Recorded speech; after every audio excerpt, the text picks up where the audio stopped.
with the future of our communities and our economy as a whole. Research shows that the foundation of a capable and prosperous society begins with the youngest learners.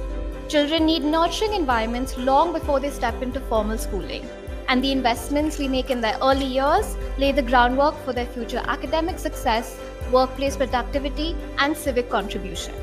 Yet, according to the World Bank's publication in 2022, 70% of 10-year-olds in low and middle-income countries are unable to understand simple written text, a significant increase from pre-pandemic levels.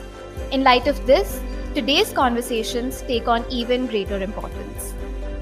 As we gather here today, our objective is clear: to explore ways to create the right learning environment for early learners, environments that extend far beyond the physical space.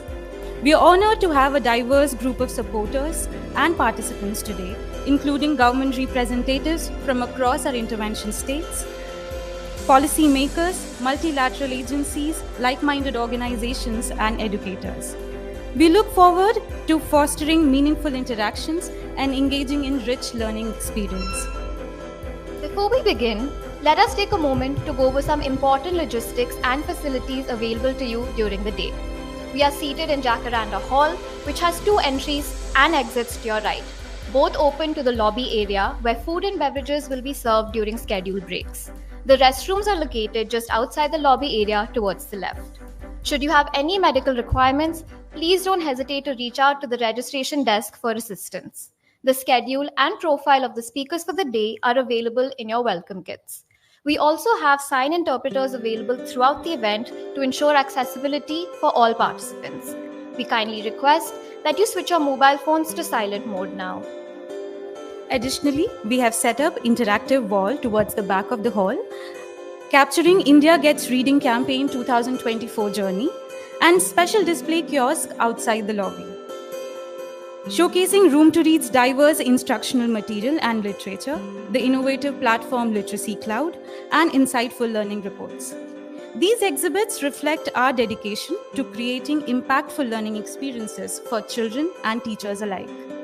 We encourage you to interact with these exhibits, especially during breaks. Let's begin this exciting journey towards making room for early learning and ensuring a brighter future for every child. With this, we invite Ms. Purnima Garg, Country Director, Room to Read India, to the stage to dive into the agenda for today and address the gathering. We also have distinguished guests, Dr. Poonam Smith-Sreen, Deputy Director, General Development Office, USAID, and Dr. Vinita Kaul, Professor Emerita Education, Ambedkar University, Delhi. May we please request you to join the stage as well.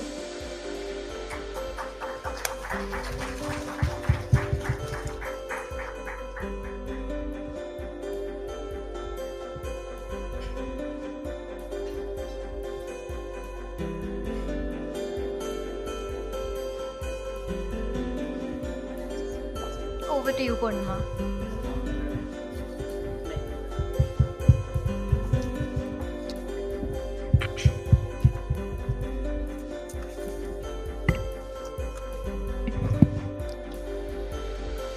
The bricks, the roof, the earth below, the solid walls of what we know, the space we fill, the scenery. Does this make all this place? It can be. This verse questions whether the physical things that we see, bricks, walls, roof, this space, are these all that define a place? Or there is more beyond what we can see? Dr. Poonam Smith-Sreen, Dr. Vinita Kaul, dignitaries from the government, colleagues from the development sector, and dear friends, namaste and a very warm welcome to our event today. For over 2 decades, we at Room to Read India have tried to use books as bricks for a space called the classroom. We have been building a roof that covers children with attributes like confidence, self-esteem, positive thinking, critical thinking, and a power to make their own choices. It is our firm belief that world change starts with educated children. And that's why we are dedicated to create print-rich environment in classroom where the lively walls speak to the children. where every book is tailored to child's reading level and where the vibrant atmosphere makes school a place that children eagerly look forward to. Experience has taught us that children who participate in early learning programs are more likely to excel academically and succeed in life. We have therefore focused our efforts on creating nurturing environment for young children.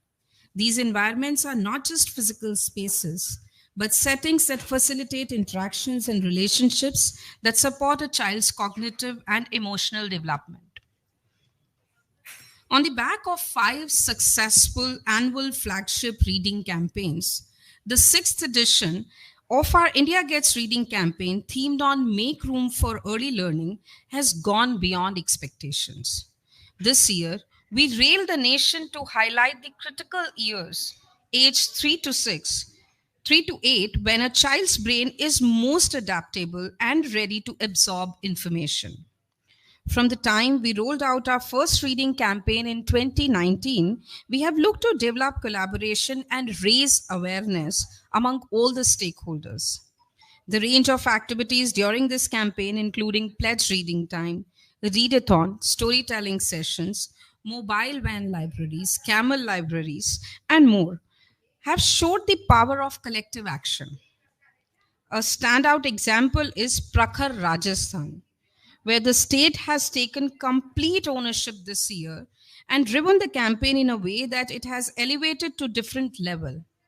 In Jharkhand, we joined hands with Jharkhand Education Project Council, UNICEF, IPEL, and in Uttar Pradesh, we formed a meaningful coalition with Central Square Foundation, Vikram Shila, Language and Learning Foundation, UNICEF again, IPEL, and Pratham.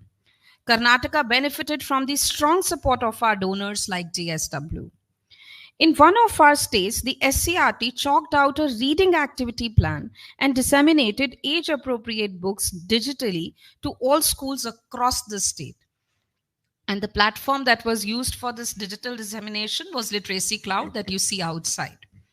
Likewise, states like Madhya Pradesh, Telangana, Uttarakhand, Chhattisgarh, Delhi, and Maharashtra have contributed uniquely to making this year's campaign an extraordinary success. Collaboration is at the heart of this success, and I'm deeply grateful to the communities, educators, parents, government, donors, and all our supporters for coming together to build a nurturing environment for children. The overwhelming response from each of you fills me with hope and excitement. Thank you for your dedication. It truly feels like the perfect time to focus on early learning. When I see these combined efforts, I proudly say that this reading campaign isn't just mine or yours, it's ours. A special mention must go to USAID, whose support has propelled us to aim higher each year, helping us contribute meaningfully to India's national literacy goals. During the course of the day, we will hear from speakers on some critical topics around early learning. I encourage you all to fully engage, exchange insights, and contribute to these discussions so that we can leave today united in our vision to accelerate the journey of making room for early learning. On this note, I will take you through a short presentation on a subject that lies at the heart of our mission at Room to Read: early learning and its pivotal role in shaping the future of children.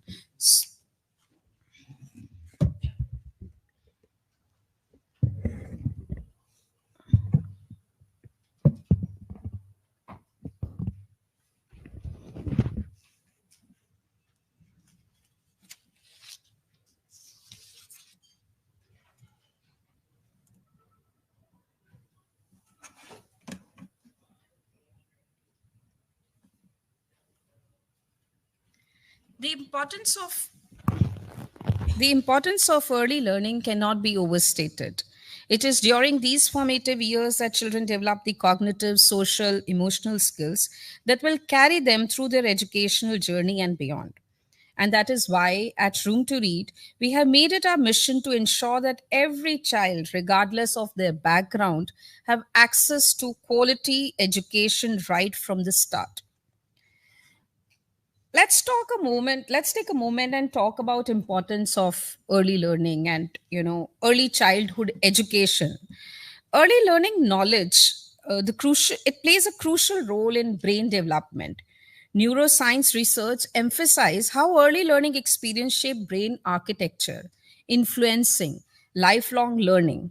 And in line with Nippon guidelines, the Balvatika program focuses on play based learning, nurturing cognitive, affective, and psychomotor skills, as well as early literacy and numeracy. Specifically targeting children aged 5 to 6, Room to Reach Balvatika pilot emphasize emergent literacy principles, recognizing this age as a critical transition from care to education. This initiative is not only supporting the development of essential skills during this pivotal stage, but also enables us to examine the learning continuum throughout the foundational stage. By focusing on emergent literacy principles at this age, we can understand the sustained literacy gains achieved by the end of grade 2, ensuring that children are well prepared for future academic success, which is very, very important. Now, let's take a moment to talk about, how Room to Read's journey has been when we are really looking at Balvatika piloting. And our journey in early learning space has been dynamic as well as evolving. While we initially concentrated on children in grades 1, 2, and 3, to build strong foundational literacy skills, our focus has gradually extended from age 3 to 8. However, it is important to recognize that this evolution is not just about expanding our reach. Conceptually, emergent literacy has always been a part of our approach, even before we programmatically extended beyond grade 1 to 3. From the very beginning, the principles of emergent literacy has been embedded in our activities and material. Our current emphasis on emergent literacy is not a new discovery, but a continuation of a journey that has always recognized the seamless blending of emergent and formal literacy. While we are now consciously and programmatically embracing this broader approach, the foundational concept has been part of our work all along. Uh, Now, look at this broader spectrum. This is not just about reaching more children, because sometimes it can be misconstituted that any organization who tends to extend and go beyond their programmatic area is just kind of doing it to increase their reach. But it was very much required conceptually to be able to work with the children. And it's about deepening our impact. By starting earlier, we can address learning gaps before they widen and give children the best possible foundation. Our programs have consistently demonstrated strong delivery practices and scalable models that sustain literacy at scale with an unwavering commitment to quality. This has been evident in our work through the SERI program and various other initiatives. Um, what is a literacy focus? By focusing on emergent literacy, we are acknowledging that early years is a time of immense potential where many different skills, social, emotional, cognitive, come together to form the building blocks of literacy. This broader approach allows us to address the many facet of a child's development, ensuring that they are not just ready for school, but ready for life. I'll take a moment to highlight some of our work that we have done. A pilot that we did in Uttar Pradesh as well as in Uttarakhand. Um, you know, uh, this is a work in Amethi where the Bal Vatika initiative was taken up. And this project reached and covered a full district of Amethi, reaching to three blocks: Gauriganj, Jammu, and Jagdishpur. We worked in 20 co located Anganwadis. Here, we have been focusing on creating a strong foundation for emergent literacy, and the results have been promising.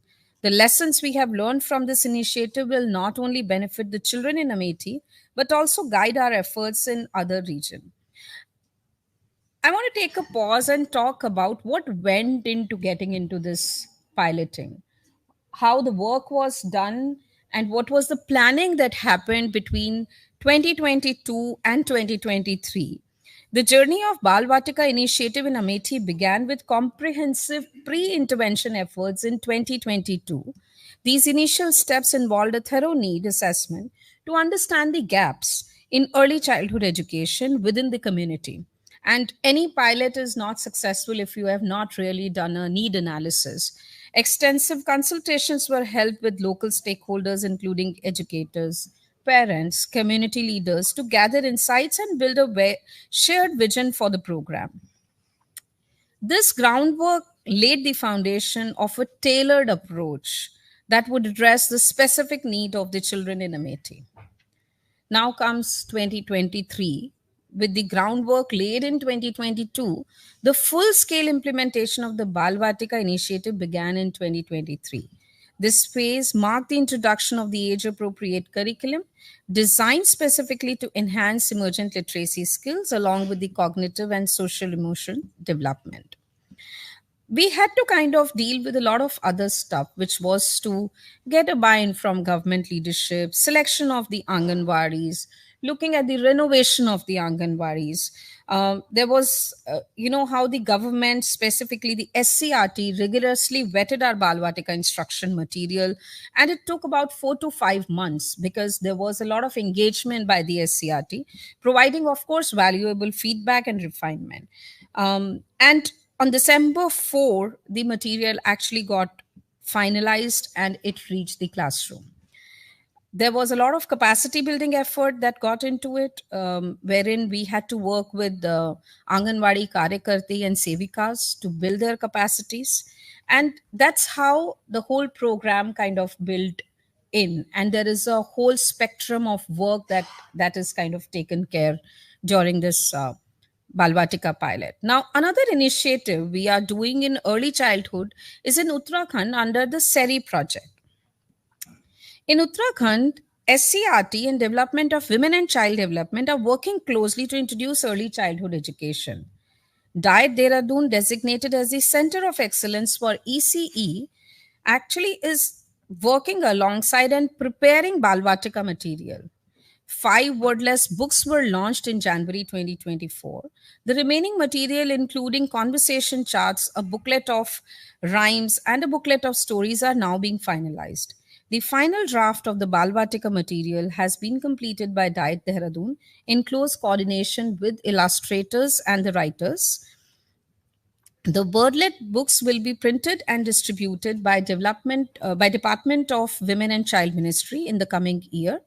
And it will actually reach to 19,468 Anganwadis in Uttarakhand, providing access to quality children's literature. This is an innovative initiative of the core activities of SERI, focused on foundation literacy or grades 1 to 2 and laying the groundwork for ECE under SERI. It is unique within the landscape of SERI as no other state have worked on ECE under the project. Now, there are quite a bit of projects that that we have worked on. We're currently undertaking several initiatives that exemplify our commitment to emergent literacy. Across various states in India, we have been co-creating books and learning materials specifically designed to meet the linguistic and cultural need of the children we serve. As part of our commitment to fostering emergent literacy, Room to Read India has been actively involved in creating and distributing educational material tailored to the specific need of children across various states. In 2022-23 academic year, we developed 5 books in Uttarakhand to engage young learners. Rajasthan saw the creation of 10 books in 3 languages, ensuring that diverse linguistic needs were met. In Bihar, 10 books were produced to support early literacy efforts. Delhi led the way with the creation of 16 books, followed by 9 additional titles, further enriching the available resources. Building on this effort, in 23-24 academic year, we brought further advancement to our work. In Maharashtra, we developed 10 educational cards focusing on interactive learning, and in Madhya Pradesh, we created 10 storybooks designed to captive and educate young minds. Chhattisgarh is in the process of developing 10 books. In Uttarakhand, we continued our effort with the creation of 3 books and 10 conversational charts, also a work in progress. Uttar Pradesh introduced 5 new books, adding to the growing collection of the emergent literacy material.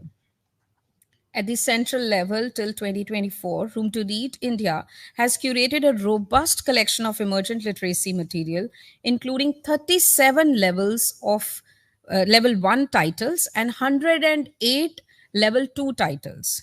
These materials are designed to meet the need of Balvatika and other emergent literacy programs, providing a strong foundation of early learners and supporting our mission to cultivate a culture of reading across India. We also collaborated with Delhi SCRT in July, providing technical assistance to develop emergent literacy material for the ECE kit. As we look at the future, we are excited about the possibilities that lie ahead of us. We're exploring whether to create distinct components of early childhood education within our programs or to continue integrating emergent literacy as the central focus. Whatever path we choose, our commitment to quality education remains intact. We believe that emergent literacy is vast to include many other skills and concepts, and by focusing on it, we can provide children with a holistic education that prepares them not just for school, but for the challenges and opportunities of life. We also recognize that the education system and the broader narrative around early childhood education are evolving. More attention is given to school readiness. We see an opportunity to influence this space by integrating emergent literacy into the system. When the system is open to new interventions, even if initially focused on school readiness, Room to Read believes in embedding emergent literacy based inputs to ensure that children are not just ready for school, but ready to excel. In closing, I want to express my gratitude to all of you for your continued support and dedication to our cause. Together, we are laying the foundation for a brighter, more literate future for the children we serve. Thank you for your attention, and I look forward to working with all of you and continue to get the support. Thank you so much.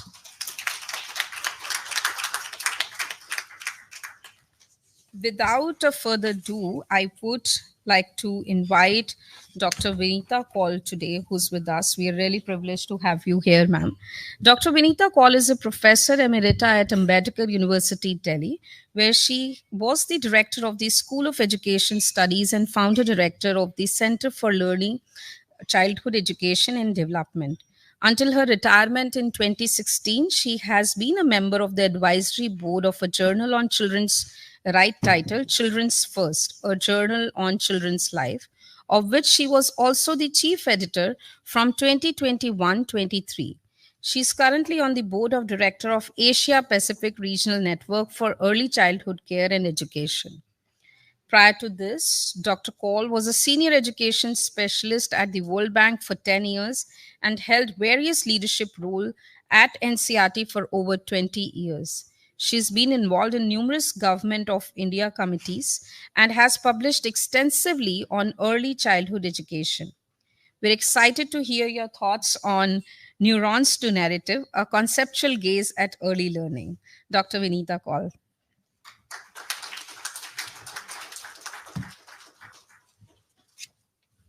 Do you want me to keep these here? Yeah, I think that's what you think.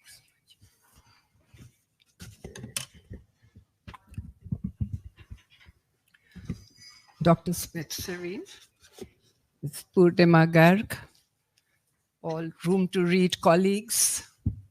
Can you hear me? And good morning to everyone who is here today. It's really a great day for me to come to a Room to Read program and to discuss early childhood education.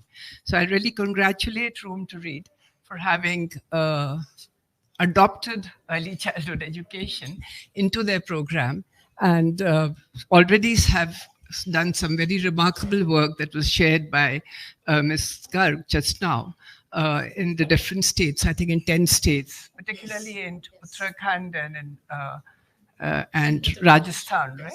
Andhra Pradesh.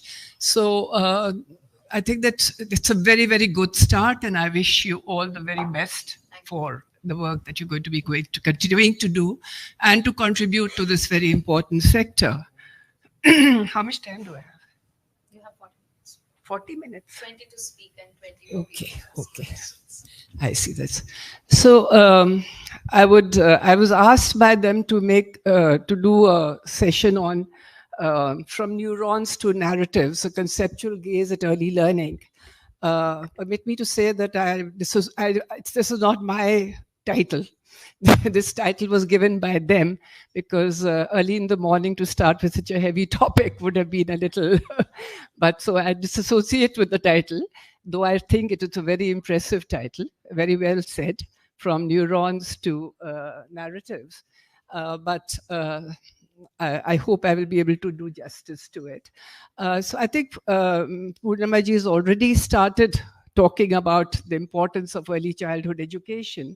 And all of us here, I can see many people here who already have the expertise, and not only the expertise, but a lot of experience in this area. So I will be really talking to the converted, but that doesn't matter because I think the more we talk about it, it's never too much, especially about early childhood education. Can somebody change the slide? Somebody changing the slides here? Yeah. So basically, in this talk, what we're trying to do is to track the journey from neurons to narratives, to be able to really say what is the rationale for bringing in neurons into narratives? What is the rationale for bringing in other interventions into early literacy, emergent literacy and early literacy? Why does it need to be placed in a much broader perspective? Essentially, can I do that? That would be much easier. Yeah. Okay. So essentially what I'll be doing in this is today, can you already go back here? In this presentation is to look at the existing language and literacy. This is how the domain is titled. If you look at the national curriculum framework, and what is the existing belief about literacy so far as the pedagogy is concerned of literacy, and what is the current practice, and is there a disconnect there? If you look at the two, what does neuroscience tell us about the learning of literacy? Are there any implications of neuroscience? Should we, in the light of those learnings that we have from neuroscience, should we shift gears and look at it, re-envision our approach towards literacy? And then how should we plan for literacy and from what age? We're already talking about early childhood education, bringing early childhood into this frame. And I hope we will be able to have a good discussion after that. So coming to the existing belief and practice, this is largely impressionistic, but also to some extent documented, that we see that there is a general understanding or an assumption which dictates to us how we should treat literacy, how we should really bring literacy to children. And the general understanding is that oral language and learning skills, like for example, listening, speaking, etc., they develop very naturally and developmentally in the child's trajectory of development. And are largely influenced by the social content. I mean, we know that if our parents are Hindi speaking, children will learn Hindi naturally.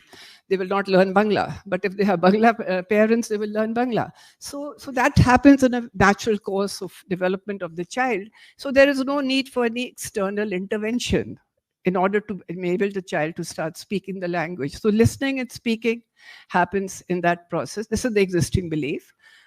And that the written language, that is reading and writing, is something that does not happen developmentally. And it is something that if we don't bring the child to a teacher, or we don't teach children, if we don't bring in some sort of intervention which is culturally relevant, then the children will not be able to learn to read and write.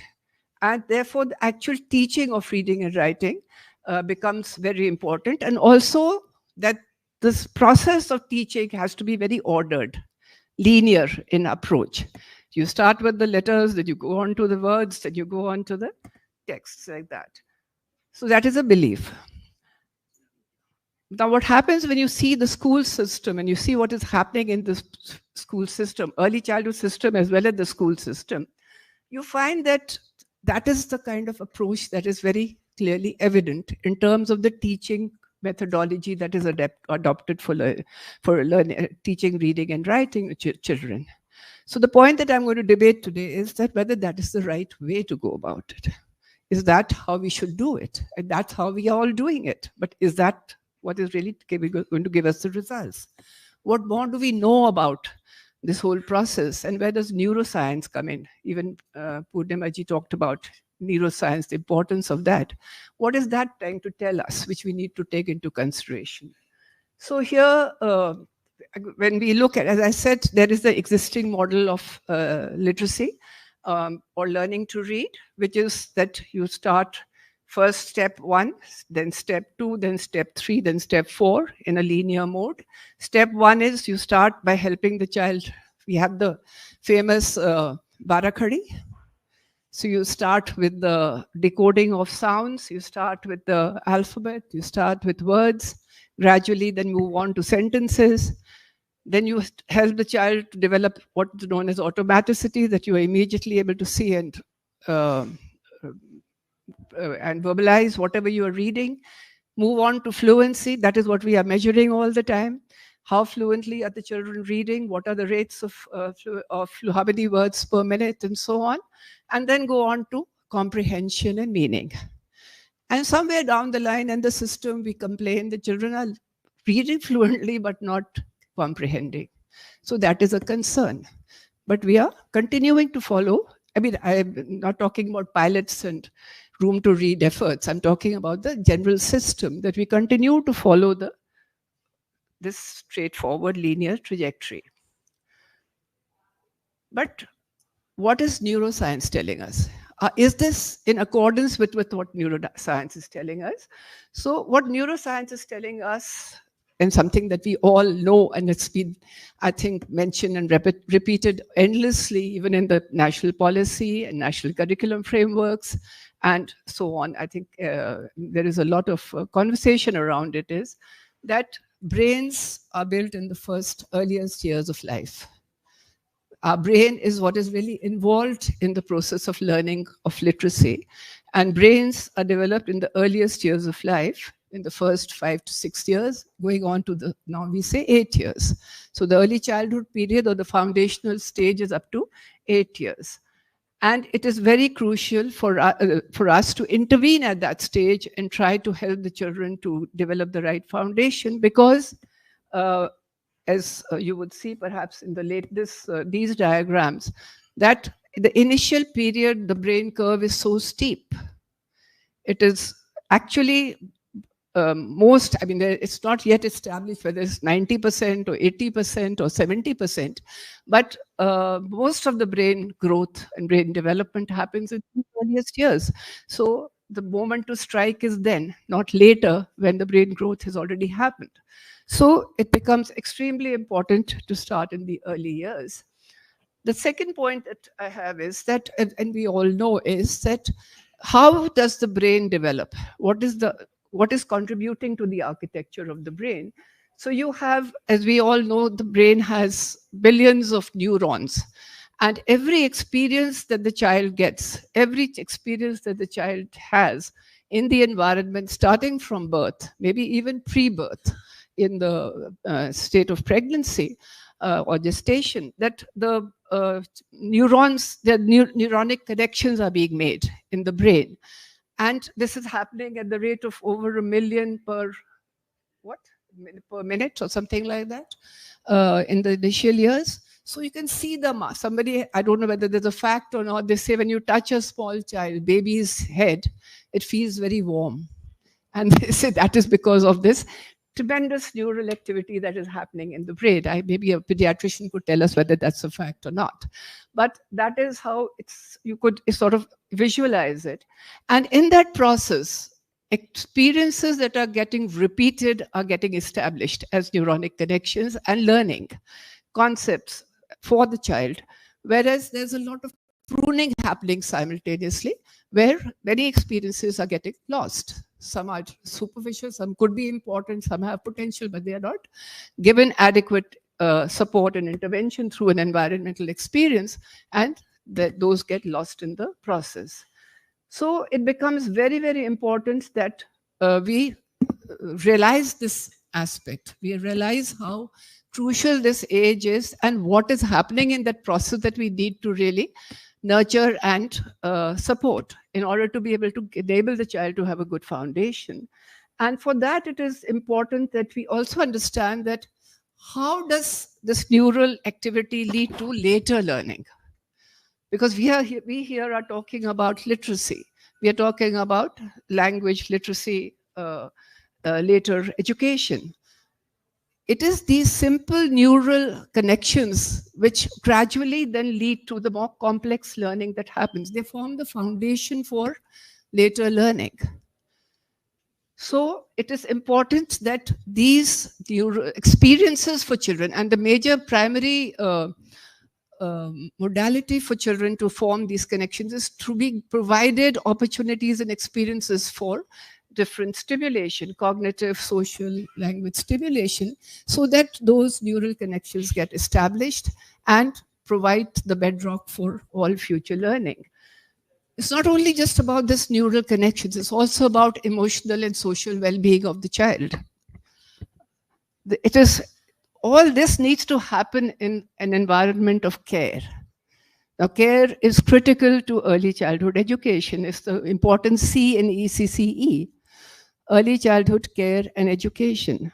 So when we are talking of, again, I come back over and over again to literacy, because that is the main theme of this session, that it's not only about literacy, it's also about what kind of an environment are we creating for children. Are we providing a wholesome, caring, and socio-emotionally very comforting and secure environment for children? Or are we going head on with our literacy and numeracy efforts, ignoring the social and emotional needs of children? Are we bringing that into our trainings of teachers? Are we bringing that into our discussions with parents? There's a lot in neuroscience about toxic stress.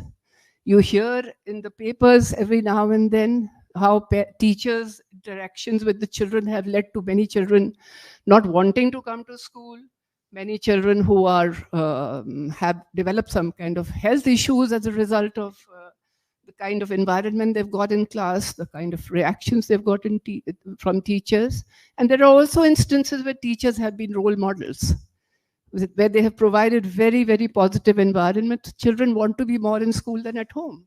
So there are those variations, but how do we try to scale up this element also as a very supportive element and not see literacy only in the confines of learning to read and write? So that, I think, is also very important. So emotional and physical I talked about. And as I said, at this, Purnamaji talked about the 3 to 8 years.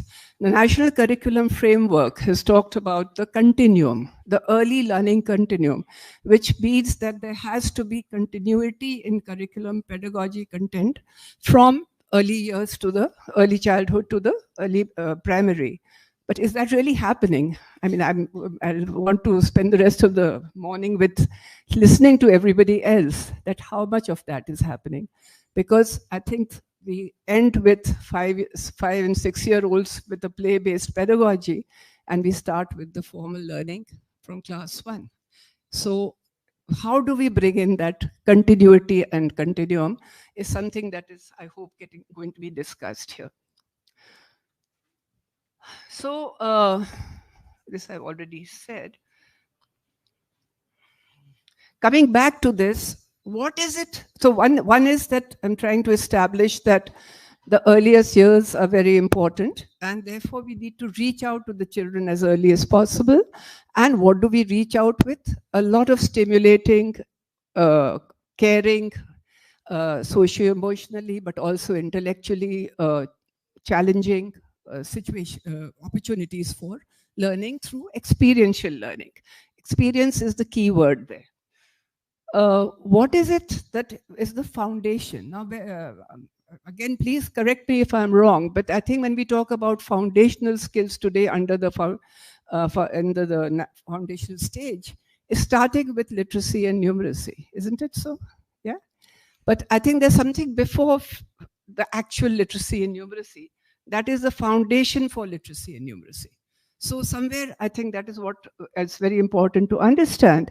So as you can see from the these two diagrams, or the second one particularly, in the earlier, what are the, and I think Purnamaji also talked about the critical period, which is this period is critical for certain competencies, certain domains of development.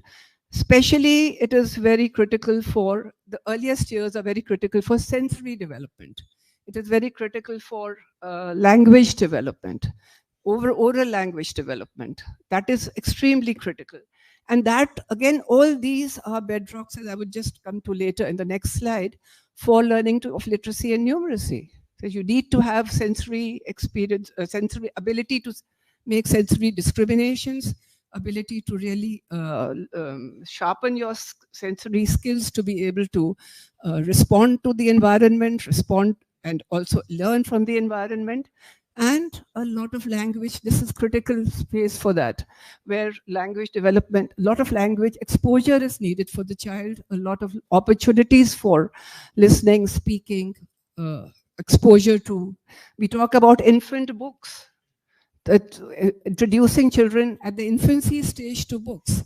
Why? Because that is the period when the experiences children have help them to establish bonds.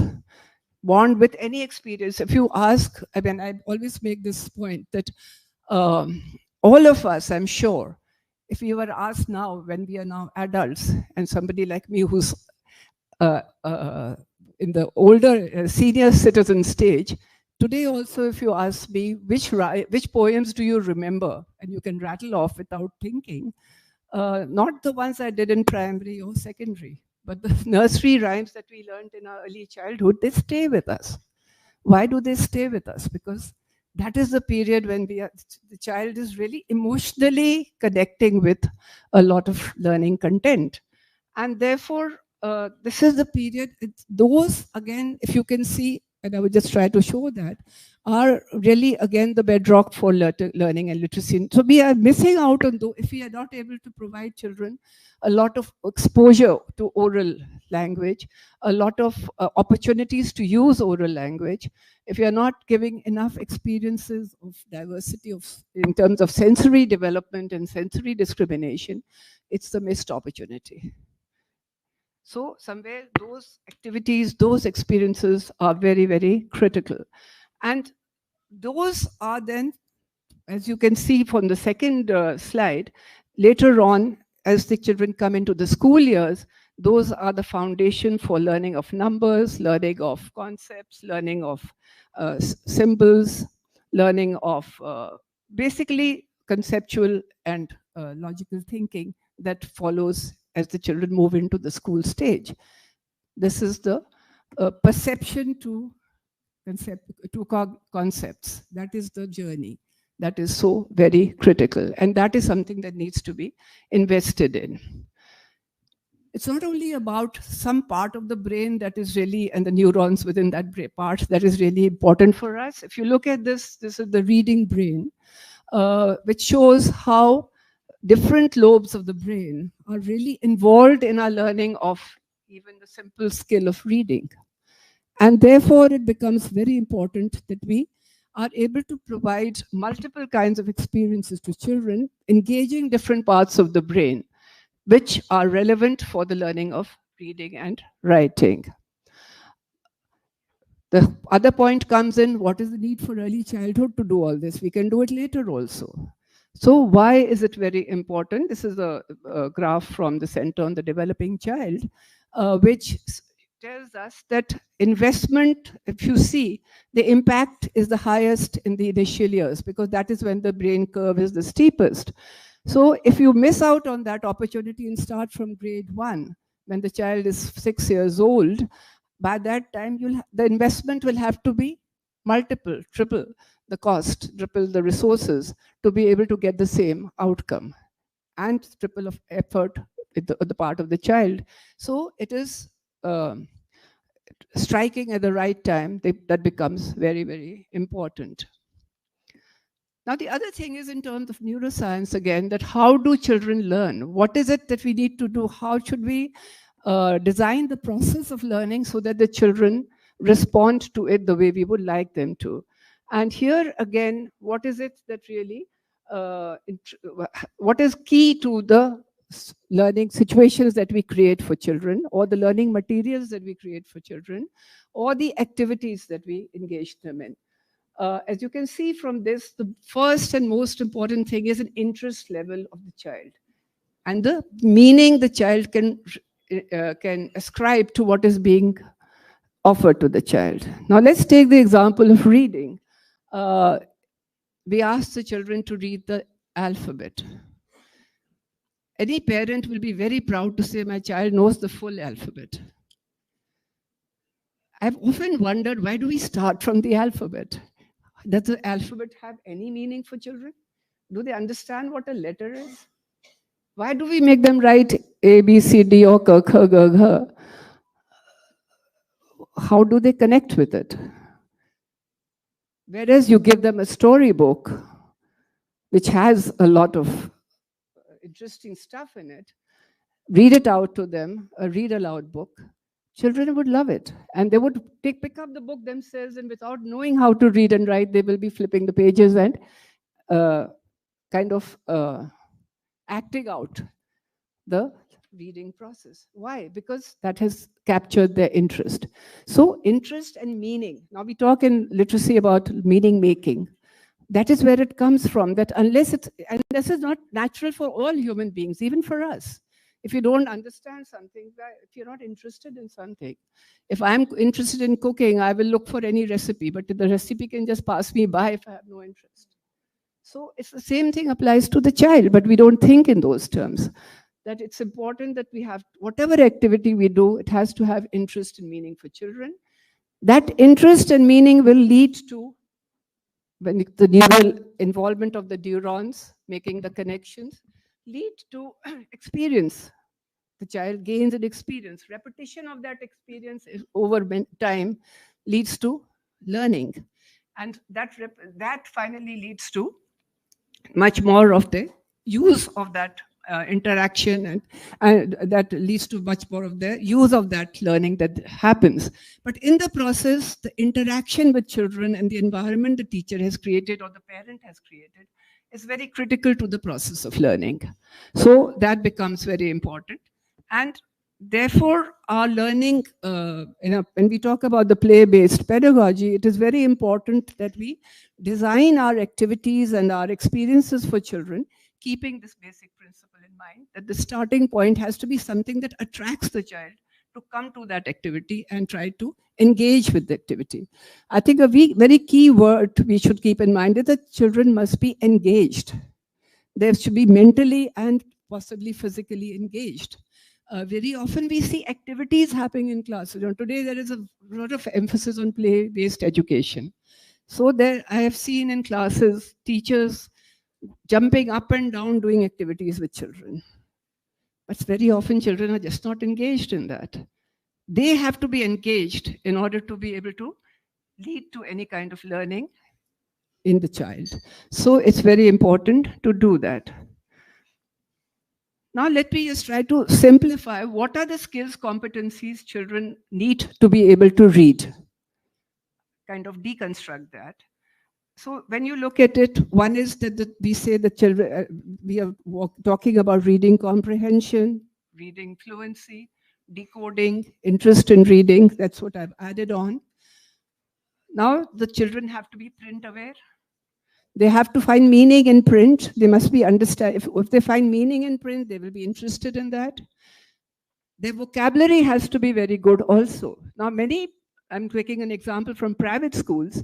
If you see many private schools, reading is introduced without the children even knowing English. There's so much of English medium. I'm taking an example from, which is not usually used in such discussions of the private schools, where we have so-called good quality education. Parents are paying enormous fees to get their children there.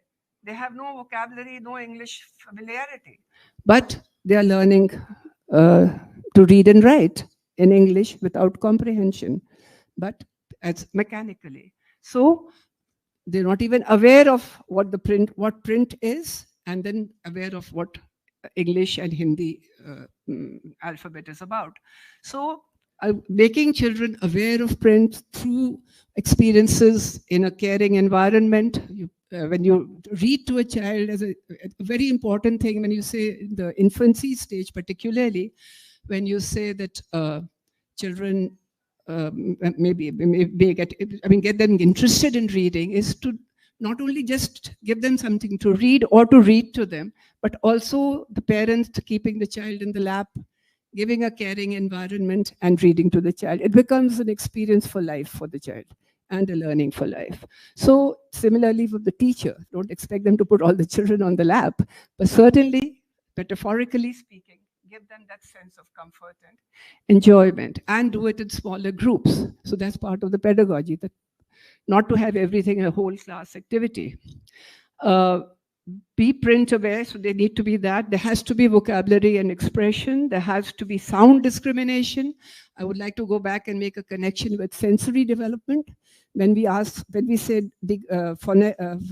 phonics, or we talk about even phonemic awareness in children, our study, when we did the research study, the longitudinal research in Ambedkar University along with Asar Center, what we found was that the children, if they did not have these kind of experiences of early beginning sounds, end sounds, that kind of phonemic awareness and phonic training, even till the age, because it was a longitudinal study, we found that even till the age of 7 and 8 years, many children were not able to discriminate. Although they were going through the school system and learning, they were not able to differentiate sounds.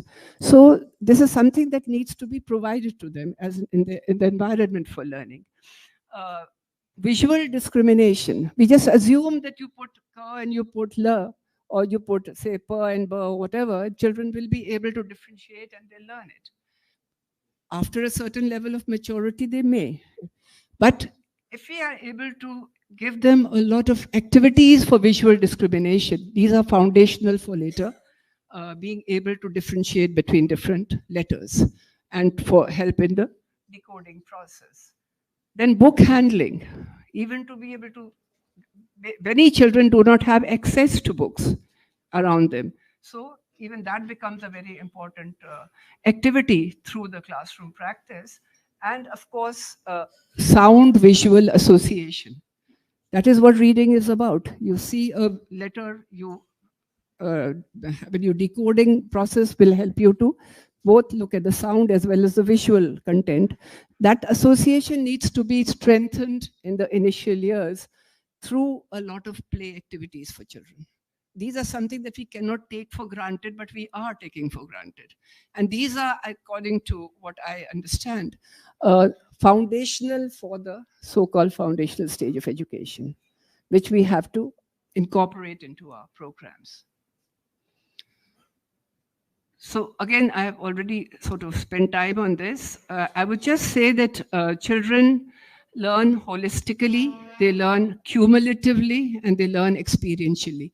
I think these three things come out from this entire process that I have discussed, that we need to look at the whole domain of literacy and numeracy also, as well as whatever else we are trying to teach children within the frame of holistic development, which includes the 5 domains of development, and also look at it cumulatively, because the early experiences influence how the child receives the later influences. So the continuum becomes very, very critical. So there are the two dimensions to be given a lot of attention to. One is the domains, the holistic nature of the, children's learning and development in these years, and the other is the linear and the continuum. And this is something that came from an exercise that was done in Ambedkar University, where a concept note was developed on this. I've just elaborated upon that. There's a whole sequence that one can develop, although it's not a linear process. One of the learnings that we should also, coming back to the initial point that I was making about the existing belief, that it's a linear process. You learn first this and that, and then letters and words and so on. That is not so. Because it's a very perception-based, concept-based, and very, what is the word, spiral kind of a process of learning that happens in the course of children learning to read and write. And we need to accommodate that into our planning. And but there is a certain sequence we can still kind of identify, broadly speaking, which can help children to become independent readers. So that this is what I've tried to just do, is to give some sort of, another thing is writing. I don't know, we must have also spent a lot of time writing letters in our paper, making pages full of practice of writing the letters. But I think schools are still doing that. Writing needs to be seen as a mode of expression, and not as a skill independent of anything else, as a literacy skill. It's not necessarily just a literacy skill. So if we see it as a mode of expression, then we begin with giving children a lot of opportunity to write and express themselves through writing. I've seen some programs. I've even got something, if anybody is interested, in my phone, to record a child's, in a school. She was, interestingly, this is not in India, but abroad. She's a 6 or 7 year old child.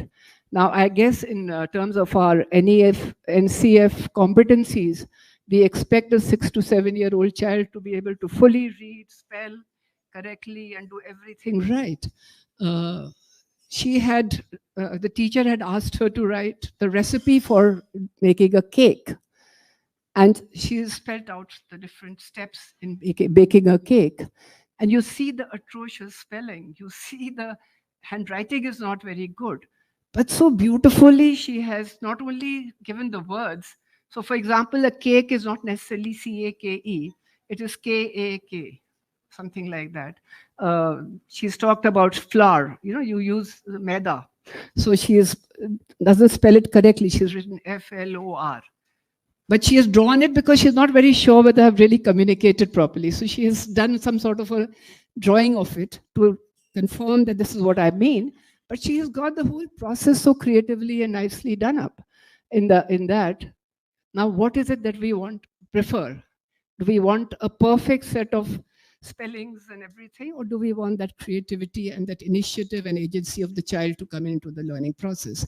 That's a decision we need to take for ourselves to determine where we should be. And this is my last slide, just to be able to give some sort of a linearity to a non-linear task by saying what at the earliest stages, preschool stage, what can be done within the 3 to 4 year olds, 4 to 5, 5 to 6, 6 to 7. I'll not go into the detail of it. Anybody can see it, but basically it is to be able to in some ways see the trajectory that needs to be planned for and implemented to be able to handhold the children on this journey of moving from neurons to literacy. Thank you very much.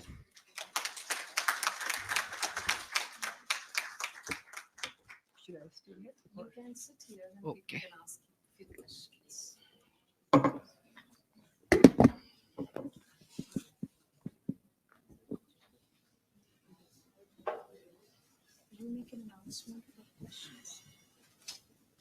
We're now opening the floor for questions. If you have a question, please raise a hand and a microphone will be brought to you.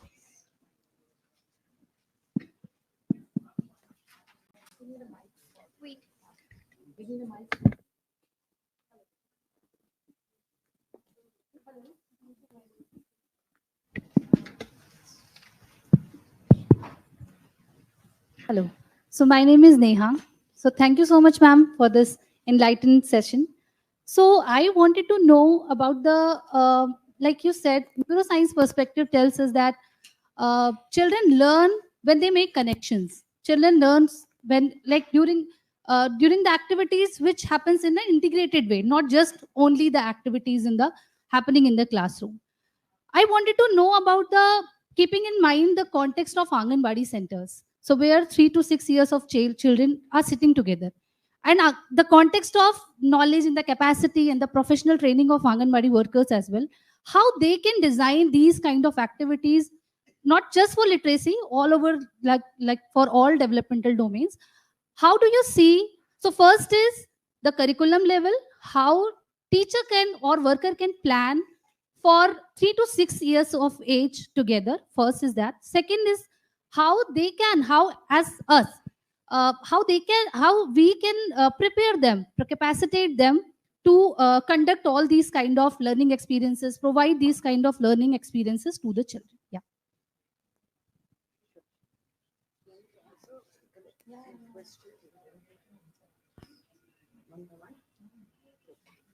Yeah, I think that's a very good and very practical question, and something that we really need to discuss, because early childhood education for us is the Anganwadi, right? And in the Anganwadi, we know what are the challenges. You have the 3 to 6 year olds, all different age groups. Each age at that point of time, even 6 months makes a lot of difference to a children's learning process. And that's the time when all those children are together. How do we manage that? That is where the play-based pedagogy comes in very, very effectively, according to me. The important thing is to have lots of materials. The teacher, the Anganwadi workers, or the teacher, whoever, for the process of learning through a play-based pedagogy, needs to have appropriate materials in hand, which need to be given in the hands of the children. So what happens is that when we try to translate play-based pedagogy into the classroom, we tend to think that play-based pedagogy means the teacher is the bandmaster. The teacher is going to do everything, or the Anganwadi worker is going to do everything, and the children will sit there and just keep learning. And then we say, oh, 3 to 6, kaise hoga? You know, how will 3 years have different needs, 4 years have different needs, 5 and 6? But that is not the play-based pedagogy. The play-based pedagogy is, yes, at best, the Anganwadi worker or the teacher demonstrates something. So number one is to really try to understand how the play-based pedagogy works, which allows children a lot of active, engaged participation in activities, which means that there is, for example, there is supposed to be a balance in the play-based pedagogy of individual, small group, and large group activities. Now, each of those provides situations where children can engage at different levels, along with other children, individually, and so on. A concept is introduced. The child will not just imbibe that concept taking from the Anganwadi worker or the teacher until and unless we create that experiential learning, which happens through engagement of materials with the related to that, whatever is being taught. So materials have to be there which can be given out to children. There is this whole dimension of free and guided activities in the play-based pedagogy, where we provide opportunities for children to engage freely and creatively with materials, where they reinforce many of the concepts that are being taught, whatever is being discussed, and guided activities where the teacher is guiding and Anganwadi worker is guiding, but she is not dictating, she is not lecturing. She is guiding some activities which she then gives children opportunities to do on their own so that they engage themselves. The other point is that you have different needs of children at different ages. You said the multi-age group. So multi-age group, that is where things like, for example, many curriculum are being developed, which of course is not, it's a best reaction you can make to a difficult situation for the Anganwadi workers, is to give them this, because if you follow the play-based pedagogy, which has this provision of free and guided activities, so you have the one group of children, the younger group, engaged in free activities, while the older children are being guided. And then you alternate and you give let the older children have the free time, because each age group needs both. And so you give them the time, and the Anganwadi worker engages with. So that alternating pedagogy is what is required to be able to handle that situation effectively. Is there a mic? I can borrow this and then give it back. It's working. Hi. We've been reflecting a lot on this whole issue of preschool education, how it flows into, the primary school where we are working, even with room to read, primary school, books and materials, providing that to the teachers. So we're doing a lot of that. But recently, the government also has come out with these issues related to that learning that happens in the brain. The neurons you're talking about is really, they've even more before 3 years, they've even admitted that it happens much before. And obviously, it's at the Anganwadi workers that the government can take over and provide this. And there are so many challenges around that. The recognition has been there for some time, I believe. I also believe that there's a commitment to it from the government side, absolutely. And a lot of great organizations, Room to Read being one, has been working on this, pushing the government bodies on them acknowledging it better. In this space, one of the biggest challenges we've found is that there are two different ministries, right? One, early childhood learning is taken up by one, and formal learning in primary schools is taken up by the education ministry. That itself causes structural issues. And then for so far, the Anganwadis have really focused only on the midday meals.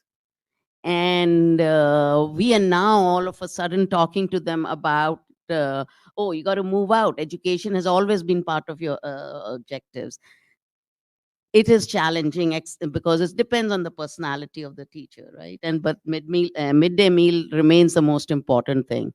And I'm just bringing out a few of the challenges we found. They could be opportunities, but everybody has 24 hours, including the Anganwadi workers, right? So this is one of a key challenge we find, that when we lump everything with that one person who's not equipped, has never been trained in how to do early learning, and suddenly, even if we give them the books, they're not sure how to use it, right? Correctly in some ways, but also in any form that they can meet the different age group. So I worry about, from my end, where can we make some of the strategic changes to address some of these elements, and try and make, especially address the continuum between the two ministries. And I know there's some level of co-location discussions going on with that.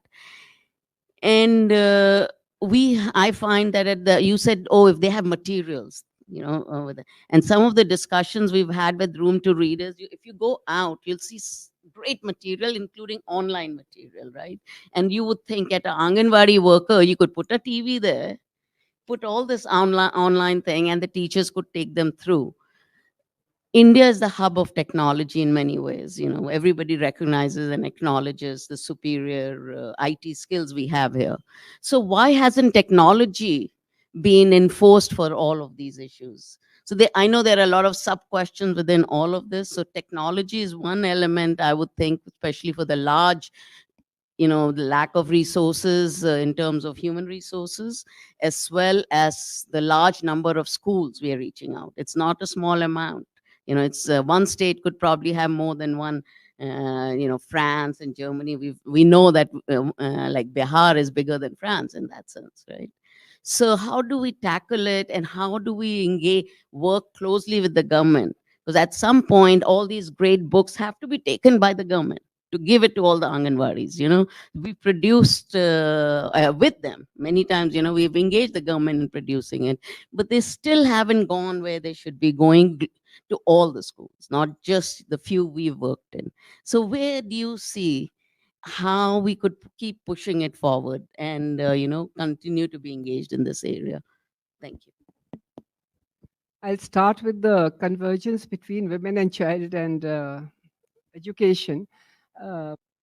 I want to congratulate Room to Read, because I heard something very, very positive in the morning when you were talking about, where did you say that they are working very closely together? It sounded a little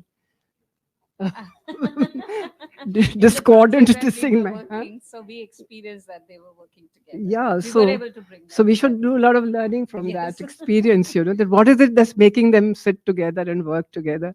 So this I totally understand, and this is not a new problem. This has been an age-old issue. I've asked a lot of IAS officers what makes it in your training that you don't see the child as a whole, but you see the child as women and child and education, but I've never answered. So because they are the IAS officers who are handling these departments. So I don't have an answer to that. Even the minutes, I think even at the Government of India level, they're not able to talk to each other. And I don't know if I should say this is politically correct or not, but even with such a so-called strong prime minister we have, I think it's not a priority, because otherwise they would force them to work together. Yeah. So still they're not working together. So that's something that I have no answers for. Coming to the plight of the Anganwadi worker, you said they have only 24 hours. If I'm not mistaken, you go to the annual report of the Ministry of Women and Child Development, she has 24 tasks. None of us here in this room will be having 24 tasks for accountability, and the Anganwadi worker has 24 tasks.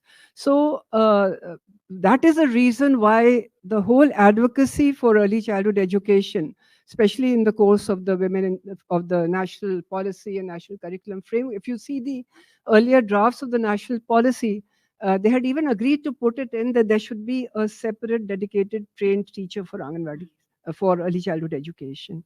But I think maybe financial reasons or whatever issues. So over the period of time, and over the various versions of the national policy, that disappeared. And then I was told that Ministry of Education said that women and child, because it's with the women and child, they should provide the teacher. Whereas they said education head, they should provide. So, nobody took the responsibility.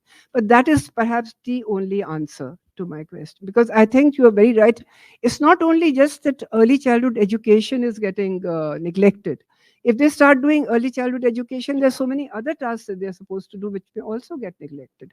And therefore, you have to have a better distribution of responsibilities.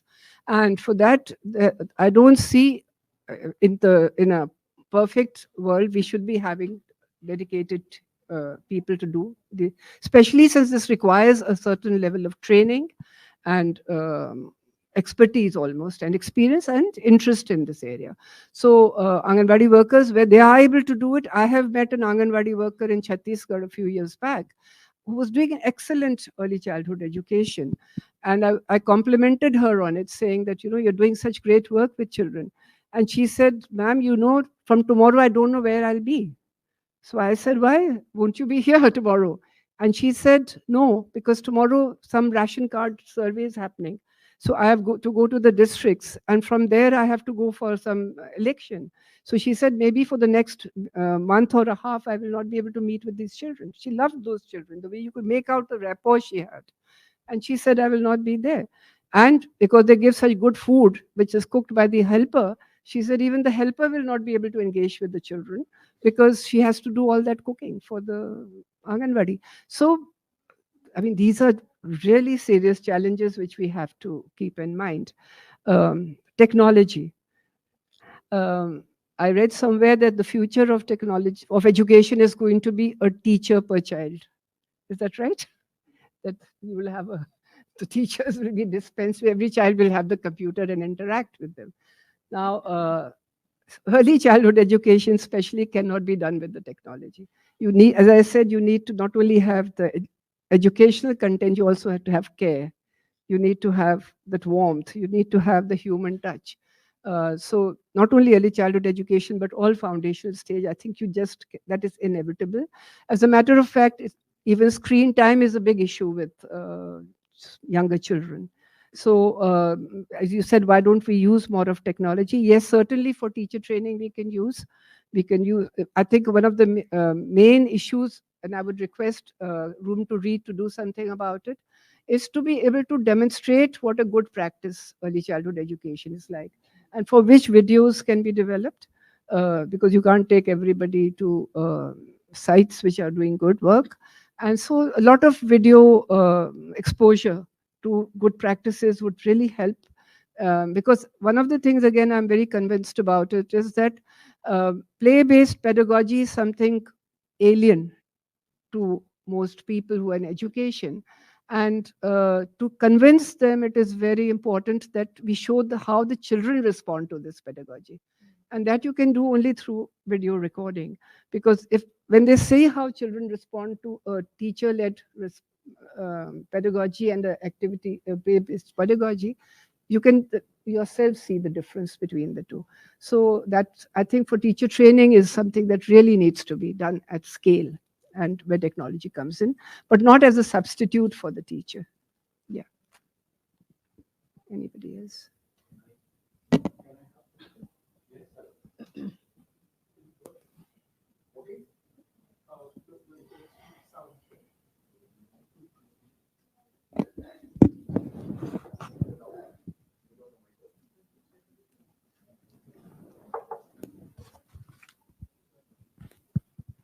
Check. Yes. I have a million questions and very many concerns unanswered for quite a lot of years. I do not know whether I could ask all the questions here, but at least two of them I feel it's very important here. I've been closely journeying around the early childhood education, but always felt there is a gap. We talk about convergence with WCD and education, but we never talk about integrating parenting into the early childhood education. So that's a bigger concern, because most of the time the child spends either with the parent or the elder sibling, where we talk about a connection, but we also have to acknowledge there is a misdirected connection, which is a deterioration of what we do inside the classrooms. So how do we really integrate that, which is much easier than the policy changes and the institutional integrations? Number two, we always talk about early childhood education as a very fundamental, but we still don't acknowledge there is an inclusion factor we always miss out. Children with special needs, early detection, how to really integrate them into the education, how they can have the journey along. Because the stopping of the greater learning at 8 is for every child. It's not for just a child with better health. So isn't it important that we need to start looking at them as well, and to appropriately intervene so that at the age 8, they're all equally seen or equally equipped? Thanks. Thank you. I'd love to hear the million questions when there is time. Sometime. Yeah, very, very important. Not easy to answer questions. Parenting is absolutely key. As you rightly said, the child is more at the home than at the Anganwadi or the school. And parents play a very, very important part, not only in terms of what they can do in terms of nurturing early childhood, the early childhood of children through development activities, but also in terms of the choices parents make. So many Anganwadis may be doing very good work, but they get compelled to do a lot of academic teaching in the Anganwadis because parents are taking the children out from the Anganwadis, putting them into some affordable schools, which are just not what we would call good practice, because their perception of good practice is different. Good education is different. This is something that is very, very common, not only in the underprivileged sections of society, but across, Last evening, I have a guest at home, my niece from Kanpur. Her children go to the best school in Kanpur. She's got a 6-year-old who has 6 subjects. And she was showing me the report card. He has 2, she said, 2 paper hai maths ke. I said, paper for the 6-year-old. One is maths concepts, one is maths practice, and gets marks individually for each. Now, this is the best school in that area, So the mother is not convinced that he should not be doing all this, he should be doing something else. So this is across socioeconomic categories. And now, so that's where, if we want our programs to succeed, to be able to reach where they are intended, it is very critical that we work with. You rightly said the parents sector is very, very important to address, and for which technology, as you said, is very handy, because I think that there has to be a lot of campaigns, a lot of media inputs, media, what should one say, coverage, to reach out to parents across all segments, across all sectors, giving them some sense of what is good quality early childhood education. You know, I went to study a program in Andamans, which was being done by one NGO here. I've yet to find a better early childhood education program many years back. And I had to do some assessment of my own there also for 5-year-olds. So I asked them, can I have the 5-year-olds? There were no 5-year-olds in the Anganwadis. An excellent program, you know, lots of storybooks, exposure to everything that we want them to say. So I asked, where are all those? They've gone to school. And the age for class 1 was 6, but they had already gone. So I had interactions with the mothers that where are your children, 5-year-olds? Why are they in school? Why are they not in the Anganwadis? And this is not only in that Andamans, I found it across in many states. Parents will always tell you, anganwadi में बच्चा बैठना सीखता है, पढ़ाई के लिए 4 साल का 5 साल का तैयार हो जाता है तो उसको स्कूल जाना चाहिए. So there is a difference between बैठना and पढ़ना. Now somewhere we need to take those mindset, be able to give some sort of a understanding to the parents of what is best, we think, for their children.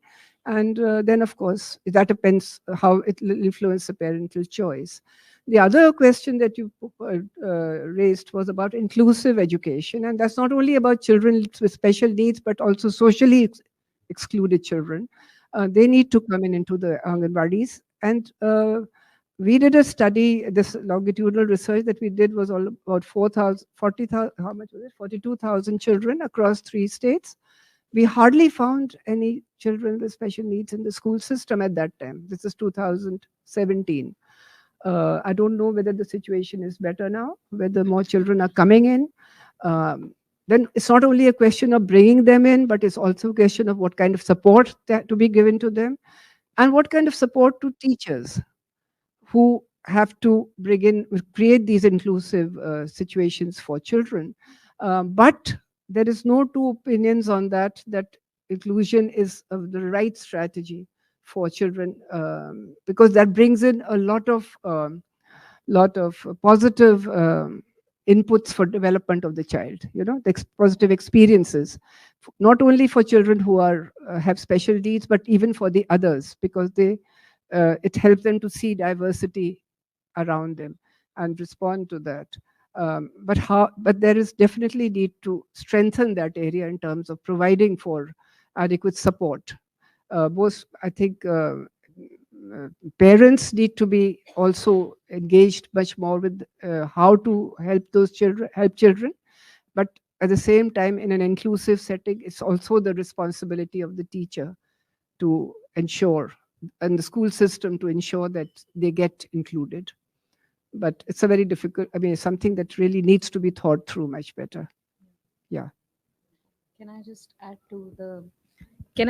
to the first point? And I think it's important, and I'll just share one of the best practices here at Room to Read.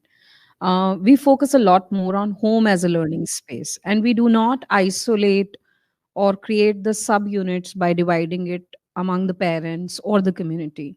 So home is an environment that's created, and sibling becomes a subunit of it, wherein jointly they kind of really create that environment for the child. And it goes beyond school readiness. It kind of goes and talk about the social emotional learning. It talks about the cognitive skills. It talks about the sensory skills. The child actually is learning those skills first at home and then really going either to a Anganwadi and then to a formal school. So home as a learning space is a very important concept, and also an integral part of anything that you do in the foundational years. So that's one thing that I thought will be a good idea to share here. And yeah. The only thing I would like to add to this point about parenting is that parenting is not substituting for, parent is not a substitute for teachers. Very often we tend to delegate. Parenting, creating a home environment which complements the school experiences of children is very important. And that's how we should treat the parenting. So, all right, I think somebody there will ask a question. Is there anyone else? Okay, we'll take that as a last question. Sorry, in interest of time, and then you can catch up with Dr. Kaul during the tea break. So, but one last question there. I'm Vijay Lakshmi from Telangana Deputy CW Department. So I would like to, what was in my mind that was shared by Sir. Use the mic closer. Yeah, I'm using it.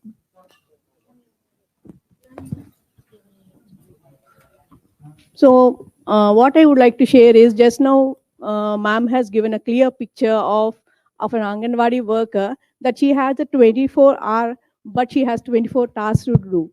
So the next question is how we can include parents. So as ma'am said, home is the first school for the child.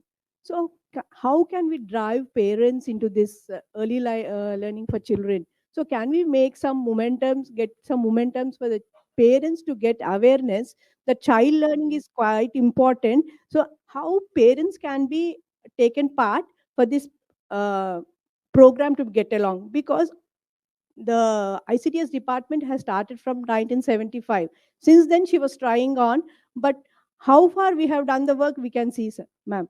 So not only the whole struggle or whole way to be given to the teachers, how the parents can be taken up, like or else, right? Not all educated parents, but how a lame, common woman or man can train up their child to get minimum of learning from home environment. So those, how can we bring about awareness to the society? So any such programs can be taken up. So how can we do them so as to say that our child should not have any lacuna in this learning part? Not only whole work should be, or else whole the weightage or the work done to be given to Anganwadi worker, but maybe a parent cannot be a substitute to the teacher, but how parent can also be reliable, or some part of work can be shared, so as to say that the child should not be left behind for any skills or any of a development to leave behind. I don't know how far I have delivered. So have I understood the question correctly, that how can parents contribute to children's Yes, ma'am. development Yes, without being a substitute for the Anganwadi work? Is that right? Yes. So when both of them are running parallelly, I think the child development can go to the optimum. So they should not be running parallelly, they should be complementing. Okay, that's what, ma'am. Yeah. Fine. So that is very important. And so that means Anganwadi plus parent. Yes, ma'am. Parenting, what I was saying, that they should not be substitutes for Anganwadi worker is, for example, you don't start, you encourage parents to read to children. Yes, ma'am. But that doesn't mean that Anganwadi worker will not read, only parents will read. The school or the Anganwadi provides children a lot of social experience. It provides children a lot of opportunities for language development through, and also for understanding, addressing the social brain, kind of, Yes. Whereas the home environment provides much more of the care and the comfort of learning in a comfort situation, learning in a comfort situation, where children can continue to be, or extend, it can be an extension of the Anganwadi, where children, if they have storybooks to share, yes. Parents, first of all, I would say that the ASER data has shown, I think some years back, when they did the younger child survey, that many more mothers are now educated. So a very large number of mothers are more literate, at least, may not Yes. be very educated. So at least they can sit and read with the children. So, so what is needed from our side is to tell them the importance of that, of bringing children and books together, from not only from the point of view of just literacy, but even in terms of the whole dimension of education. Yes. So what role they can play. And the Center on the Developing Child is Harvard University. They've got a simple formula: serve and return. So what they say is a simple thing of responding to children. very often everybody's so engaged at home in their own activities that you don't spend time with children. You don't interact with children. Children ask questions, we tend to shrug them off. But giving the parents the understanding of how important it is to engage with children and to respond to children if they have any kind of needs. So it's more in terms of improving parenting rather than adding on a load of Anganwadi worker or teacher to the parent, you know. So how do you make better quality parenting? All of us can gain from that, you know. Yeah. Thank you. Ma'am, I am Dr. Anita Barguza. I agree with you. Parents are not substitute. But Anganwadi Karyakarta training should be activity based and zero cost material based, related with natural environment. You're making the point. There's no question there, no? Yeah. So you feel that it should be zero-based. I mean, I don't know. Why should the government not invest in education, early childhood education? That is my question. It should be the priority. Why should we always be zero-based where other government is spending on so many other things? I think we have to invest in the young child. Yes. Time waste करने के लिए बहुत important चीज. Parents time बच्चों के साथ share करें और engage करें different activities में. That is more important. वो parenting better हो जाएगी. और वो substitute के को approach करेगा. Teacher को substitute को approach करेगा. And just to end off, on a lighter note, I had a driver yesterday come to drive my car somewhere. He is on contract. He had come, you know, from somewhere. So he was telling me that I have been on leave for 1 month. He was interestingly Sharmila Tagore's driver. So he was quite a VIP. And he told me that she's gone to London, so I'm available.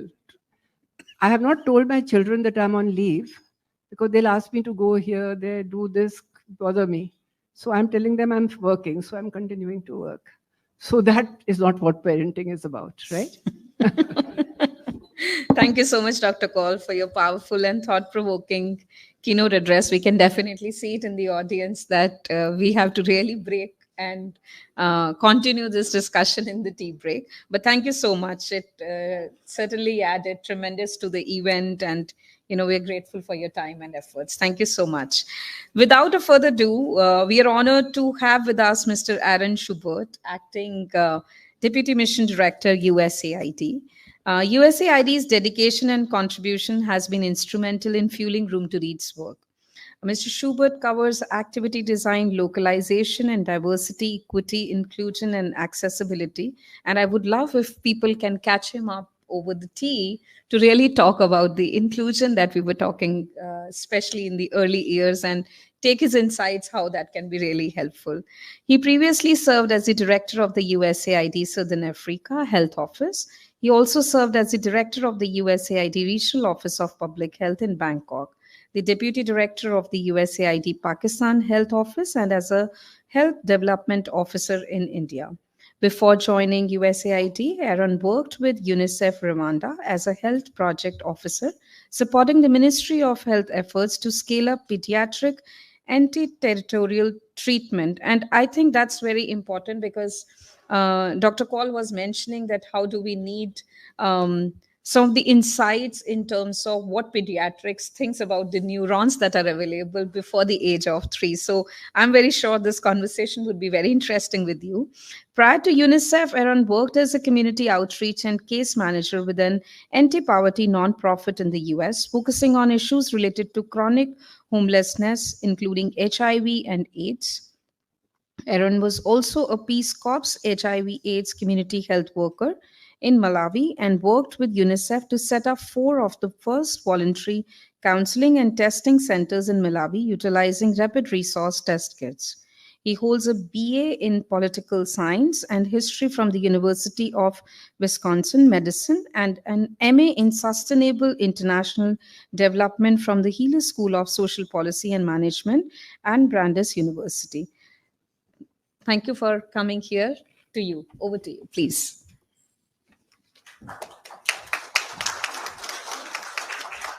Thank you, Ms. Garg. You were making me blush as you went over my bio, but thank you very much for being so thorough. I come to you today wearing two hats. One is the USAID Acting Deputy Mission Director, but also as a parent. So I just wanted to start out by saying on the USAID side, we've been partnering with India for over 70 years, and it's really a privilege now to be here at this time to look back and see how the partnership has really contributed to a more safer and prosperous world, but also prosperity for both countries. So it's been a mutual exchange. I also just wanted to say that USAID is very proud to sponsor or collaborate on this initiative. It's something that is very dear to our hearts. And we think education is really the foundation for people to be able to be productive members themselves, but part of their family and also part of their community. Wearing my parent hat, I wanted to tell you a little bit about my own experience. I have two kids, an 8-year-old and a 4-year-old, and both of them were born, well, one of them was born during COVID, but one else was severely impacted by COVID. So we were living at South Africa during that time, and we were evacuated due to the heavy lockdown and the inability of the South African health system to cope with COVID. So we ended up going back to Alaska for 8 months and living in a very remote area where our son, who was 4 at the time, actually didn't have access to early childhood education, but also was isolated from other kids. So he actually went 8 months with very little to no interaction with other kids his age. Fast forward to after that 8 months when we went back to South Africa, it was a very difficult adjustment for him and many of the other kids who had been out of early childhood education. Not only did they not develop the core critical social skills that are needed, kids at 4 years old really need to be around other kids and really need to play. But he was behind academically, not being in that environment of the daily rigor of play and the basic introduction to numbers and numeracy and literacy. So it took a lot of additional support and effort to kind of get him and his classmates back on track. I'm reminded of the many kids around the world that, first of all, also went through a similar situation with COVID, but maybe live in an environment where they don't have the resources to get them back on track. And those kids that actually never have that to begin with. And there are many kids around the world that don't have access to that. And I'm reminded of a recent trip that I took to Bangalore in terms of how this plays out in society. So we were visiting a garment factory where people were making clothes largely for export. And we were talking about some of the challenges the factory was facing in terms of finding skilled labor. And one of the examples was people sitting in a line and sewing something. And generally in this place, one person sews on one thing and hands it to the next person who sews on something, and then it kind of goes down the line. And there had been a change in the workers along the line, and one person now, when they handed it to the next person, they handed it upside down. So they found that the person was continuing to sew something on that garment, but upside down. And it wasn't until the end of the day that they realized over 250 garments then had been sewn incorrectly, because the person could be taught a very simple skill of sewing something on that. But when it came to problem solving and recognizing that something had changed, they didn't feel empowered to go to tell someone that the person next to them was sewing it incorrectly. Perhaps they didn't know how to deal with that issue that had arisen and how they were going to solve that. So that is also something that I think is near and dear to many people's heart. You can learn how to sew something on that, and you can, but really you need the additional problem solving and skills to be able to dissect that and find solutions to many of the issues that we face today. And fast forward to a conversation Poonam and I were having yesterday about skilling. How do we partner with India now to really ensure that the workforce has the skills to enter the economy of the future? When we look at India's drive to be carbon net zero by 2070, what kind of workforce is needed to manufacture those solar panels, to work in factories that are making green hydrogen? And what can we do to support the right skilling now for that workforce? Before I close, I just wanted to say that also touching on the disability point, USAID is proud to begin a new activity looking at education for people with disabilities, and that's called Enable, looking at how to foster a classroom environment that is inclusive and ensures that all people, regardless of disability, have access to the same educational opportunities throughout this country. With that, I think that I'm standing between you and your tea break. So I just wanted to congratulate you again on this initiative and say that we're proud to partner on it. And I look forward to this continued collaboration between USAID and India and this activity. Thank you.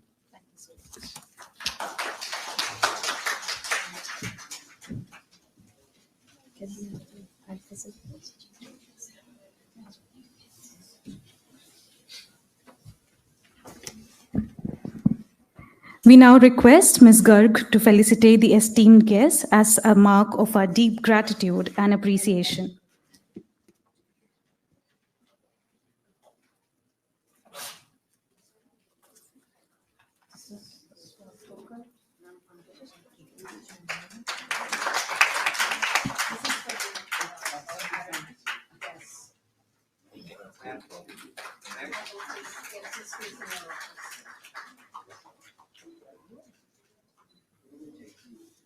Thank you. I'll take this with pride. Thank you so much.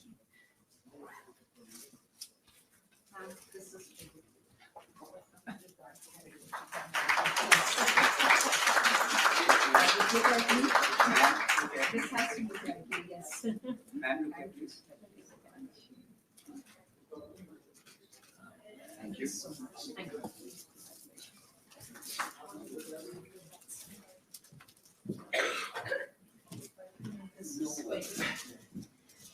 Thank you so much.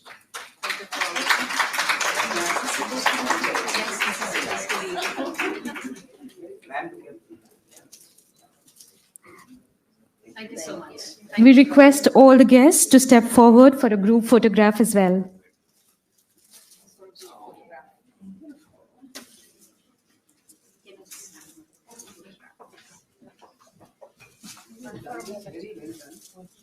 Very well done. You like it? Yes. Can we just have a group photograph? Yes.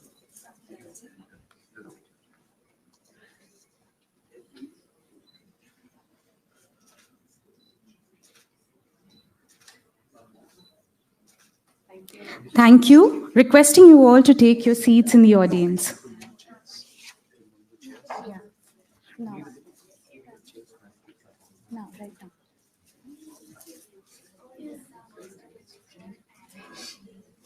So he's angry. It's a story.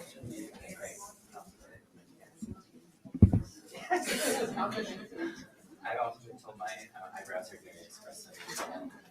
So I'm going to take care into that reading then, so you can see that as well. I really enjoyed this.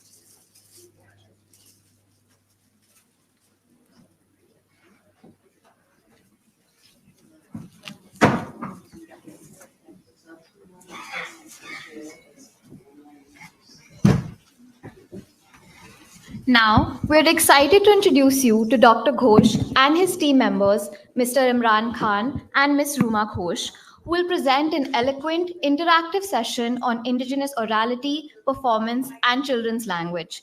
Requesting Dr. Ghosh and his team to kindly join us on stage. Dr. Ashish Ghosh, a retired professor of political science, University of Delhi, is a leading advocate of children's theatre in education. He founded Anand in 1989 and has conducted numerous workshops across India since 1986, focusing on arts intervention and community-based drama projects.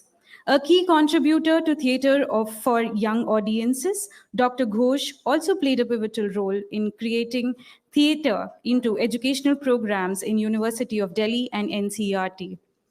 Mr. Imran Khan has over 25 years of experience in theatre for young audiences and has worked with thousands of children across India and internationally.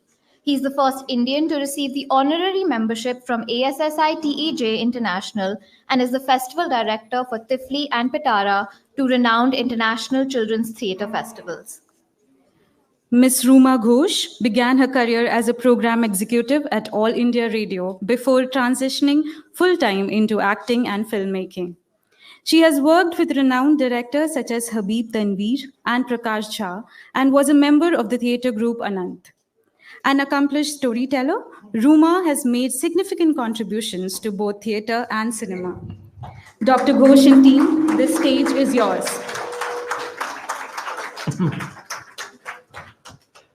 एक second लेंगे, sound check करेंगे। Hello hello, नहीं मैं बहुत तेज हूँ, balance नहीं है, मुझे हल्का करो। चेक चेक, हेलो हेलो, एक एक करके पहले मैं करवा लेता हूँ। पहले इसका कम कीजिए। हेलो हेलो, चेक हेलो, पीछे तक आवाज आ रही है सबको? हाँ, नहीं भी आएगी तो बता दीजिएगा, फिर हम माइक पे डिपेंड नहीं करेंगे, हम खुद तेज हो जाएंगे। वैसे हम बहुत तेज हैं। Hello hello, I think we can do without mic. नहीं, अब लग गए। Hello, is it okay? Okay, आ रही है आवाज? हेलो, नहीं आ रही, ये थोड़ा ऊपर करेंगे। Hello hello, check, hello checking, 1 2 3। Actually hello hello, हम प्लान कर रहे थे सीधा गाते हुए अंदर आएंगे, लेकिन अभी ये सब टेस्ट वगैरह करना पड़ रहा है। Hello hello hello hello hello, अच्छा हेलो, अभी ठीक है? पीछे आवाज कि माइक भी कुछ कर रहा है। हाँ, हेलो हेलो हेलो हेलो,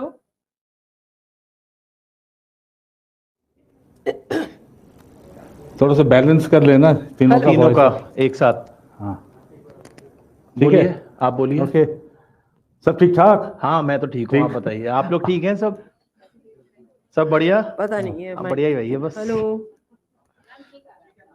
अब ठीक है? वो नीचे खिसक जाता है actually. Anyway, okay, actually to start we thought that will not occupy the stage. नहीं, हम जाते हैं बाहर, फिर आप मान के चलिए हम लोग नहीं आए। हाँ। तो हम फिर से आएंगे। आइए, हम फिर से आते हैं। हम नहीं आए, आइए आइए।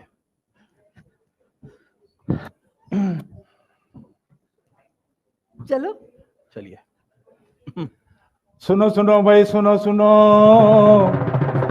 सुनो सुनो भाई, सुनो सुनो, एक कहानी हमारी जुबानी, सुनो सुनो भाई, सुनो सुनो, सुनो सुनो भाई, सुनो सुनो।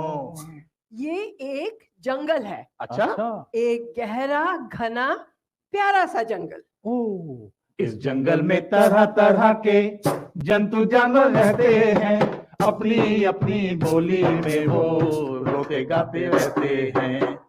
कुछ तो खुश होकर गाते हैं और कुछ दुखड़े रोते हैं, कुछ दिन भर मेहनत करते हैं, कुछ मस्ती से सोते हैं, कुछ दिन भर मेहनत करते हैं, कुछ मस्ती से सोते हैं। ये एक मुखड़ा है जो कि we used to, it's a preliminary introduction to a play we created called Raja Ki Khoj, In Search of a King. It's an old 2000-year-old Panchatantra tales, folk tales, stories were put together. You can ask why we did that. I think Vinita was talking about disconnect. I think we tried to somehow connect things. As artists, particularly working with children and for children, it's very important for us to connect. Here we tried to connect perhaps these old stories, recontextualized for today. That is one. And then another important thing is that it's a narrative and it's a musical. It's a very simple storyline, but over and above, there are layers in it. So it doesn't matter whether little one enjoys the music or story, but the others can enjoy, dig and more. So that's how I think we started. And we are fascinated with narrative traditions. In India, we had enormous narrative traditions. जिसको हम कहते हैं ना कथावाचन, बांग्ला में हम कहते हैं कौतुकता, हरिकथा, Pandavani, to name a few. तमाशा, आला, बहुत है। यूपी में आला, तमाशा महाराष्ट्र में, भूपा भूपी राजस्थान में, फड़, आंध्रा में बरा कथा, फिर any from puppets, Ravan Chhaya in Orissa, Bomalatta in Andhra, then the lyrical traditions, Mapila Pattu, Balu Pattu, मतलब हमारे देश में भरा हुआ है कथावाचन का, नैरेटिव ट्रेडिशन का, कहानी सुनने सुनाने के ट्रेडिशंस, उन सब को लेकर हम चलते हैं हमारे प्रोडक्शंस में, ओरल से रिटन को जोड़ने का, ओरल टेक्स्ट से रिटन टेक्स्ट को जोड़ने का। तो इस तरह से हमने बहुत सारे नाटक किए हैं बच्चों को इन्वॉल्व करते हुए। जबान से मुतालिक, भाषा से मुतालिक अगर बात करें तो ये जितनी भी हमारी पुरानी कहानियां हैं, चाहे वो पंचतंत्र हो या फिर जातक कथाएं हो या ऐसी जो भी हो, ये सब की सब वो हैं जो कि पहले ओरल ट्रेडिशन से आगे पास हुई है। मैंने आपको सुनाई, आपने आगे किसी और को सुनाई, उसके आगे किसी और ने किसी और को सुनाई, और फिर ऐसे चलते चलते चलते चलते ना जाने कहां से सदियों से चलती हुई यहां पर आ गई। साथ के साथ इसमें अलग अलग वक्त के हिसाब से या फिर जिस कल्चर में पहुंची उस कल्चर के हिसाब से उसमें बदलाव हो गए, भाषा में फर्क आ गया। सेम कहानी तमिल में भी कही जाने लगी, सेम कहानी हिंदी में भी कही जाने लगी, और सेम कहानी बंगाली में भी कही जाने लगी। हम कभी कभी सोचते हैं जरा ये कैसे आया, ये नैरेटिव ट्रेडिशन कहीं ना कहीं हमारे बीच में, and I think it got filtered into our minds. Maybe when we recall our childhood, we've seen so much, all of us. And thing is, we selectively, sound is so enormous and so much to see that we do it selectively. Now, when I recall, what did I select? I think I was in a village in Murshidabad, West Bengal. And so much to see all around, from trees to river to snakes, what not. And then outside world was much more interesting than the school. And in fact, I started thinking that why it doesn't interest me, because there is so much here and there, all over. For example, my musical journey started just by listening, from bird sound to musical. Every sound is not music. But then the question comes, what makes a music? And we find that, yes, we heard Kirtan, the narrative tradition of Radha and Krishna. We had Kathokata, the Kathavachan, we had heard so many times. We waited for the jatra, the folk performances to happen at a certain point of time. Even the beggars would come singing. My grandfather would collect all the grandchildren to sing in the evening in devotional music. All these somewhere got registered. And yes, river. Acha. Very interesting. Say, at the mid of night, the boatman, after the day's work, will sail down the stream, relaxed and singing. Majibaya jao re, akul doriyar majhe, amar bhanga nao re majhe, baya jao re. You might have heard refrains of this in Hindi cinema also, no? कौन सा गाना है वो? सुन मेरे बंधु रे, सुन मेरे बंधु रे, सुन मेरे मितवा, सुन मेरे साथी रे, So all these are there in every village, everywhere. Are we selecting the sounds? Are we listening to them? Are we listening to the children? Most important. We try to do that. And that had been our learning process in the whole journey. Sir का बचपन तो गांव में था, मेरा बचपन पुरानी दिल्ली में था, तो मेरे आसपास उस तरह का नेचर नहीं था जिस तरह के नेचर की बात वो कर रहे हैं।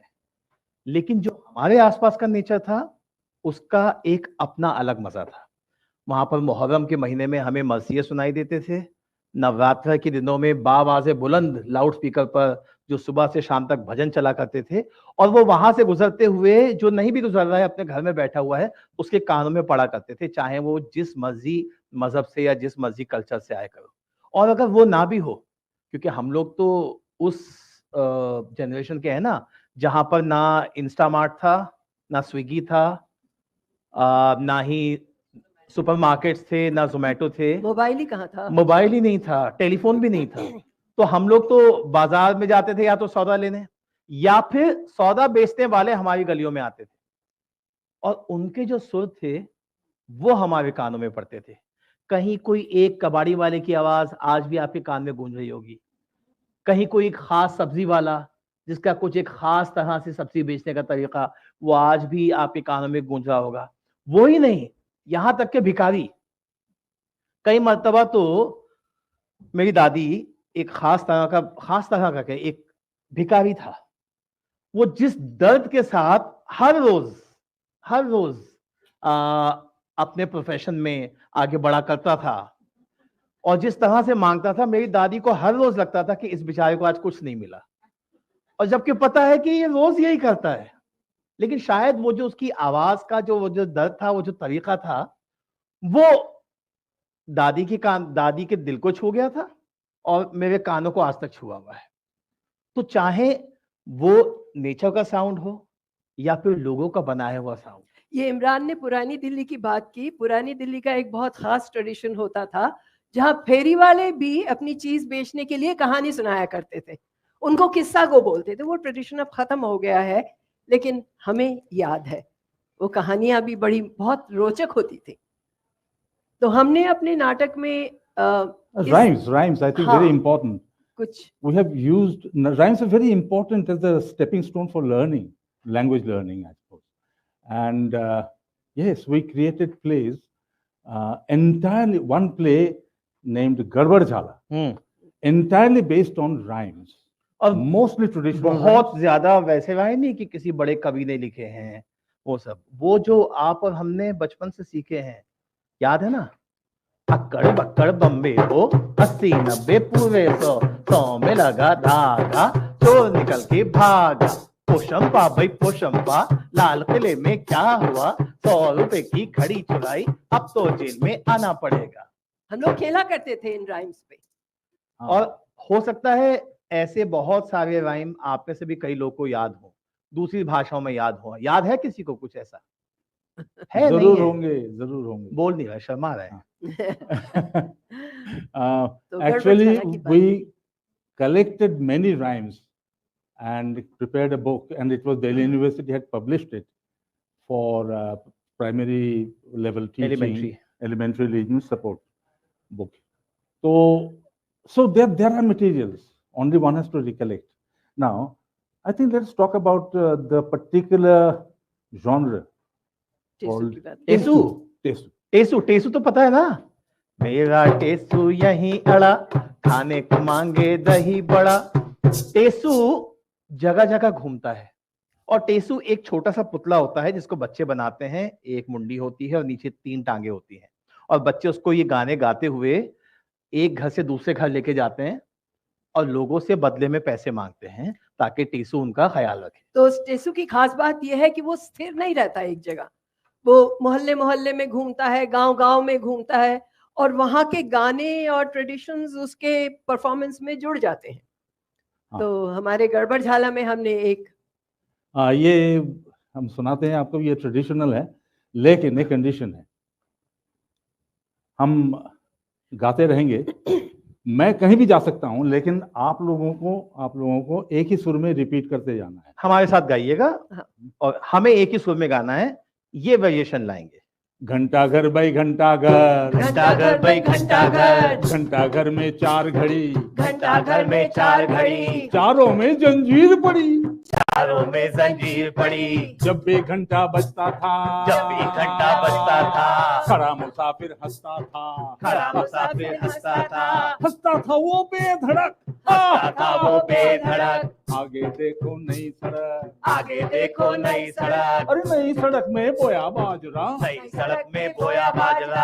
आगे देखो शहर शादरा, आगे देखो शहर शादरा, शादरा में लग गई आग, शादरा में लग गई आग। आगे देखो गाजियाबाद, आगे देखो गाजियाबाद, गाजियाबाद में हुई चोरी, गाजियाबाद में हुई चोरी। आगे देखो दिल्ली की मोरी, आगे देखो दिल्ली की मोरी, दिल्ली की मोरी पर लट्ठा, दिल्ली की मोरी पर लट्ठा, उस पे बैठा कौन? सुग्गा। सुग्गा कौन है, क्या है? पता है किसी को सुग्गा कौन है? सुग्गा किसे कहते हैं? तोता। देखा, इतना प्यारा हरा तोता किसी ने कौवा बना दिया उसका यहाँ पर। और बताएंगे किस भाषा में बोलते हैं सुग्गा? अवधी में बोला जाता है। अब अवधी क्या है? बोली। बोली। तो हम लोग जब पैदा होते हैं ना, सबसे पहले जिस भाषा से हमारी मुलाकात होती है वो है बोली, जो हमारे घर में बोली जाती है, या हमारे मोहल्ले में बोली जाती है, या हमारे कस्बे में बोली जाती है, या किसी एक प्रांत में बोली जाती है। और इस बोली के साथ जब हम स्कूल पहुंचते हैं और फिर वहां पर हमें मिलती है ग्रामर, और तब वो रूप ले लेती है भाषा का। तो हिंदुस्तान में ऐसी बहुत सारी बोलियां हैं जगह जगह पर, जो कि लिखी तो जाती है देवनागरी में, पर उनका बोलने का तरीका अलग है। इसकी कुछ मिसाल दे सकते हैं आप बोलियों की? गढ़वाली, कुमाऊनी, अरे हरियाणवी। पुरानी दिल्ली का सुना दो एक। मैं कह रहा था, तुम्हारी समझ नहीं आ रही है, कब से कह रही हूँ, चल ही नहीं रहे हो। और बात यह है कि ये इसके साथ, ये जो बोली है इसके साथ भाषा को जोड़ना कैसे है? Again to connect you, how to connect them, and there is a huge disconnect. So as an artist, we have the responsibility somewhere find a way to connect. And it's simple, it's not that very complicated. And it is to an extent outside the school structure, which works like this. हम अपने घरों से, community से, आसपास से, environment से बहुत कुछ सीखते हैं जो स्कूल की सिस्टमेटाइज्ड लर्निंग में नहीं होता है, और वो मेरे ख्याल से हमारे हार्ट को ज्यादा जिंदा करता है रादर देन द इंटेलेक्ट। तो बोलियों को लेकर हमने भी थोड़ा बहुत काम किया है। हमारा एक और नाटक है, उसका नाम है किस्से। उसके बारे में थोड़ा सा और आगे भी बात करेंगे। बट किस्से में हमारी एक छोटी सी कहानी थी, बड़ी मजे की, और वो एक बोली में थी, आप कह सकते हैं भोजपुरी में थी। बिहार की बोली, बिहार में कई तरह की बोलियां बोली जाती हैं। भोजपुरी बोली जाती है, मैथिली बोली जाती है, और भी अवधी का भी थोड़ा सा हिस्सा वहां पर आता है। तो ये एक बोली में है, और इस कहानी को अभी आपके साथ हम लोग शेयर करते हैं। कहानी थोड़ी लंबी है, हम लोग थोड़ी शेयर करेंगे क्योंकि हमें थोड़ा ही टाइम मिला है, तो हम थोड़ी शेयर करेंगे। बाद में अगर आप जानना चाहें तो पूरी कहानी बाद में मुझसे जान सकते हैं। लेकिन एक शर्त है, इस गाने में, इस पूरे गाने में, इस बोली में आपको साथ देना है। एक ऐसा हिस्सा होगा जहां पर हम लोग मिलकर कोरस गाएंगे। अच्छा, this is also a connect because we ask children to connect with us, you know. So we have to really find ways how to connect, how to involve. हाँ, आप लोग भी इन्वॉल्व होइए, क्योंकि देखिए बच्चे तो इतना कनेक्ट हो जाते हैं, इतना ज्यादा हो जाते हैं कि हमें कहना पड़ता है बेटा अब डिस्कनेक्ट हो जाओ। पर आप लोग तो अभी कनेक्ट ही नहीं हो पा रहे हैं। कोशिश कीजिए थोड़ा सा कनेक्ट हो, अपने अंदर का बच्चा निकालिए, देखिए यहीं कहीं मिल जाएगा आपको आसपास। तो शुरू करें? हाँ, तोता। ये तोते की कहानी, एक तोता था जिसको एक छोटा सा दाल का दाना मिला। अब उसने सोचा कि मैं इस दाल के दाने से आटा बनाकर रोटी बना के खाकर फिर उड़ जाऊंगा। तो इस सोच में उसने उस दाल के दाने को एक चक्की में डाल दिया। चक्की क्या है? चक्की क्या है Anyway, बताइए चक्की? कोई? हाँ। तो वो दाल का दाना वो गया चक्की में नहीं गया, वो एक खूंटे में अटक गया। अब तोते ने बहुत चोंच मारी, वो दाना निकला ही नहीं, वो लकड़ी के बीच में फंस गया। अब उसने सोचा मैं क्या करूं, किसके पास जाऊं इस दाने को निकलवाने के लिए? वो किसके पास गया? तो लकड़ी का काम कौन करता है? कारपेंटर। हाँ, बढ़ई। कारपेंटर सबको याद है, अभी हमें बढ़ई को भूल गए, तो आज बढ़ई को बुलाते हैं। तो वो बढ़ई के पास गया और उसने कहा, बढ़ई बढ़ई बढ़ई बढ़ई खुटा चिरो, खुटा में मोर दाल का ताल जाई परदेश। बढ़ई बढ़ई खुटा चिरो, खुटा में मोर दाल बा। तो बढ़ई जो था वो बोला, क्यों मैं तेरा खुटा चीरूं, मुझको बहुत काम है तो भाग जा। बढ़ई ने बेचारे तोते को भगा दिया। अब तोते को आया गुस्सा कि इस बढ़ई की तो कंप्लेन करनी है, तो किससे करे कंप्लेन? कौन बढ़ई से बड़ा हो सकता है? किसके पास? Who is the head of the country? राजा। राजा के पास गया तोता और जाके बोला, राजा राजा राजा राजा बढ़ई डांटो बढ़ई ना, खुटा चीरे खुटा में मोर दाल बा। का खाई कापी, का खाई कापी, का ले जाई परदेश। इतना तो गा सकते हैं ना?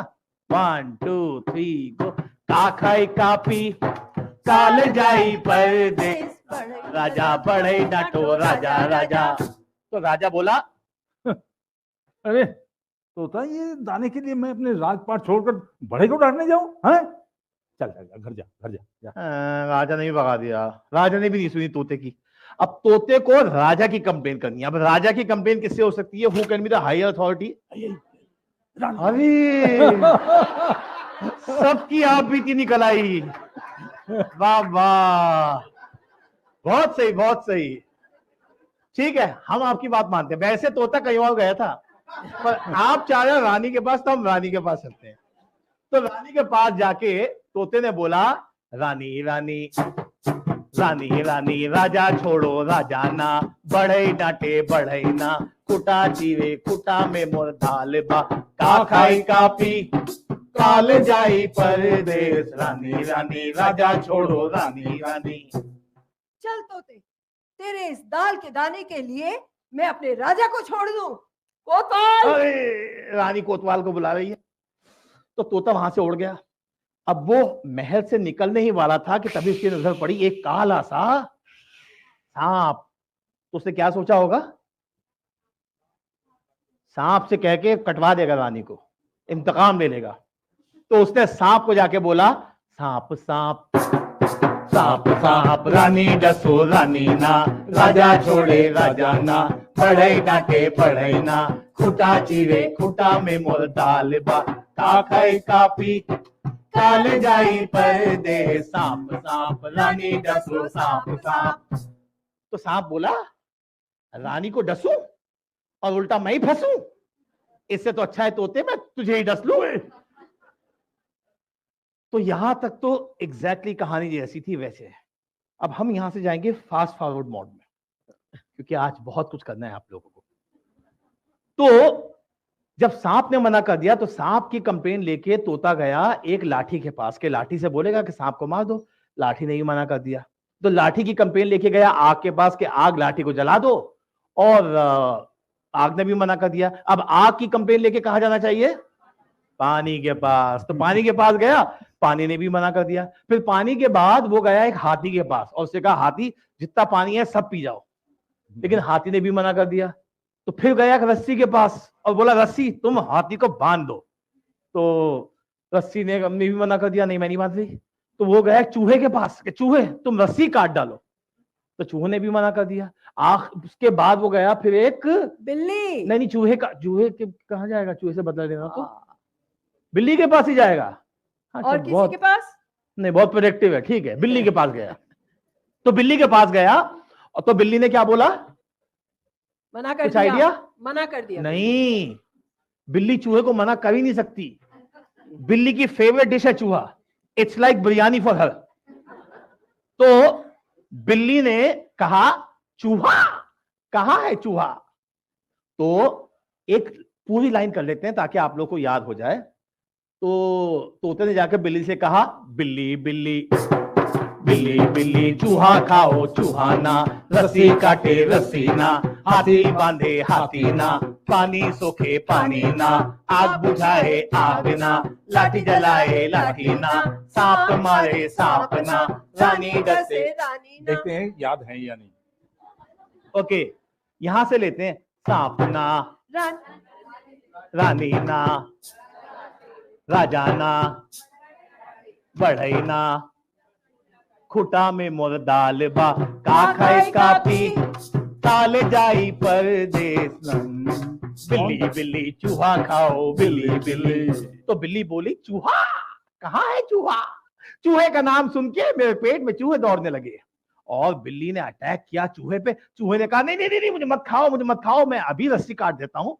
रस्सी ने बोला नहीं नहीं नहीं, मुझे मत काटो, मुझे मत काटो, मैं अभी हाथी को मार लेती हूँ। हाथी ने कहा नहीं नहीं नहीं, मुझे मत मारो, मैं अभी पानी पी जाता हूँ। पानी ने कहा अरे मुझे मत पियो, मैं अभी आग को बुझा देता हूँ। आग ने कहा मुझे मत बुझाओ, मैं अभी लाठी जला देती हूँ। लाठी ने कहा नहीं नहीं, मुझे मत जलाओ, मैं अभी सांप को मार देती हूँ। सांप ने कहा मुझे मत मारो, मैं रानी को डस लेता हूँ। नहीं नहीं, मुझे मत डसो, मैं अभी राजा को छोड़ती हूँ। मुझे मत छोड़ो। ऐ बड़े, क्या झमेला पका रखा है, चीज दे चल। तो फिर राजा के कहने पे बढ़ई ने खूंटा चीरा, उसमें से दाना निकाला और दे दिया तोते को। तोते को, और तोते को दाना मिल गया। So this what happens is that so much happens in between. There's no need to specify, but thing is, you have this type of story almost anywhere, going in a chain and coming back in a chain. I have heard in Haryanvi, in Punjabi, and you did something on that in children Korea. Book trust की एक किताब है बुढ़िया और कौवा, उसमें भी इसी तरह की चेन है पूरी, जो पहले आगे जाती है और फिर वापस आती है। कहानी का मजा भी है, साथ के साथ एक मेमोरी लेन भी है, साथ जाती है और साथ में आती है। I think we're coming towards the end. What we have tried to do through our theater and storytelling, basically, as I said, is to connect as much as possible and taking materials from all around us, all over. There's so much. We can tell. I will tell you what our responsibilities are. One is, मैं थोड़ा सा points लिख के लाया था। एक तो linkage करना पड़ता है, जो कि बार बार बता रहा हूं, between oral and written tradition, between text and context. Text को किस तरह से कॉन्टेक्चुअलाइज करें, and then the colloquial and the standard language, and the formal learning and teaching to informal learning. आजकल तो लर्निंग का मतलब ही बदल गया। मैं 10 सवाल लर्न कर लिया, forgetting that learning is, I learn what I want to learn. Rest I forget. Exam is that stupid thing called examination. But no one can escape. As theater artists, as people who are engaged with children, I think these linkages must be worked out in so many different ways, and we have to find out our ways. So one very important word in this is play. Our theater is called play. We play with so many things in life. Children consciously, subconsciously play with things. रंगों से खेलते हैं, सुरों से खेलते हैं, अपने शरीर से खेलते हैं। नेचर ने हम सबको ये थोड़ा थोड़ा दिया हुआ है, इसी को तो हमें नर्चर करना है। Yeah, and as adults, I think we have the responsibility of introducing arts, because arts is a language which defies and reaches out to as many people as possible in a way. For children, it's a fun way. For adults, it might be entertainment, whatever. But enjoyment is definitely needed. But this enjoyment carries so many other layers also. This is, we want to end with a play that we created together. We always created plays together. It's not one man authority. So एक और नाटक था हमारा जिसकी हमने बात की, किस्से जिसकी कहानी अभी हमने आपको सुनाई। उसमें 4 कहानियां थी, 4 अलग अलग ट्रेडिशन की। मैम ने जैसे शुरू में बताया ना कि जो मजमे वाले अपना सामान बेचने के लिए कहानी सुनाते हैं, तो उसकी एक कहानी, फिर एक शाही किस्सा गो जिनको राजा ने रखा है किस्सा सुनाने के लिए, उनकी कहानी, एक फकीर की कहानी, फकीर जिसने सब कुछ अपनी आंखों से देखा है, बनता हुआ देखा है और घटता हुआ देखा है। उसी तरह एक और कहानी ट्रेडिशनल जो हमने तो सुनी है, अब जेनजी के बच्चों के पास वैसी वाली दादी है या नहीं जो कहानी सुनाए, वो नहीं पता। हमारी दादी ने तो बहुत कहानियां सुनाई हैं। तो एक कहानी वो वाली भी जो दादी सुनाया करती थी, और इन सब कहानियों को एक कहानी जोड़ती थी, और वो कहानी थी एक दाने की। अभी आया था ना कि तोते को एक दाना मिला था, उसी तरह ये दाना एक जगह से दूसरी जगह जा रहा है। अलग अलग कहानी में इसका अलग अलग मकसद है। मामूली दाना नहीं, बहुत जरूरी दाना है। और शायद यही चीज हम अपने इस गाने में भी कहना चाहते हैं कि मामूली है पर बहुत जरूरी है। ये जब दाना शब्द आएगा आपको साथ साथ गाना पड़ेगा। This the refrain, okay. दाना ही दाना, दाना ही दाना, दाना ही दाना, दाना ही दाना, दाना ही दाना, दाना ही दाना, दाना ही दाना, दाना ही दाना, दाना ही दाना। जब कुछ नहीं था ये दाना, दाना फूटा लाखों दाना। कुछ नहीं था ये दाना, दाना फूटा लाखों दाना। दाना ही दाना, दाना ही दाना, दाना ही दाना, दाना ही दाना। सूरज भी दाना, चंदा भी दाना, तारे भी दाना, दाना ही दाना। सूरज भी दाना, चंदा भी दाना, तारे भी दाना, दाना ही दाना, दाना ही दाना, दाना ही दाना, दाना ही दाना, दाना ही दाना। दूर से देखो,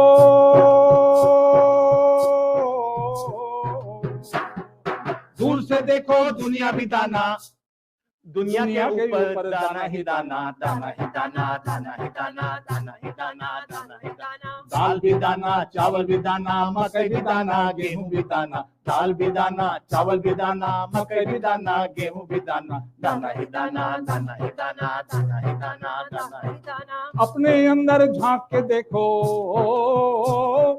अपने अंदर झांक के देखो, सिर्फ बच्चों का नहीं, हर एक। अपने अंदर झांक के देखो, सोच का एक छोटा सा दाना, दाना ही दाना, दाना ही दाना, दाना ही दाना, दाना ही दाना। इन दानों को भूल न जाना, दाने पाकर फूल न जाना। इन दानों को भूल न जाना, दाने पाकर फूल न जाना। दाना ही दाना, दाना ही दाना, दाना ही दाना, दाना ही दाना, दाना ही दाना, दाना ही दाना, दाना ही दाना, दाना ही दाना। Thank you. Thank you.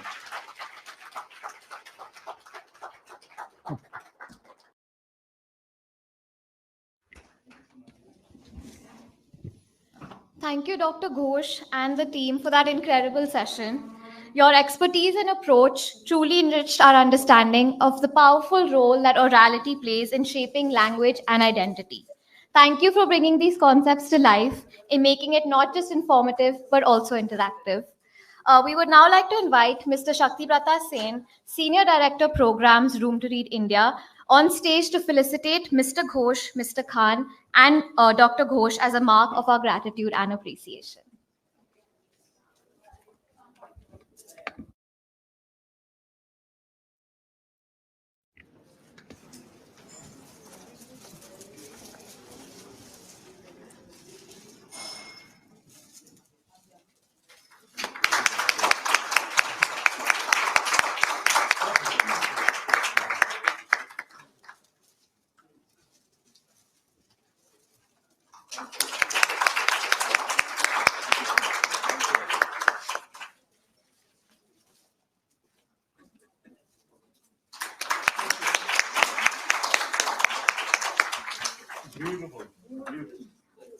We request you all to step forward for a group photograph as well.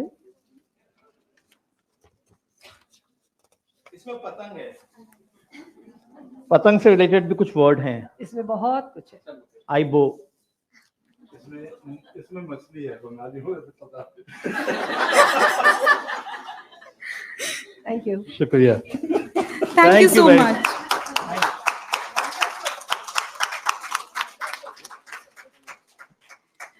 With that, we will now break for a short tea break.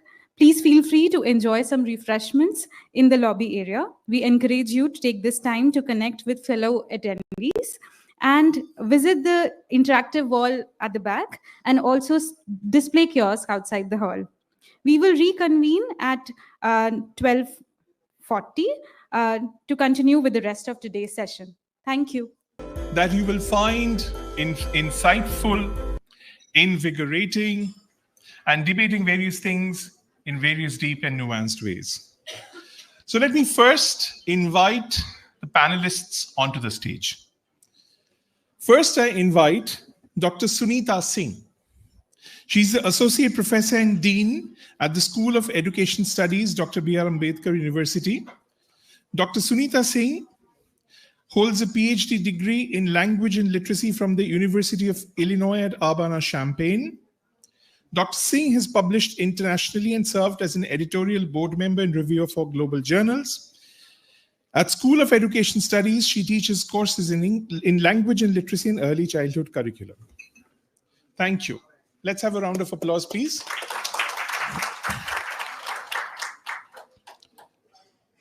Next, Dr. Suniti Sanwal. Dr. Suniti Sanwal is head of the Department of Elementary Education at NCERT, New Delhi, a position she has held since 2018. With over 3 decades of experience in child development, early childhood education, and vocational education, Dr. Sanwal has made significant contributions to these fields through her extensive work in curriculum development, research, and teacher training. Thank you. Dr. Rekha Sharma Sen. Dr. Rekha Sharma Sen is a professor and director at the School of Continuing Education, IGNOU, New Delhi. She holds a PhD in child development from the University of Delhi and specializes in early childhood care and education, disability, creativity, and gender in open and distance learning. Dr. Sen has developed and coordinated programs in early childhood and inclusive education at IGNOU and has authored numerous publications, including research articles and educational materials for NCERT and CBSE.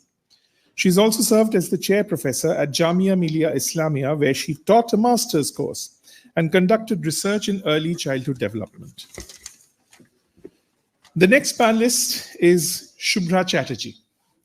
Shubhra Chatterjee is the director and co-founder of Vikramshila, not-for-profit organization established in 1989. Under her guidance, Vikramshila currently works with several state governments on early childhood education and foundational learning in the areas of curriculum development, developing resources for teachers and children, and training teachers and teacher educators. She started her career as a Montessori teacher and is passionate about working with young children in under-resourced communities to help them give a head start in life. A round of applause, please. Sonali Khan. Sonali Khan is the Managing Director of Sesame Workshop India.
don't recall anybody, sitting on a bicycle and just, driving, or riding it, or sitting in a car and just driving. I don't think anybody, will trust an adult to sit in a car ki ab jao. So why is it when it comes to literacy, we expect children to be perfect? Why do we not recognize that when we want children to learn literacy, whichever way it is, defined, sometimes very narrowly as only as reading and writing, why do we expect children, to be able to copy from the board without, knowing any meaning? Why should that be a definition? Where is the process for that? So that is one. Coming back to emergent literacy, so when I say looking at the process, what I mean is that taking into consideration the oral language of the child, and in terms of the oral language, kind of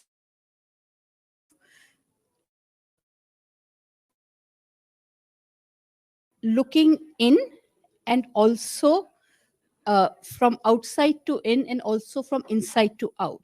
And when I say oral language, the oral language includes the culture, the sociocultural context the child is bringing in, and also it could be in terms of the different kinds of process the child is using.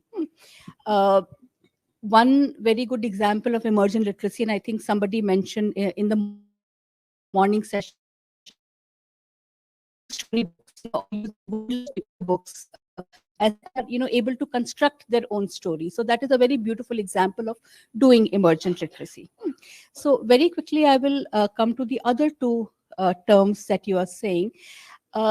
So reading readiness kind of goes, in the opposite grain of what emergent literacy is, because reading readiness actually, for those of us who have, who talk about early literacy, emergent literacy, reading readiness was something, in terms of seeing that the child is ready to read at some point, which is, kind of opposite of looking at the process. And for a child, the process is very, very important. And the moment we talk about oral language, we are connection, so on and so forth. So that is your reading readiness. And a lot of activities which are typically imagined when we talk about reading readiness are not really activities for early literacy. Those are actually more of, maybe fine motor skills, maybe about, some kind of an audio discrimination, so on and so forth. The third term that you're talking about, school readiness, and I think school readiness I think school readiness is a broader term, not specifically linked to one or the other. And school readiness is something, which includes the school, the home of the child, and the child also. So it is also not about, just doing an assessment or just looking at a child, at how a child is doing, and making some kind of a judgment that the child is ready for school or not. The onus also is on the schools and the parents. Are the parents ready for school? Are the schools ready for the child? So I think school readiness that way is a holistic concept, but should not be seen as, specifically related to early literacy or emergent literacy. Yeah. Sorry. Yeah. Thank you. We more. If I shift to Dr. C. Sawal. I mean, ma'am, in this particular context, when you're creating curriculum, you're creating lots of policy documents as well as professional development documents for NCERT, for the APEC body, or for the MOE. I mean, that is a view that you have to take from the top about all that exist in our classrooms. I'm not even talking about social linguistic diversities and etc. I mean, they are there. But even if we look at classrooms in India, it's a diverse construct. Just tell us a little about your journey to be able to create a curricular framework for early learning as you are envisaging now. So again, thank you, Shakti ji, and thank you to Room to Read for this opportunity. So I think I would start right from the Nipun Bharat when we were doing. So there is to be a program for literacy and numeracy which would start from grade 1. And when we were doing Nipun Bharat, there was a lot of debate that foundational literacy and numeracy has to start from grade 1 or from preschool.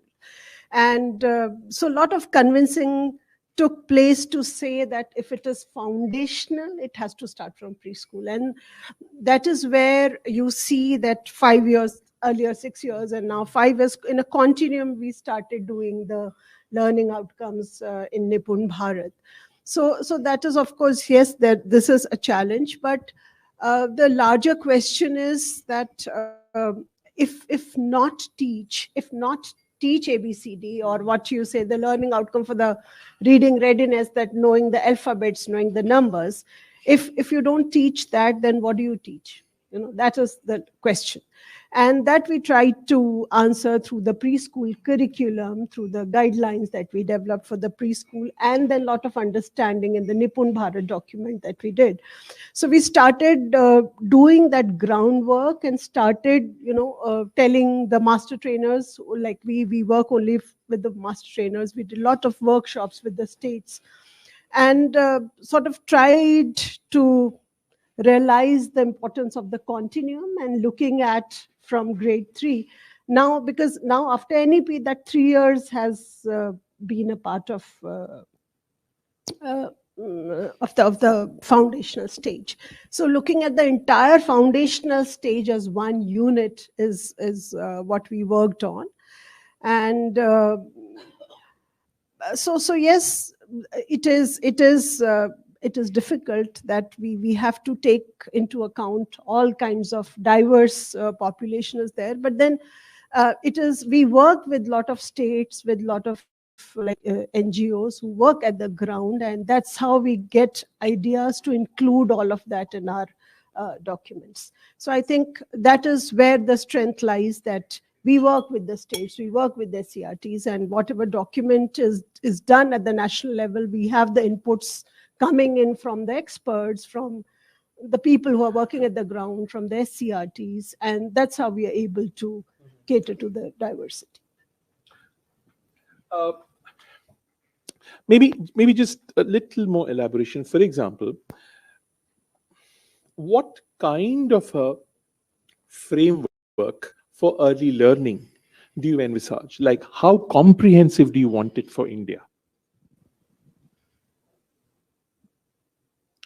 In the sense that, so India is a traditional society which has, so whenever any learning has happened, for thousands and thousands of years, it has started with, akshara matra and dhvani varna naam abhyasa shiksha. This is the Taittiriya Aranyaka talking about it. So it's dhvani and varna, uska abhyas, yahi sab chal raha hai. And at the same time, and Dr. Ghosh was talking about it today, I mean, he performed about it, that there's this huge orality that has existed in the society. But whenever, we are coming back here, probably we create very partial images of what can happen in the classroom. I think, this time you have tried to build a link between what's outside the classroom and what's inside the classroom. If you could kindly talk about that a bit. So I think, and as I said, the first question was like, what is to be done if not? So we've come out with the Jadui Petara that we have done. And what Professor Kaul was mentioning earlier. So one was the continuum, another is the holistic development. We have the domains of development outlined, and every activity that we have done is mapped to that. And so it starts, so there is like, we do have alphabet cards, but it is more on picture reading posters. We have the Barkha series, reading graded reading series in there. We have a lot of focus on sequential thinking, seriation, sound symbol correspondence, one-to-one correspondence, pre-number concepts. I mean, these are all skills that you need to do before formally taking the literacy and numeracy. And through the 𝙀𝙚 𝙬𝙚, we tried doing all of that mapping and trying to give all those like the sound discrimination, the visual discrimination cards that Professor Kaul was talking about, the seriation, classification, matching, sorting, all of those kinds of hands-on material has been put in there to give it to the teachers and the practitioners. And we are constantly training online, face-to-face, to the master trainers and to the practitioners for that. Right. Thank you. If I could go to Rekha ji next. Rekha, I have this is a curiosity that I have. And let me put it that as a question to you at this particular point. That there is a lot of good work happening in the country. It is being done by the government. It is being done by the non-government practitioners like us. It is being done by teacher communities. There are quite a few people, quite a handful of people who are doing real good work around early learning in India, and that's visible to us. But when you look at the larger reality of teachers in the classrooms all over India, if you look at the kind of pre-service learning that they're getting, there is often a kind of a knowledge gap. I mean, from that perspective, from an institutional perspective, where you're sitting, from an institutional perspective, what would you think those gaps are and how to bridge them a bit, if you could? So thanks to Room to Read for inviting, and it's been a great learning since morning. You were saying good work's happening, no doubt, but I would just like to draw your attention, good work happening since when? 2009, 2010 is the time that I see that there has been a synergy between the early learning community sector and the rest of the education, which includes the, all the people in the literacy field. So this entire new learning which is happening is just about 10 to 15 years old. You're quite right. It has permeated in what I would say the first strata where anything should permeate. That is the academia, the researchers, the practitioners. It will take time for it to percolate down. It hasn't really, though of course you could say that the training programs that the NGO conducts or even the government conducts for its training. But how much have they been, or how many people have they been able to reach? So there is a time gap which needs to be out there. In this pyramid, there are 2 or 3 thoughts that I have in 2 or 3 different directions. Let us assume that the situation now, I think one of the first thing that needs to be done is that the teacher educators themselves, those who will be teaching in these pre-service training institutions or the in-service training institutions, they need to be got on board with all of this entire thinking. And I'm not really sure whether we have, as a country, thought of any short-term training programs for the teacher educators. So I don't really think we are there. I think right now, whatever training is happening is really a direct between this, the upper academia or the think tank who's got it now all right, and down to the people on the ground. But people who are really teaching in the, in various teacher training institutions haven't really quite got it. And perhaps you need shorter modules, could be MOOCs, could be online, where you are taught how to teach further in your institution. So I think that's one very big gap area that I find. Another thing which I felt, I mean, we all know about this 4-year integrated teacher education program. We know that I think 15 institutions in the country are implementing the ITEP for the secondary, right? Nothing has been implemented as yet for the pre-primary and primary. But I did look at the NCTE website. Till about 2014, I was quite familiar with the NCTE website with Professor Kaul being there on the committee, and I used to be a part of that committee. I saw the ITEP pre-primary and primary, what they call. And the norms which are there on the NCT website, the latest norms available on the NCT website are 2019. Till 2014, till where I was aware, the teacher training used to be, and it still is, I'm talking in terms of NCT norms, is the 2-year diploma in preschool education. It had a huge component of what is child development. I was just looking at the norms and standards for ITEP for pre-primary and primary, and I took a picture on my phone. I couldn't take a printout. Any institution which starts this ITEP pre-primary, who are the people they will recruit as teacher educators? So there will be an associate professor or a professor who can be from the social sciences and also from the sciences, etc. But look at the people who will be assistant professors. So for one thing, in the pre-primary and pre-primary and primary, I don't understand why the ITEP should have an arts and a science stream, right? Who are the teachers you will be recruiting? So if it's a art stream, you will be recruiting a lecturer or an assistant professor in history, geography, political science, economics, English, Hindi or modern Indian languages, communicative skills in English, communicative skills in modern Indian languages, educational studies. I was just thinking in the earlier part when Dr. Vinita Kaul said that, and her words were that, early childhood education, the continuum. I'll just quote a little bit, just let me turn my pages. Yeah. Children learn holistically, experientially, and cumulatively.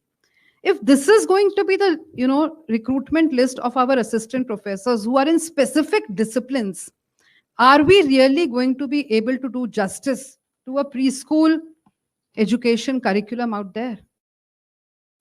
I mean, I can reread the list for you. And in the science stream, the corresponding list is physics, chemistry, biology. इसमें हमें pre school और primary की पढ़ाई के लिए at least क्या करना है? And as I was thinking through, I found another sort of a lack of convergence, and that is because we work sequentially. This ITEP program came in before we did the NEP 2020. In NEP 2020, we clubbed the educational ladder as foundational, preschool and foundational, but your ITEP prepares you for pre-primary and primary, that is up to class 5. Would it not be, would somewhere our preschool education get submerged, once again going by the type of lecturers you would recruit, assistant professors, with the primary? Ought there to be a re-envisioning of the ITEP as an ITEP for foundational stage? And allow me to say, this is the first time I'm articulating these thoughts even to myself. So I'm really not even sure I'm on the right track. I mean, this is the first time I'm just saying this out because I saw this and I was really thinking that, was it not better to have our own dedicated 2-year preschool program where we actually did look at the child holistically and ensconced all these entire skills of literacy, numeracy, etc. within our larger framework of child development? So I'm not really sure. I mean, this program has not been out in the country. I tried to search on the web for the syllabus of pre-primary and primary. I could not find the syllabus of pre-primary and primary, but the norms and standards of NCTE, I do not think do justice to the sector of pre-primary education within this larger ITEP. So this to me is a point of worry. It seems it may be far easier to include the components that we want to include in the pre-service component of our 2-year standard program. That's one thing. And just I'll conclude by saying my third point. Whenever as an institution you are making a curricular framework, you need some resources. And I was just thinking that there is a lot of good work done by all the institutions, which you mentioned. People are launching their own programs, people have recorded videos and it's out there. None of it is available as an open educational resource. Yeah, except IGNOU's own programs, right? So I think somewhere we really need to take the view that knowledge is there for everyone to see. And I will only quote my own teacher, whom I owe everything to, Dr. Annalakshmi. And when we would make the programs at IGNOU, we found that the universities were taking our own courses. And once I told one of my colleagues that look for some child development book written by a man. And she did, because most of us are women who are writing on it. And she did, and she said, "Ma'am, mil gayi, mil gayi." So I said, okay, batao. And we found that in between the cover page, there was the entire IGNOU material, and that name was by the two men. But I remember my ma'am saying that imitation is the best form of compliment you can get. So I am really, what I want to suggest is that could we have a repository where I want to devise a curriculum. Probably I don't even know what is the reading list I should offer. I'm about to ask. So can you please put up a repository where people can contribute by putting up reading list, by putting up papers, by these wonderful videos which you have shot in the classroom, make them available as open educational resources, so that if I want to craft my own syllabus, I at least don't do a wrong thing about it. I mean, I can equally take books which are, correct or not correct, or at least I don't know them in a graded way. So I think this one contribution, if Room to Read could, or maybe the entire consortium could think about something like that. That's the way knowledge will percolate. Otherwise, it's going to take, whatever time. And I think, in a way, the open education system in the country functions by itself. It's looked upon with suspicion. Though many of the courses of the Open University are used by the people in the conventional system. I think it is time to recognize the legitimacy of the open and distance education system, and for conventional system, etc., to work together. Otherwise, you're never going to be able to reach the numbers that you have. 15 states as of date do not even have institutions to run the 2-year preschool education diploma. Forget the ITEP, which according to me now, what it would be, I am dreadful of the ITEP. If this is the type of lecturers you will recruit to teach the ITEP, there is no, person over there who can teach child development per se. So what's going to happen? I think this is really something which needs a rethinking. And to me, it was a shocker when I saw we are just thinking ITEP again, and I thought what a great thing. But when I look at the norms, doesn't seem to be that great. I'm sorry if that sounds controversial and subversive. So this is, so we had originally planned, looking at the time, we had originally planned 2 questions per panelist. So I'll stick to that. So the question now I'm going to ask Rekha is question 1.1. The second question still remains. And I'll ask you, but I would be happy if anybody takes that up also, as part of the discussion. For example, so this is a major, question that I've also had, which is like, okay, so we are, you're talking about a reading list. What is a reading list that teachers in India should be going through if they are planning to teach or planning to deal with early years? That's the question. I completely understand. I also wanted to know, is there a way to bring in the knowledge that has been created and collected by implementation agencies, practitioners? I think it is time we recognize that stream of knowledge as a valid stream of knowledge, and not just only, which is coming through an university, through a certain experimental or quasi-experimental research. So a lot of, knowledge that has been created by the sector should also start figuring out in the university. I think we should do that. But have you seen anything like that happening in India? Anything like that? Even there is a discussion about this. This is to Rekha, but to everyone as well. Yeah, so I'll just quickly say my share of it. I don't really think that we have come together in that sense. You have various, some things up there on the online platforms. They're probably the efforts of the government or, some states to put up something, but in a very, a very planned way. For us to create a curriculum or a course out of the learning of the implementing organization, or even a short thing, like even the performance which we had just now, could that be converted into a course for somebody who wants to learn to use theater as a way to reaching out to teaching literacy? Can that be a collaborative effort between any of the state open universities or even the national university, or anything like that? Maybe you want to say. Just like to add. So we were doing a program with different states. So there was a teacher from Chhattisgarh. He came up to me and said, "Ki madam, आप बताओ करना क्या है? Room to read वाले कुछ बोलते हैं, प्रथम वाले कुछ बोलते हैं, NCERT वाले कुछ बोलते हैं, and other technical partners. So what has happened is that states have MOUs with a lot of agencies. And as you're saying, we are not really collaborating. Everyone has their own agenda as such. I mean, so everyone claims that children have poor learning outcomes, and they did an intervention, and the learning outcomes have improved, but children are where they were, So I think what you're saying, that collaboration is extremely important, because in the field it is also creating a lot of chaos for the teachers, because every time, if there are multiple partners, having different pedagogies, different resources, everyone wants to bring in their resources. So what is a teacher supposed to be doing? So I mean, that is again one issue that I just want. I'll just make one very brief point related to this. Related to this point, one thing we have to remember is that, and probably this is something which has not gained too much popularity in the Indian context, especially given because you're even asking this question.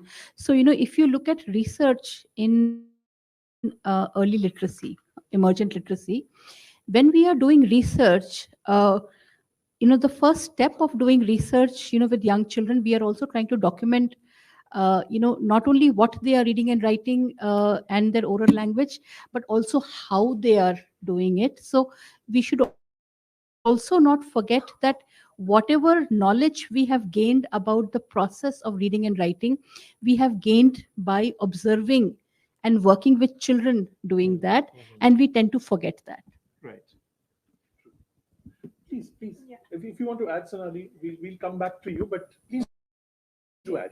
So I think you raised a really a critical point, Suniti, about a lot of players there and lots going on. So just to add to it, like whenever you create, say, the training learning material, you have to give a preface. It has to be aligned with NCF, NIPUN, National Education Policy, if there is a state policy. So there are 5 documents to which you will align your TLMs before you can introduce them, just for the sanctity of the process. So to your point, I feel sometimes it's an evolutionary process. Thinking has evolved. How do we sort of take all of them along? And also to a level that the resources are limited. So sometimes partners like us will reach the least served communities first, where maybe there is nothing there that is resources are available, and therefore you reach there, you try and provide quality TLMs, or you provide quality classroom experience, you try to train and capacity build. So I think there, if we can see how alignment can happen at sort of a national level, how we can work at a state level, at a district level, at a block level, and most critically, I think the last served, or the last mile, as sometimes we call it. So I think that then becomes some of those complexities which we deal with, at a very personal level, when a teacher or an Anganwadi worker will tell you this problem, versus sort of at a more sort of a remote area where very few probably are reaching any resources. So I think we're dealing with that complexity as well. Right. I think another... Yeah, please. So another thing is scaling up. We do very good work in pockets, as she's saying. So how do we scale up? That is again a challenge. Yes, of course. I mean, coming back to all of you, if I could, I mean, to Shubhradi now. Shubhradi, it's in this particular context. So there is this issue of scaling up. There is a system which is scaling up a curriculum, a process, a product, and there is a community which is acting as the premises as to where is this happening. And suddenly you see that there are diverse things coming to this particular space over a period of time. This is exactly what Suniti was talking about. So it could be about multiple agencies, it could be about multiple views of how learning should happen. I mean, I'm sorry for this very personal question to you. So, I mean, what are you, I mean, as a very senior educationist in the country, what are your dilemmas when you see that there is so much of often conflicting viewpoints that exist in a system about what should the children be taught and what, according to you, is a way forward? It's a very difficult question. Let me try to answer. One is obviously, too many organizations working in one geography, whereas, so we tried to do a mapping once to identify the gaps and overlaps. So if in a particular block there are 6 NGOs, in the very next block there are none, so can it be divided? We have had dialogues, but not resulted in anything concrete. That is one. And then the matter of resources. When I'm just hypothetically saying that this particular school, 3 organizations come and they have their own curriculum package. The teacher is very confused, as Suniti ji was saying, कि हम इसका पढ़ाएं, and ends up teaching nothing. And then बोलती है हमारा textbook भी करना है. So that is a dilemma that we don't know. But the other dilemma that happens is, I was just thinking from all that has been said since by Sunita and Suniti ji, about this whole thing of school readiness. Abhi ka jo hai na, these loose terms being interpreted by different people in different ways. To a certain officer sitting there, school readiness means aap ka se ye tak padha do. So you have made the trouble of, and that the wish of that particular very powerful individual sitting there, the whims. The English padhana hai, that is school readiness. This is school readiness. This is school readiness. And aap jo kara rahe hain, and the whole 2 years of work just goes out of the window. And we have to accommodate certain things. So this is one is, I think the bureaucrats and all, they need to be, I'm sorry to be so blunt, but sometimes they need to be kind of sensitized and oriented that what these terms mean. And even about something like early literacy, early reading and writing. So, ever since NEP, when this 5 years foundational was suggested, people like Dr. Professor Paul, they have been warning कि formalization नहीं हो जाए pre-primary का. Instead of the other way around, which NEP is suggesting कि classes 1 and 2 में play-based करो, that kind of interactive learning karo, it might lead to, and I see the danger, because this early literacy and early numeracy is again kind of a reductionism is taking place. And it depends on that particular organization who is implementing it, or the particular, I don't know, the donor.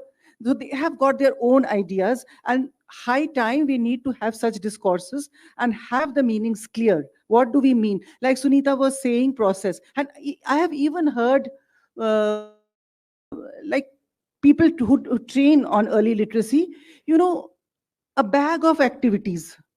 But they may not add, and they, in a way, everything is a preparation. I mean, indirectly, all the activities, they contribute to early literacy development. But it has to be done and that is where your science of reading comes in also. To have an understanding of kaun sa process, kaun sa sequence, kya dale, kya nahi dale. Just a bag full of activities se hota nahi hai kuch. But in my mind, there are 5-6 things that are very important for literacy. Ek hai vocabulary, ek hai verbal reasoning, फिर phonological awareness, phonemic awareness. इसका जो हर एक जो चीज 6-7 जो component है literacy का, there are beautiful play based activities in ECE, but either they are done in a haphazard manner or the person doing it has no understanding of the process of early literacy. So ye karate hain, lekin we don't see the impact. So we need to get these things straight in our understanding, and there a lot of cobwebs are there. They have to be cleared till we find a way forward. Very interesting. Sonali ji, one of these concepts, I mean, here, when we started, we were talking about these interchangeable terms like emergent literacy, school readiness, and etc., etc. The other terminology that I get to hear, and probably I do not know what has happened to the semantics of that term, reductionism or what, is the method of play. I mean, if you could just elaborate for us conceptually, what does play mean? Good question, because I think there is the whole seriousness about play, and as Sesame, we are super serious about play, though it should be all fun, which it is. So just to say, children, I think this was made in point was made in the morning also, that play is something that children do intuitively. They play naturally. That's something they learn so many things through, whether they're socialization, team building, personal relationships, and multiple other things. So very recently, when as SESME we use play, that's our DNA. But to understand what generally play is understood as is jao मैदान में खेलो, play football, play cricket, play ludo. But how does play get integrated into learning? That is a very key component that we really need to think about. Play itself, I mean, here all experts are sitting. So, play itself, you have child-led play, you have adult-led play, you have structured play, you have unstructured play.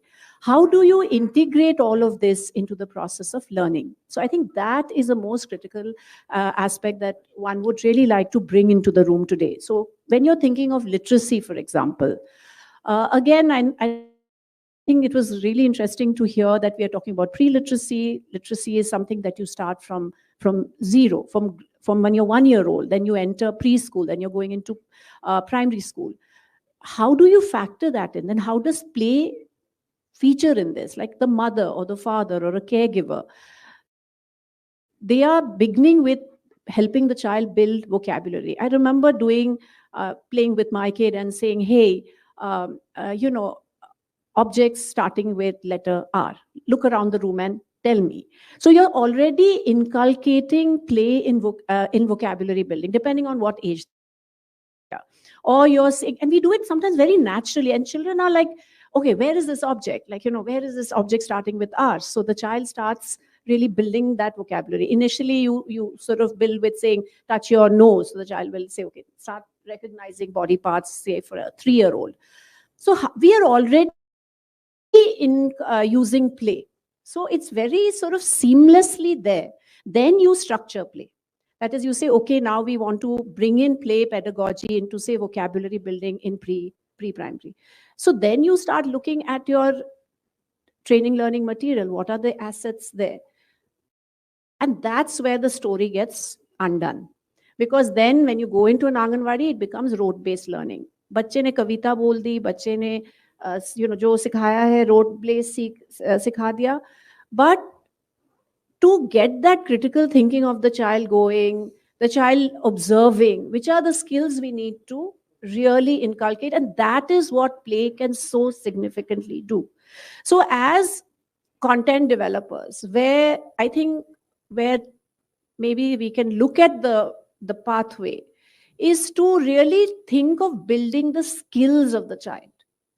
Observation, creative thinking, rationalization, problem solving, and then you create those TLMs which build those skills that allow that child to reason. So if, I think we all make story ponds, like everybody makes story ponds, but it has so many fascinating uses.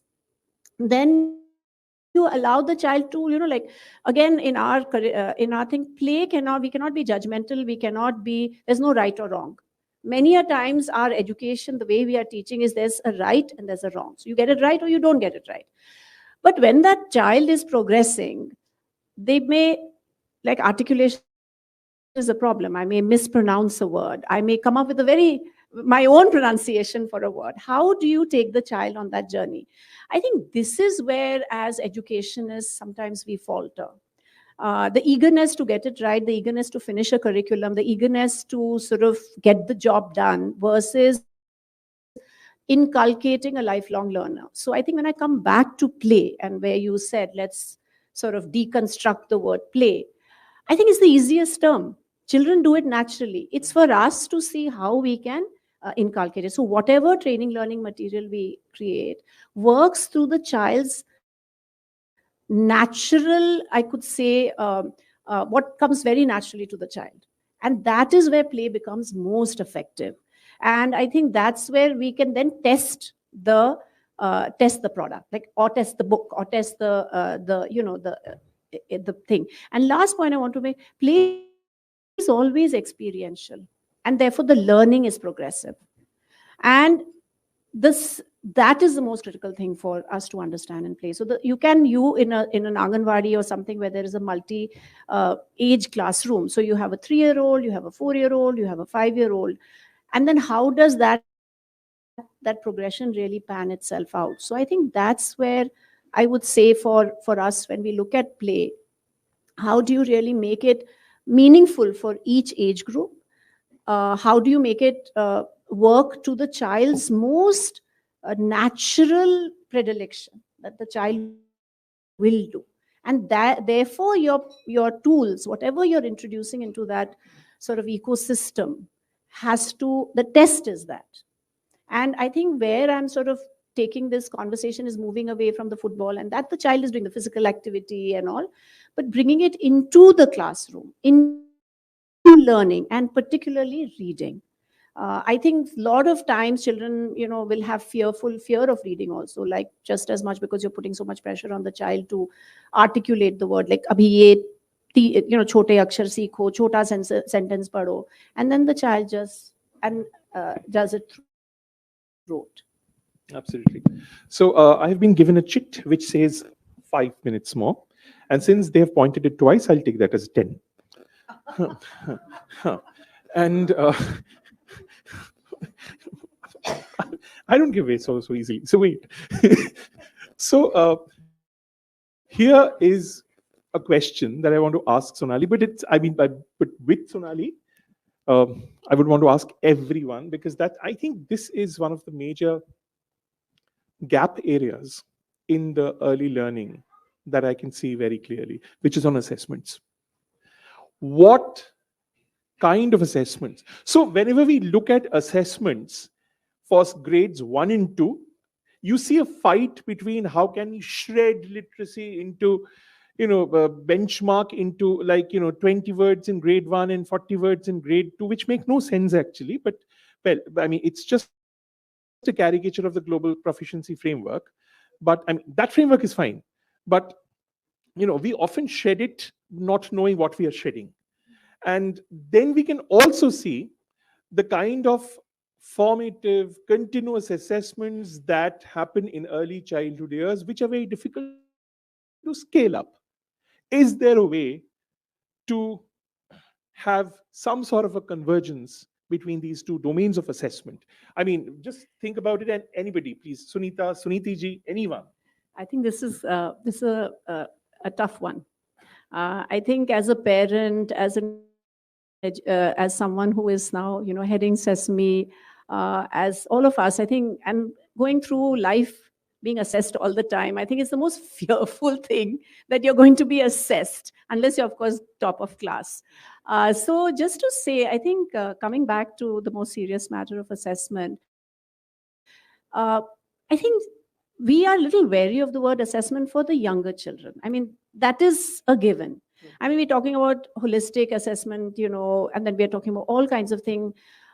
Grades 1 and 2, you've already put the problem. So as such, we are a little wary, because I think it creates its own problem. And I think also Dr. Kaul has left, but then does it lead us into a more structured, more formalized approach as such? But again, then should we not assess? Yeah, what is the progress of the child? If the child is meeting those quote unquote LOs or learning outcomes, is the child's age appropriate goals being achieved? Is whatever that should we not assess? So I think we are in that conundrum. But at the same time, I think where we really need to think about assessment is, where I would say, is what are we assessing at that early age? And I think that becomes a very critical factor, because if you're only assessing for reading proficiency, and we say that is the easiest to assess, so year on year we do these large scale surveys and say a child in grade 2 cannot read grade 2 appropriate, or a child in grade 8 cannot read grade 2 appropriate. Therefore, then we've already spoken about the reductionist approach, when the whole effort of the education system, parent et al, will be towards building that proficiency and whatever it takes. So I think that becomes a tricky one. So I think for us at Sesame, we would focus a lot on looking at conceptual. And I think we spoke, and I think Suniti also spoke, I think Shubhra also spoke. What are those concepts, whether it is pre-literacy concepts, pre-numeracy concepts? Most people don't even understand this, just to flag it. Sleeping lines, standing lines, this line, that line, and we don't even link up these aspects that will lead to, and I'll come back to literacy, like holding the book correctly, identifying, that it has some letters on it. So that's all the process of a child. We are not looking at that. So I would say that first, let's get the assessment of our process before we start assessing the child. I think that, I would say, is the most critical, and I think that I would really like to bell that cat. Let's assess our process before we assess the child. And I think that is a significant gap, because otherwise you're expecting the child to deliver on something which we are not equipping the child with. So I would really want to push that on the table. Otherwise, we are going down a rabbit hole. Yeah, so large-scale assessment in ECE is a problem area, but I have personally used two tools. One is by CSET, that was developed, the School Readiness Instrument, and the second by APU, the Early Learning Assessment. And to some extent, we looked up, because when we started this work on assessment, I'm taking a slightly different line from you, because it is pragmatic, you have to do at some point of time. So we looked at 𝙀𝙬 and we looked at some of the tools developed in Canada and all the countries. I found, these two tools fairly good that are available in India, but the only problem is time. It's very time intensive. It takes about 45 minutes per child. So you cannot have it large scale. But yes, the good thing about the APU tool is that it is longitudinally and cross-sectionally. You can do it. So at some point of time, we have to really give some thought, and I'm hoping that NCERT will take it up. We do not have anything large scale, but it is also needed. And I have found them to be very activity-based, play-based, so non-threatening to a child. Yeah, I mean, and the way you use it and what you use it for, that's something, if you make it very high stake, then it's a problem. Yeah, I don't disagree with you. At SESME, we use the same tools, because there are no other tools, right? So we all reference tools, we reference standard tools. So that there is no, so if you're doing, say, if you're tracking the child's learning outcomes and you're tracking them longitudinally, then there are these only tools that you can use. So fully in sync with her. But I think also, as you're rightly saying, then it becomes at a small scale, because you're not able to scale it up. So also at an early stage, therefore, then what do we assess? Where should we put our focus on so that we can hope for better outcomes? Right. Yeah, please. Yeah. So, to me, it seems a bit of a mid-path, in the sense that I think the foundational years, from the perspective of the child, would need to stay on the formative assessment bit at the local level. You need to find out the system's health, which you can do sample surveys and find out. And I mean, once again, a subversive comment, why do we have, going by what Sonali said, why do we have children's report card? Why don't we take out teacher's report card up to class 2? Is teacher ne theek nahi padhaya? Why do we need to do that? Get the parent-teacher meeting to discuss the child. So formative assessment is what would work. We are not looking at large-scale assessment in the area of early childhood at all. And whatever are the learning outcomes set at the end of, and what even in terms of the NCF, it says learn to read by grade 3. Now, I mean, as Lata ji famously interprets that, by grade 3 bataya nahi hai, shuru mein ki end mein. So let's take it by the end. I mean, so, this whole sense of formalization or pressure. So a big no-no to, individual child-based large-scale assessment, I think. Yeah, so I think about the policies, I'll just talk about the policy. So what the policy is talking about is the holistic progress card, where you do a 360-degree assessment, but then the challenges are as to, like how do we really do it, and what does that mean, 360-degree assessment. So of course there is a challenge, but then I think I lean more towards what Rekha ji was saying, that what we did initially is like we did intensive case studies with children, did for every child we would have things, but not really formalize it. But the policy is talking about HPC, and that is what we have been recommending. recommending that you do an HPC for children at the foundational stage, which is not really formal, but it gives a holistic assessment of the child. Sure, please. Okay, so thank you. And I think I will just add on to what has been already said. So one is, of course, we have to see what is the objective of the assessment. Assessment is definitely important. I don't think any of us sitting over here are going to say that we should not have assessment. So assessment is definitely very important. However, assessment should not put the onus on the child is something I would say in any form. So which in terms of that, if a child does not know us a particular concept, then the onus of that comes on the on the system, whichever way it goes. Formative assessment is, I think, what has already been said. I would like to repeat and emphasize on the formative assessment, and especially these years now that we are talking about, these foundational years. So if we are recognizing these foundational years as as the years where the child is in the process to read, so the assessment also has to be along the same lines. Assessment cannot be only in a summative form. Assessment also has to be formative. And so going from here, the purpose of the assessment then needs to be what are the support systems that we can create if this particular child is not doing what what the expectations are, whether they are coming from the learning outcomes or whichever way. And so one more one example I would like to give. So I also teach a course on language and literacy, and I asked my students to do an assignment. Assignment is on a running record. Running record is a formative assessment where students have to go and observe a child reading in process, and they have to document, and they have to come up with some support strategies for that particular child. However, my own students, when they go to the schools, when they start teaching, and they come back and talk to me, and then they say that, ma'am, like in running record, we are not able to do that because it takes too much time.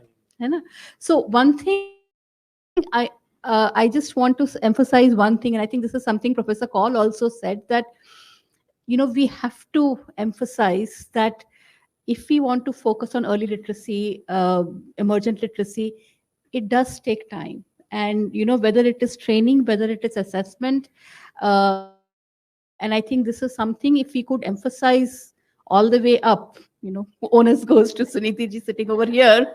So if we could emphasize that, I think that would also make make a very big contribution, because we sitting in this room, we understand how complex. In fact, there is a saying that reading is rocket science. Reading is rocket science. And so, but when it comes to the ground level training of the Anganwadi workers, then wo literacy wala component gets reduced to, which started off with 3 full days, gets reduced to like, acha isko ab 2 ghante mein kar do. So that's. Friends, I'm afraid I'll now have to open it for a question and answer, but for the rest of the day. Please grab them whenever they get out of the stage. And over lunch, after lunch, please grab them. I mean, that's the only way to have a question answer. Thank you.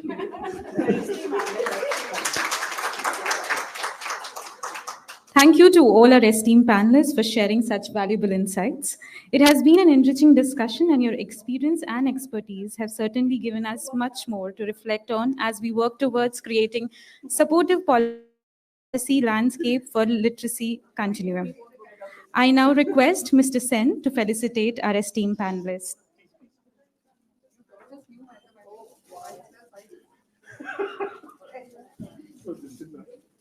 Thank you.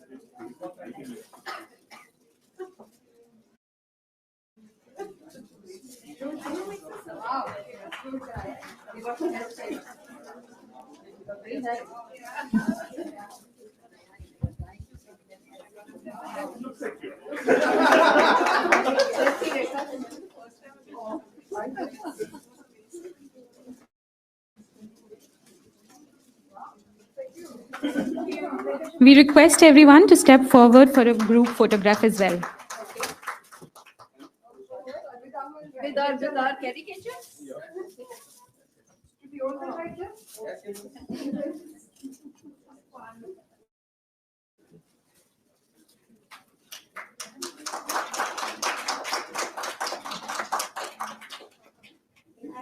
Thank you so much. Requesting you all to take your seats in the audience. With this, we will now break for lunch, which is served outside in the lobby. I request everyone to be back by 2:40 p.m.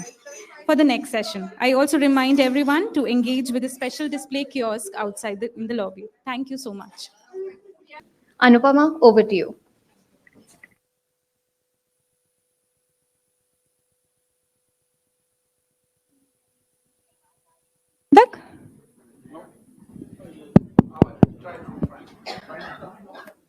अभी मेरी आवाज आ रही है पीछे तक?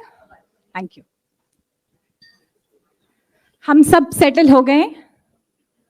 हम सब? Okay, thank you.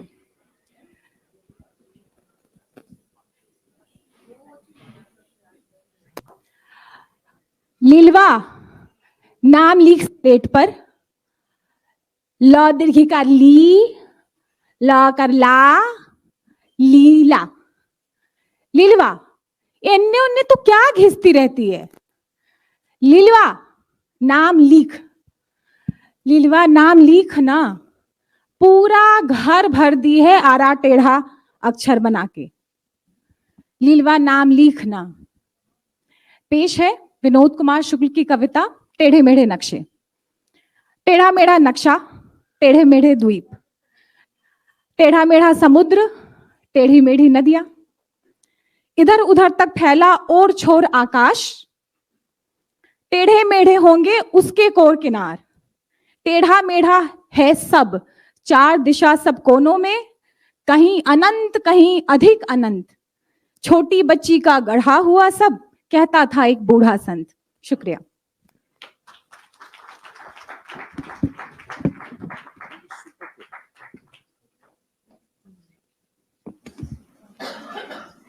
Thank you, Ms. Bharadwaj, for that beautiful and heartfelt poem.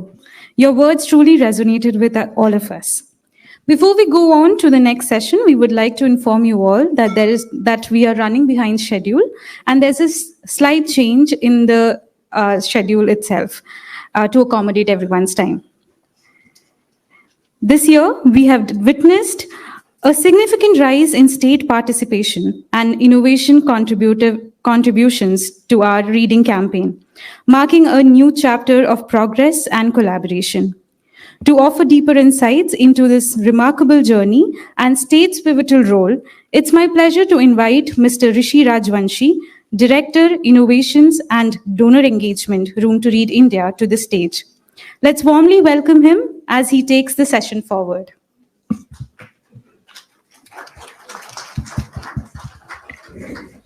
Good afternoon, everyone. Thank you, Anupama, for setting the tone. So when we launched our reading campaign, we were looking at numbers and we were looking at reach that Room to Read as an organization could muster or could achieve. But slowly and steadily, with the partnership from the state government officials, we saw an incredible and amazing collaboration that happened across the states of India. And this session is about the same, how India got reading across states.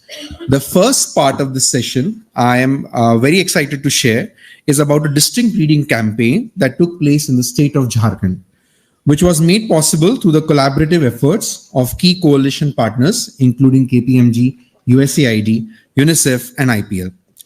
With the instrumental support of the state government, the coalition partners not only came together to design, but also implemented a state-wide reading campaign aimed at creating quality learning environment for children across Jharkhand, which just concluded yesterday. To share insights from this experience, may I please request Ms. Parul Sharma on the stage, please. Ms. Parul Sharma is an education specialist at UNICEF Jharkhand with 18 years of experience in the social sector. including 14 years in education. At UNICEF, she leads initiatives focused on teacher development, curriculum reforms, and equitable access to education, addressing gender-specific barriers and promoting holistic education environment. Parul holds a postgraduate degree in social work from TIS, Mumbai, and is skilled in donor engagement, partnership building, and research on social norms affecting girls' education. Over to you, Parul. Thank you.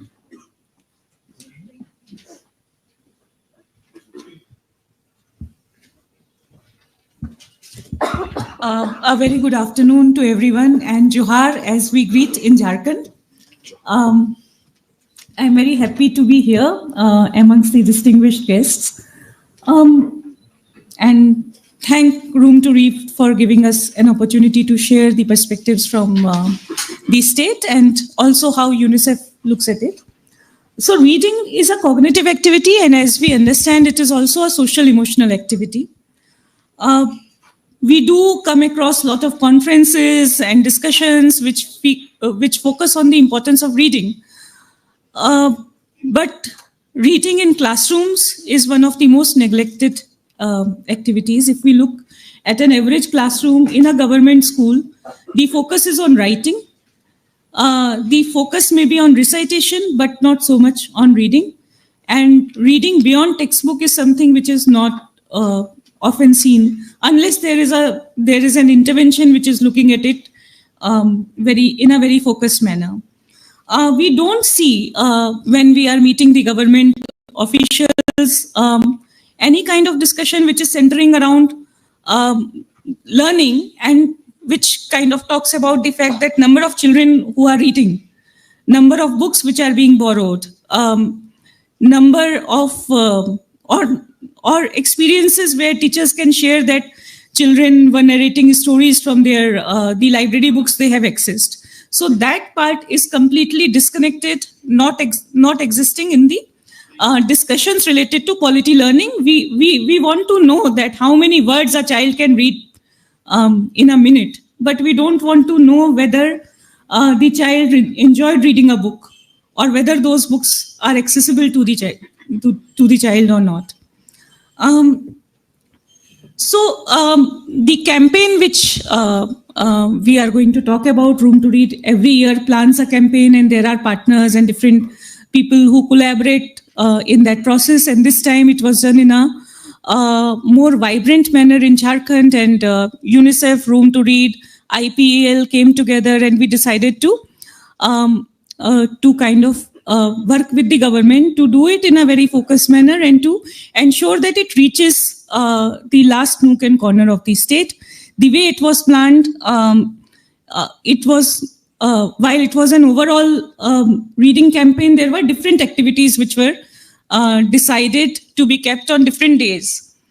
For example, there might be a day when children can read with their parents and spend time when they engage with parents on reading and reading related activities.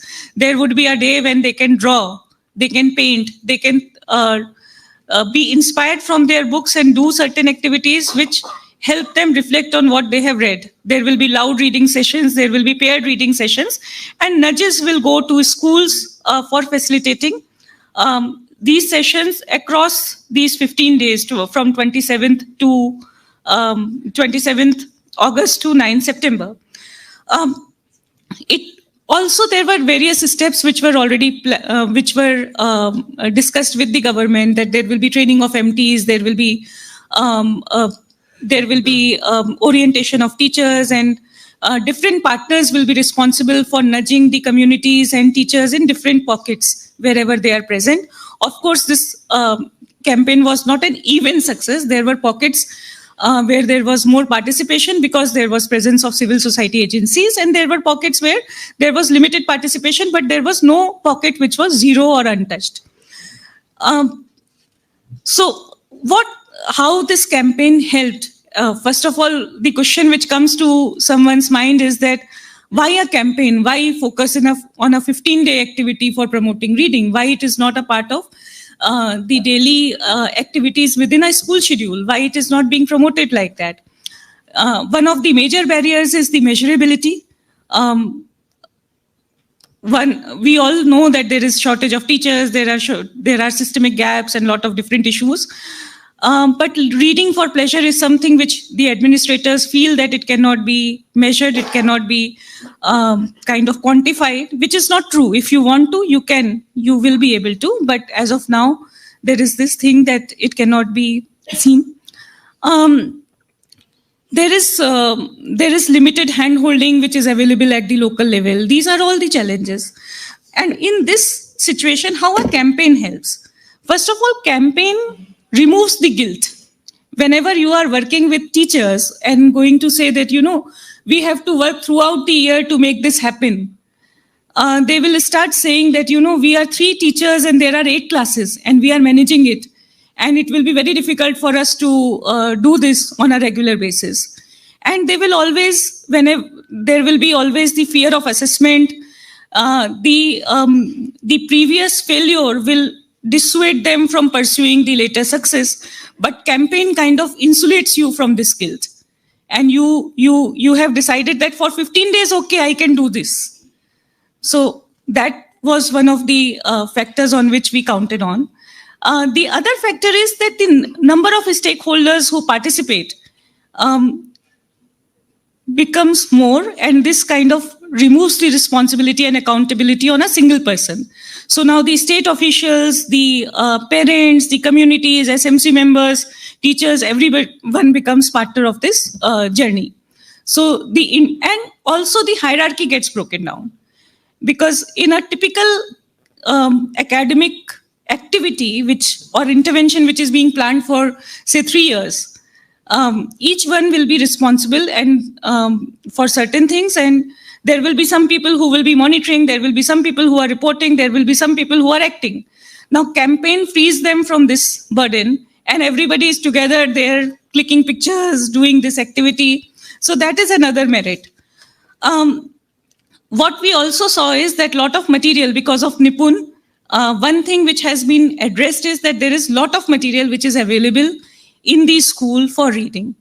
Now, many of the teachers, if you talk to the teachers, I can share my experiences from UP and Bihar, and there are teachers who take pride in the fact that before their retirement, none of the material got damaged, or they could actually hand over everything in a very intact form to the next person who is coming. So the material is made for people who come and inspect, and you should be able to produce that material in front of those who are coming to inspect. It is seldom meant for children to enjoy and read. So during this campaign, one of the major activities was that the material should be displayed, and there was a readathon when everybody decided to read for 30 minutes at a particular time, and we came to know teachers reported around 1,30,000. Those teachers who have filled up certain forms, so we come to know that around 1,50,000 children were found to be reading as per the Google sheet submitted by teachers at that point of time. There might be many more children who were reading together at that point of time, for whom the record was not entered. Now, so a major success was that all children came to know that how many books are there in their school. They could touch, feel, and they could remove the fear of reading, because if one day you come and say that, you have to read this book, it becomes a very difficult activity for somebody who has not seen the books. And the assumption is that this book will be very, very textual. They have not seen that there are books which are meant for junior children, younger children, which have more pictures. There is no pressure of reading perfectly. So that fear of books was removed. And once this is removed, the fear of being monitored, the fear of having to do the same task over and over again when you have 10 other responsibilities, you start enjoying the success.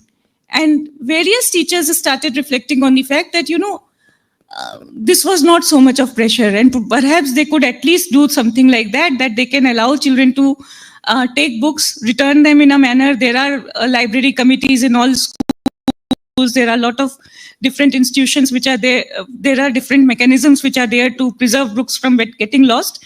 And generally they do not lost. It is a hypothetical fear that everything will be lost, and when the administrator will come, there will be nothing to be shown.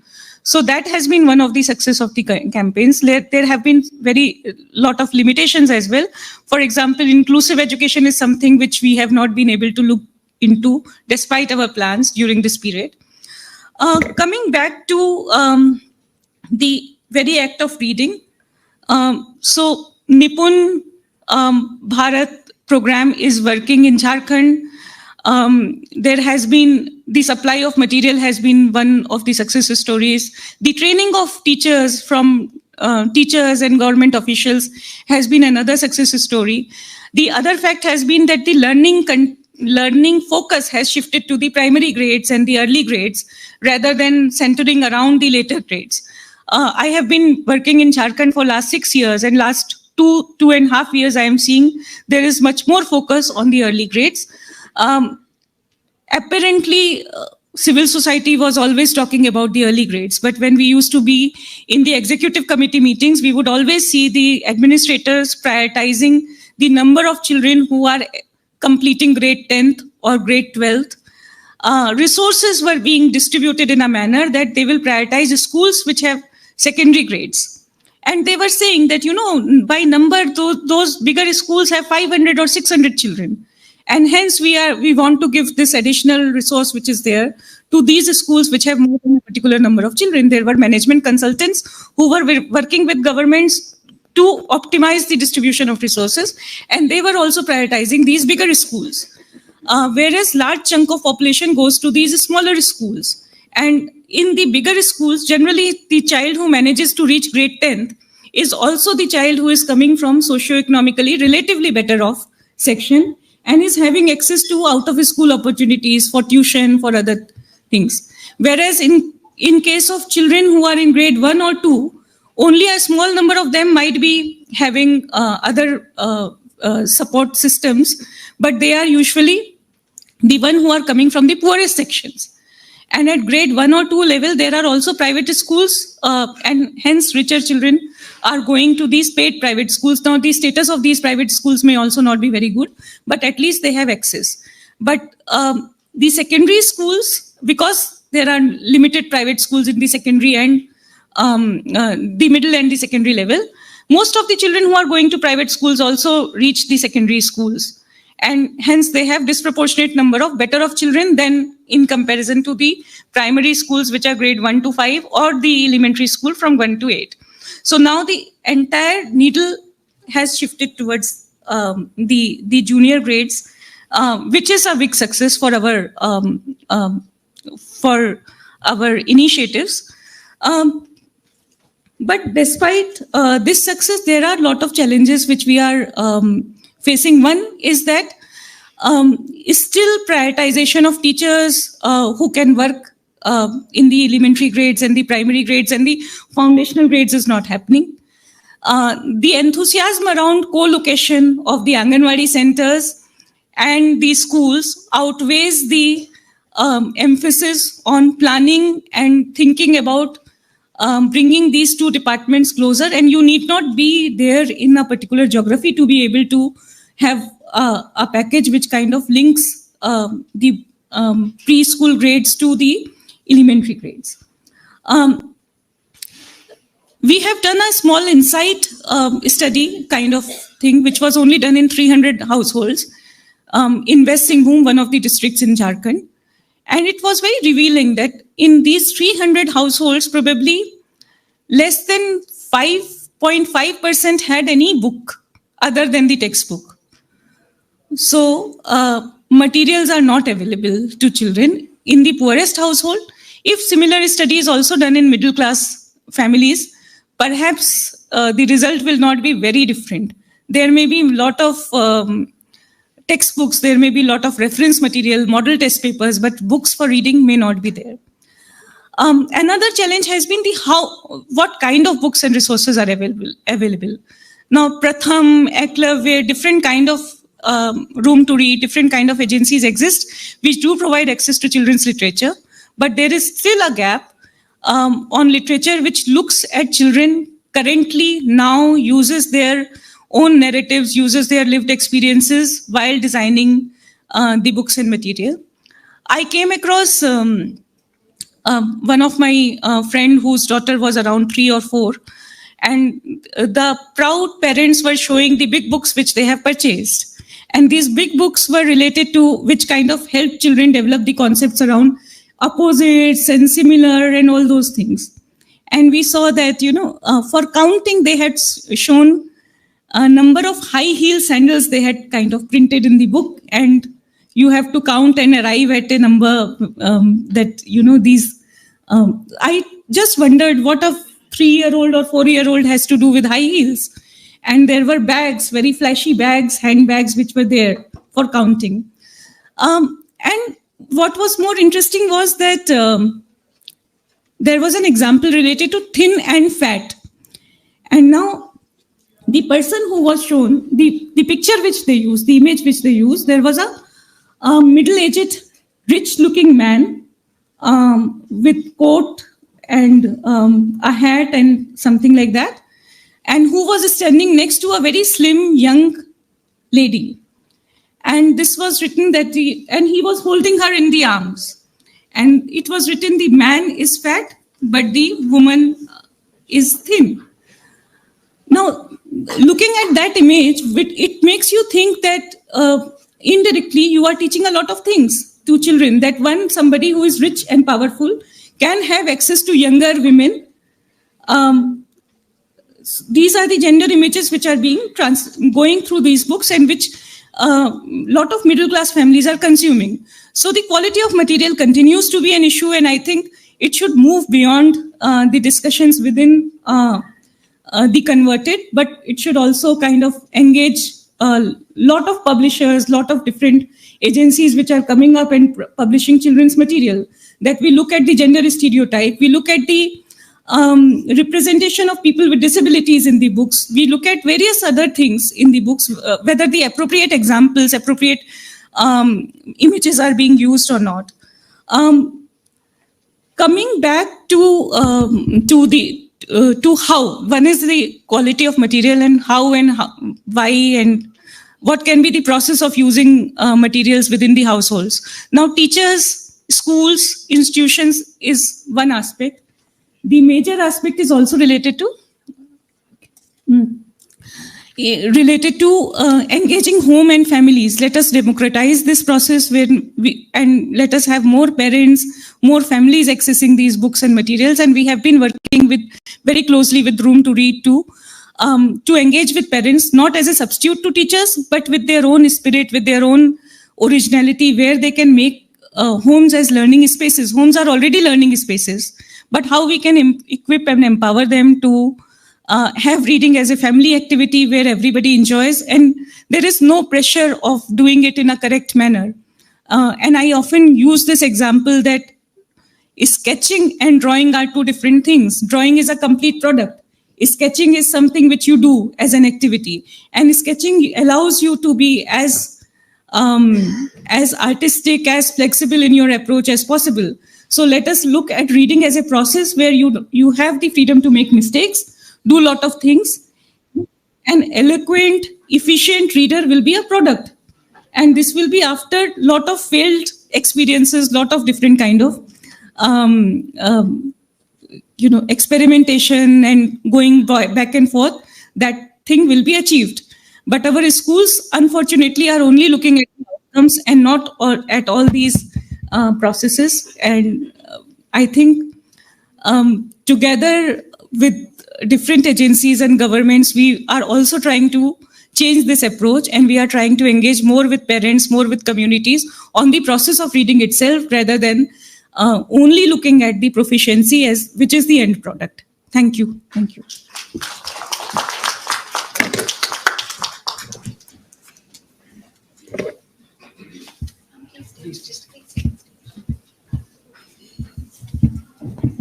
Thank you, Ms. Sharma. We really liked your reflections, and we look forward to writing the learnings from the campaign together. Requesting Mr. Rajvanshi to felicitate Ms. Sharma with a small token of appreciation.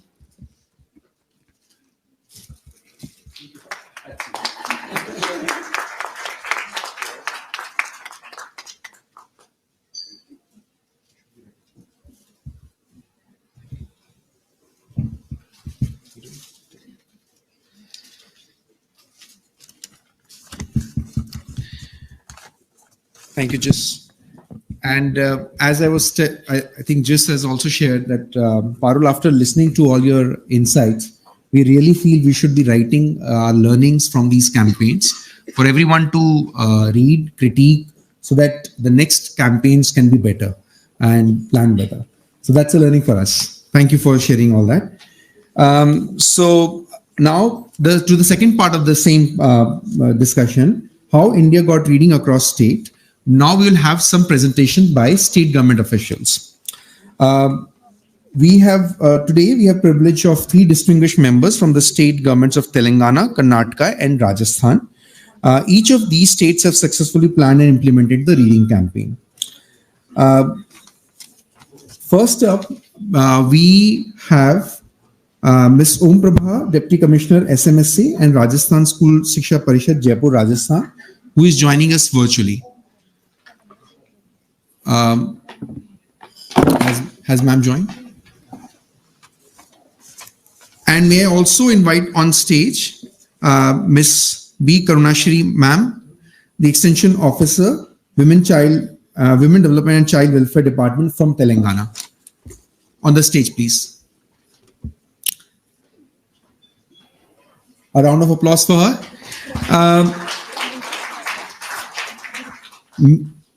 Ms. B.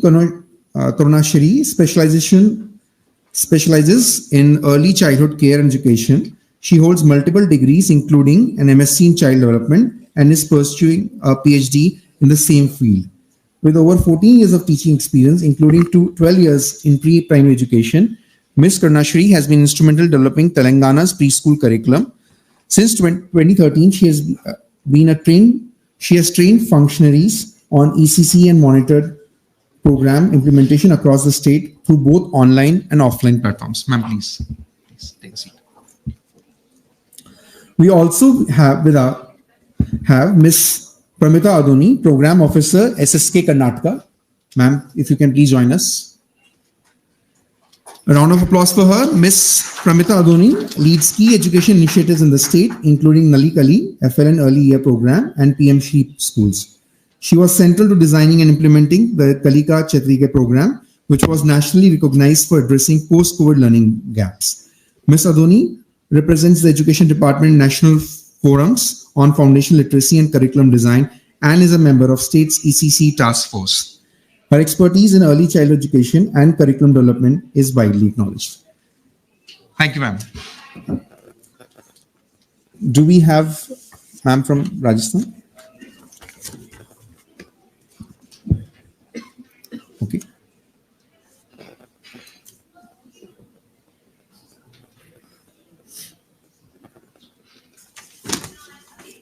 Okay, while we overcome the technical problem, may I request Karunashri ma'am to please come over and share her experience. Thank you.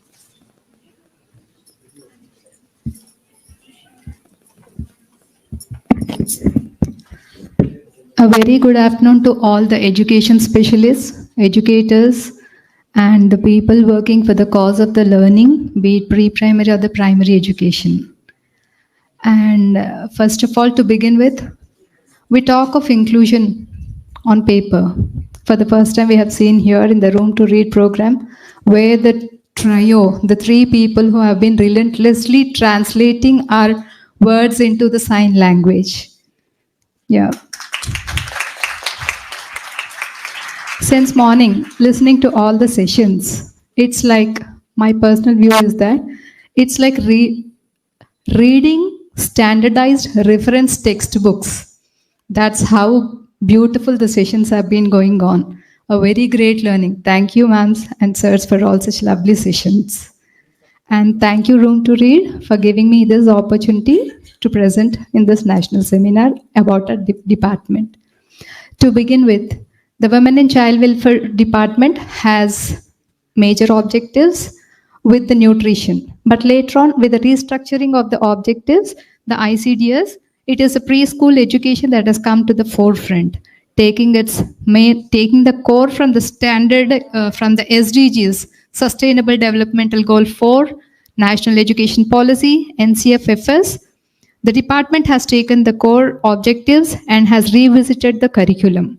Thanks to our secretary ma'am who has a vision to take the preschool education to heights, and she wants to make it as vibrant as possible in the area of preschool education. Thanks to our secretary ma'am, Mrs. Vakati Karuna. In this regard, I would like to say that Telangana is a state where the nomenclature of Anganwadi teacher is changed to Anganwadi worker. She is no longer called as Anganwadi worker. She is Anganwadi teacher. That has brought a shift in the perspective of the teacher also, the Anganwadi worker also, to focus in the area of preschool education. And we have revisited the preschool curriculum as said above, taking the core from the 3 domains. In that regard, the Anganwadi center name boards are being changed, in the process of being changed from Anganwadis to Anganwadi and pre-primary school. For it to happen, even the infrastructure is going to be given a boost to it by giving the thematic paintings to the Anganwadi centers with the themes that are being taught in the center. And also that I'd like to show the pictures as well. This way? Can you please help me? Yeah. Thank you.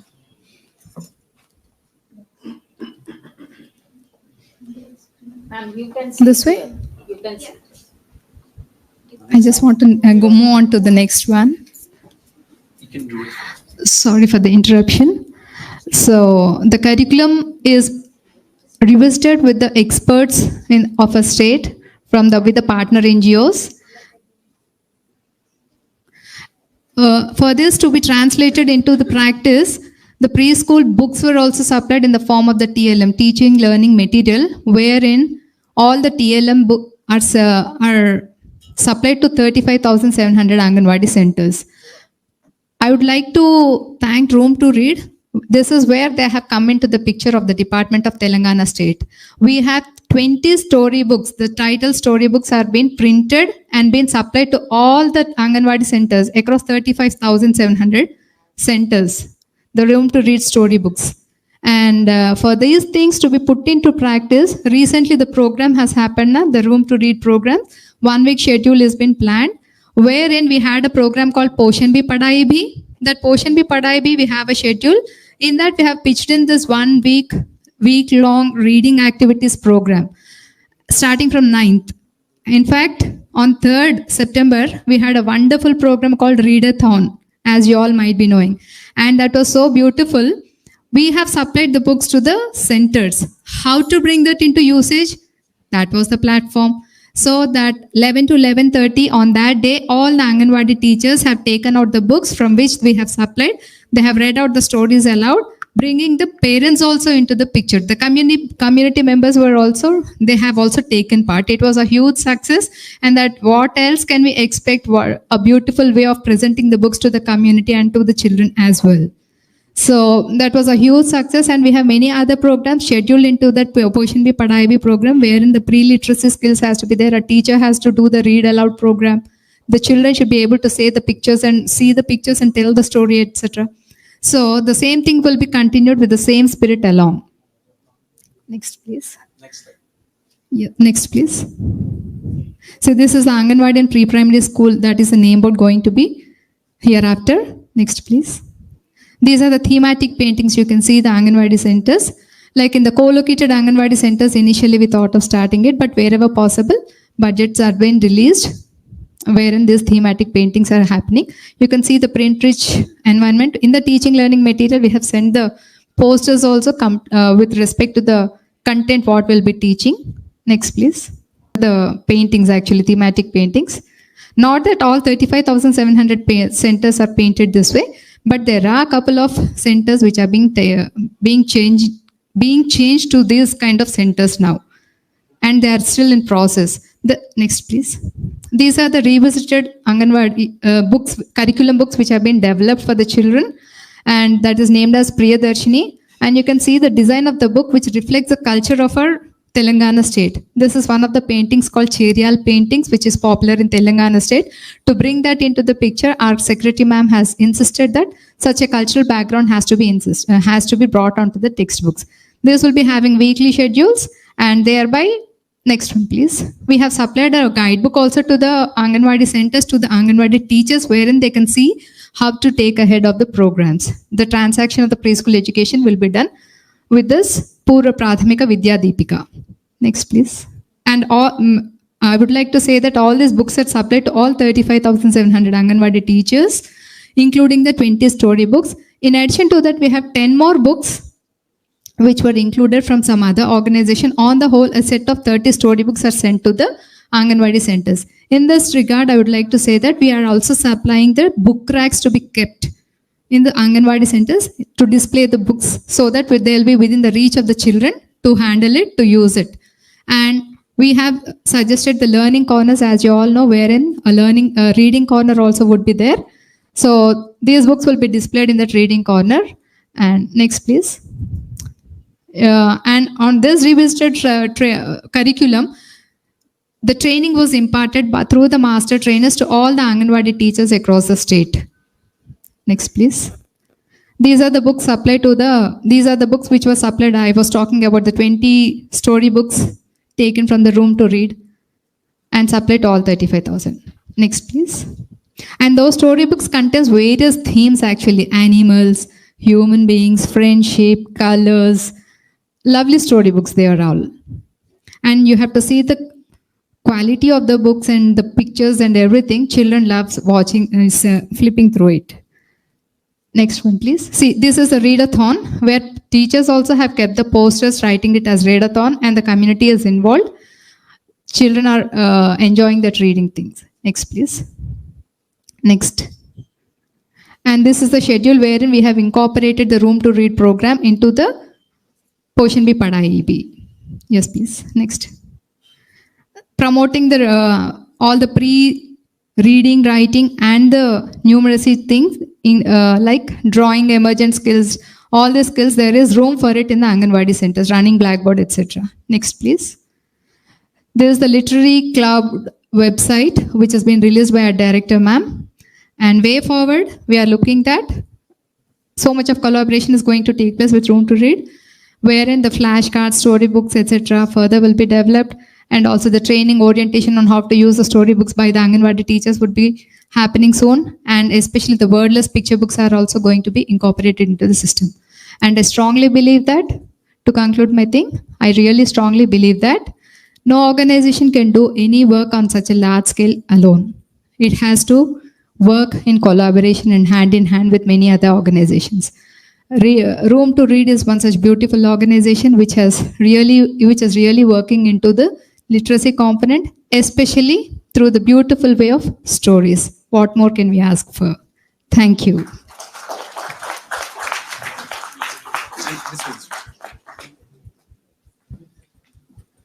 Thank you, ma'am. May I please request, we now have Miss Om Prabha, who has joined us from Rajasthan. Is the video available? Okay. Miss Om Prabha hails from 𝙈𝙖 district of Rajasthan and has a distinguished career in Rajasthan Administrative Service. She was selected for the RAS in 2015 and has since served in various key roles, including as Assistant Collector in Jaipur, and SDM and SDO in several cities across Rajasthan.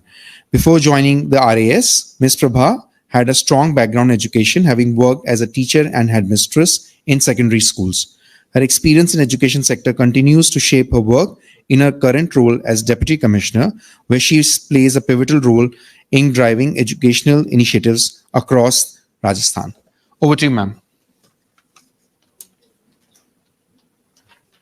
आप सभी को नमस्कार। आपने जो introduction दिया, इसके अंदर मैं एक बात ऐड करना चाहूंगी कि मैं ग्रेड 3 टीचर भी रही हूँ और साथ ही राजस्थान में सेकेंडरी हेडमास्टर का एग्जाम होता है, वो भी मैंने क्लियर किया था। तो मैं शिक्षा के हर एक स्टेप को मैंने देखा है और आज यहाँ एज ए डिप्टी कमिश्नर खमसा में हूँ। तो हर एक स्थिति में मैं थी, एंड भी थी, एक टीचर भी थी, एक हेडमिस्ट्रेस भी थी और आज एक डीसीपी हूँ। ये चीज एनईपी और निपुण भारत में है ही है। साथ ही हम ये फील करते हैं कई बार कि पढ़ नहीं सकते ढंग से, संख्याओं का उनको ज्ञान नहीं होता है, अच्छे बच्चों को नहीं होता है। एक रोटी कोई देख सकते हैं, लेकिन उस 1/4 अगर उस रोटी के साथ करने को कहे तो वो उसमें वो फॉर्मूला लागू नहीं कर सकते हैं वो। तो ये एक समझ विकसित करने के लिए एक बहुत अच्छा ये निपुण भारत के अंदर FLN के ऊपर हमारा जो फोकस है ये बहुत आवश्यक है। कई बार देखते हैं छोटे बच्चे A for apple बोलते हैं, देख लेते हैं, उसको रिलेट नहीं कर पाते हैं कि जो हम A for apple बोलते हैं वही वाला एप्पल है। तो ये सारी चीजें हैं, इसको देखते हुए हमारे राजस्थान सरकार का जो शिक्षा निदेशालय है, वहां से जो प्रतिदिन के कालांश होते हैं उनमें जो 7th कालांश है उसको क्या समझना, इसके लिए निर्धारित किया है। जब ये कालांश निर्धारित हो गया तो उसके बाद हमने ये प्लान किया कि कोई ना कोई एक ड्राइव, एक ऐसा कैंपेन होना चाहिए जिससे कि जो गैप है बच्चों के पढ़ने में, समझने में, और जो हमने रीडिंग आवर रखा है ये क्यों रखा है, कैसे पढ़ना है, कैसे इस चीज की, इस मुहिम को हर जो एक वंचित है, जो यहाँ तक पहुंचा नहीं है, उस तक पहुंचाना है। तो सभी के विचार विमर्श और जो REI पार्टनर्स हैं उन सबके सहयोग से एक सार्थक चर्चा हुई। सारी चर्चा परिचर्चा के बाद एक कैंपेन का डिजाइन किया गया, और वो जो रीडिंग कैंपेन है उसको सभी आयु अनुरूप जो वर्ग है उस अकॉर्डिंग, जैसे कि क्लास 1 to 2 है, 3 to 5 है और 6 to 8 है, इसके लिए हमने प्लान किया। अब ये हुआ कि भाई हाँ, रीडिंग कैंपेन हो गई, प्लानिंग हो गई, किस तरीके से कैसे, तो ये हमें होना चाहिए कि क्लास 1 और 2 के बच्चे हैं उनको क्या होना चाहिए कि चित्र देख के पहचाने, कोडिंग डिकोडिंग का कुछ चीजें। 3 to 5 क्या है कि चीजों को समझना चालू करे, और साथ ही वो कोई कहानी सुनी या पढ़ी, फिर अपनी भाषा में छोटी उसकी अपनी सब कहानी बना के और बताए। साथ ही इससे बड़ी जो क्लासेस है उसके अंदर क्या है कि बड़ा पैराग्राफ सुना, समझा, फिर उसको छोटे पैराग्राफ में चेंज किया, या अगर कोई स्टोरी है तो बीच बीच के शब्द आपने फिल इन द ब्लैंक्स करना, इस तरीके की चीजें हमने प्लान करने की कोशिश की। तो ये जो हमारा रीडिंग कैंपेन है, हमारा मकसद है कि हर एक बच्चा जो क्लास 1 to 8 में है उसकी आयु अनुरूप उसकी समझ विकसित हो। तो इस कैंपेन में शुरुआत में हमने एक पायलट प्रोजेक्ट के रूप में एक जगह से हमने रीडोथॉन, जो हमारे रूम टू रीड के REI पार्टनर है, इनके सहयोग से हमने एक रीडोथॉन रखा था। तो सबसे पहले ये है कि रीडोथॉन क्या है। तो ये चीज एक्चुअली होता है क्या है कि बहुत सारे प्रोग्राम्स बन जाते हैं, लेकिन जो थीम है, जो भावना है, उसके अनुरूप कम्युनिकेट नहीं हो पाते हैं, तो कहीं ना कहीं गैप रहता है, उससे हम जो भी उसका वांछित लक्ष्य है उसकी पूर्ति हम नहीं कर पाते हैं। तो हुआ ये कि रीडथन एक बार देखा, उसका जो भी पेपर वर्क हुआ उसको सब तक सर्कुलेट किया गया। अब हमारा जो गाइडलाइन थी वो प्रॉपर तरीके से हमने प्लान की कि क्या होगा। तो जो 9 सितंबर से लेके और 2 अक्टूबर तक हमने जो रीडिंग कैंपेन रखा है इसको हमने कुछ अलग अलग भाग में बांटा है। शुरुआती फर्स्ट जो सप्ताह रखा है सिर्फ की रीडोथॉन रखेंगे, और साथ ही एक लाइब्रेरी के अंदर कैसे भागीदारी सुनिश्चित करनी है। बहुत किताबें आती है, बहुत किताबें होती है, डिजिटल प्लेटफॉर्म पे भी है, वैसे भी है, लेकिन पढ़ने की हैबिट नहीं है, किताबें उन्हें मिलती नहीं है। तो ऐसी स्थिति में सबसे पहले सब लोग बैठो, बुक्स लो और पढ़ो, एक रीडोथॉन हो गया। तो उसकी मैं आपको बता दूं, आपको बीच में मैं बताऊंगी पूरे प्रोग्राम के कि कल हमारे यहाँ पे बहुत अच्छी शुरुआत, एक लॉन्चिंग हुआ, इस कैंपेन की शुरुआत हुई हमारे जो मंत्री महोदय उनके द्वारा। और कल राजस्थान में जो 65,000 स्कूल है, जिसमें ज्यादा बारिश के कारण एक तो डिस्ट्रिक्ट के कुछ बच्चे इसमें नहीं जुड़ पाए, उसके अलावा करीब 65,000 स्कूल के सारे बच्चे ने एक साथ 7th जो क्लास पीरियड होता है उसमें उन्होंने किताबें पढ़ी है। तो ये मैं आपसे शेयर करना चाहूंगी, और इसको बहुत अच्छा कम्युनिटी के द्वारा भी, विभिन्न जो भी संगठन है उनके द्वारा भी, सरकार के स्तर भी इसको बहुत अप्रिशिएट किया गया, और बच्चों में बहुत क्रेज था पढ़ना। जो सब्जेक्ट की हमारी कोर्स की किताबें हैं उसके अलावा हम पढ़ रहे हैं, तो एक बहुत अच्छा एक इनिशिएटिव था। साथ ही जो मैं अब आपको निवेदन करना चाहूंगी कि फर्स्ट जो भी सप्ताह था उसमें रीडाथन था। रीडाथन के साथ हमारा लाइब्रेरी में बैठना, लाइब्रेरी बुक्स का बच्चों को देना, आमंत्रण करना। अगला जो सप्ताह है वो हिंदी सप्ताह आ रहा है, जो जब हम बच्चे थे, बच्चे से पढ़ते आ रहे थे, वो हिंदी सप्ताह पढ़ते हैं पर एक फॉर्मेलिटी के रूप में। लेकिन हमने जो प्रोग्राम दिया है इसमें सप्ताह भी प्रॉपर तरीके से गाइडलाइन में दिया है कि हिंदी सप्ताह में उनको क्या करना है। तो हिंदी से रिलेटेड गद्य है, पद्य है, कहानी सुनना, वार्ता करना। इसमें हमने हमारी गाइडलाइन में ये जो सप्ताह है इसमें जो लोक कलाकार है, जो एम्बेसडर है, जो कथाकार, वार्ताकार जो होते हैं चित्र के द्वारा, तो हिंदी के कॉन्टेक्स्ट में अगर देखें तो उसको पूरा प्रचार प्रसार करना, हिंदी के प्रति उनका लोगों का आकर्षण हो, पढ़े और वो समझ सके। ये इस तरीके से प्लान हुआ है। इससे अगला जो सप्ताह होगा हमारा उसमें डिजिटल जो भी लिटरेसी और डिजिटल के तरफ प्रेरित करेंगे, जैसे कि हमारे स्मार्ट क्लासरूम है और भी बहुत से माध्यम है। तो उसमें भी बहुत लिंक होते हैं, स्टोरी के होते हैं, पोइट्री के होते हैं, कुछ और लेख आलेख होते हैं। और आजकल तो पूरी स्टडी ही आप देखिए कि सब डिजिटाइज हो रहा है सारी चीजें। तो ऐसी स्थिति में डिजिटल से कैसे जोड़ा जाए, तो इसमें बहुत अच्छा है, बच्चों को बड़ा अच्छा रिस्पांस भी है जो हमने 1-2 जगह किया है। उसमें बहुत अच्छे तरीके से वो कर रहे हैं इसको। सारे हमारे टीचर समुदाय, हमारे आरआई पार्टनर से उनका बहुत बढ़िया भागीदारी है इसके साथ। और जो इसका लास्ट सप्ताह हमने रखा है तो वो निपुण मेला के साथ कम्युनिटी जो है उसकी भी भागीदारी रहेगी। उसमें एसएमसी के, एसडीएमसी के मेंबर्स आएंगे, पेरेंट्स आएंगे, जनप्रतिनिधि आएंगे और उनके द्वारा भी कोई जैसे दादी नानी कोई कहानी सुनाते थे, तो इस तरीके से जैसे कल हमारे मंत्री महोदय जो है उन्होंने हमारा जो प्रोग्राम रीडाथन का था तो उसमें उन्होंने स्वामी विवेकानंद जी की एक उनकी जीवनी से रिलेटेड एक कहानी सुनाई, खुद ने किताब में से पढ़ी, उसको बच्चों के सामने पढ़ा, उनको सुनाया, उनको एक मैसेज दिया, इस कहानी में क्या मैसेज था। तो इस तरीके से हमने कुछ प्लान किया है, हमारी कम्युनिटी कैंपेन हुई है। मैं इसमें धन्यवाद देना चाहूंगी हमारे आरआई पार्टनर्स का। सभी आरआई पार्टनर्स ने, स्पेशली रूम टू रीड ने जो मोबाइल लाइब्रेरी भी इन्होंने लॉन्च की है, तो मोबाइल लाइब्रेरी में भी इन्होंने इतनी अच्छी बुक्स रखी है कि हर कोई बड़ा मतलब हर एक की वो थी जिज्ञासा थी कि कौन सी बुक्स है, और कोई भी खड़ा होकर और देख रहा है अच्छा इसमें ये चित्र बने हुए हैं, ये कौन सी स्टोरी है, मुझे पढ़ के सुनाओ अगर कोई नहीं पढ़ पा रहा है तो ऐसी स्थिति में उनको प्रेरणा मिलती है। कहने को बहुत कुछ है और बहुत कुछ सिर्फ कहा ही है, अभी तो करना बाकी है। करने की इच्छा भी बहुत है कि जो हम सोचते हैं उस लक्ष्य को हम प्राप्त कर सके, कुछ अच्छा काम हो जाए और हमारे देश के बच्चे भविष्य हो पूरे विश्व का। तो रूम टू रीड के साथ ही मैं जो भी सुन रहे हैं उन सभी को थैंक्स करूंगी। बहुत अच्छा ये आपका ये वर्चुअल जो भी है मुझे अच्छा लगा, सुन रही हूँ मैं सभी स्टेट के जो भी नवाचार है उनसे हम भी वाकिफ होते रहे, सबकी अच्छाई हम ग्रहण करेंगे और हम अगर कोई प्रयास कर रहे हैं तो हम सबके साथ शेयर करेंगे। धन्यवाद। Thank you, ma'am. Thank you so much.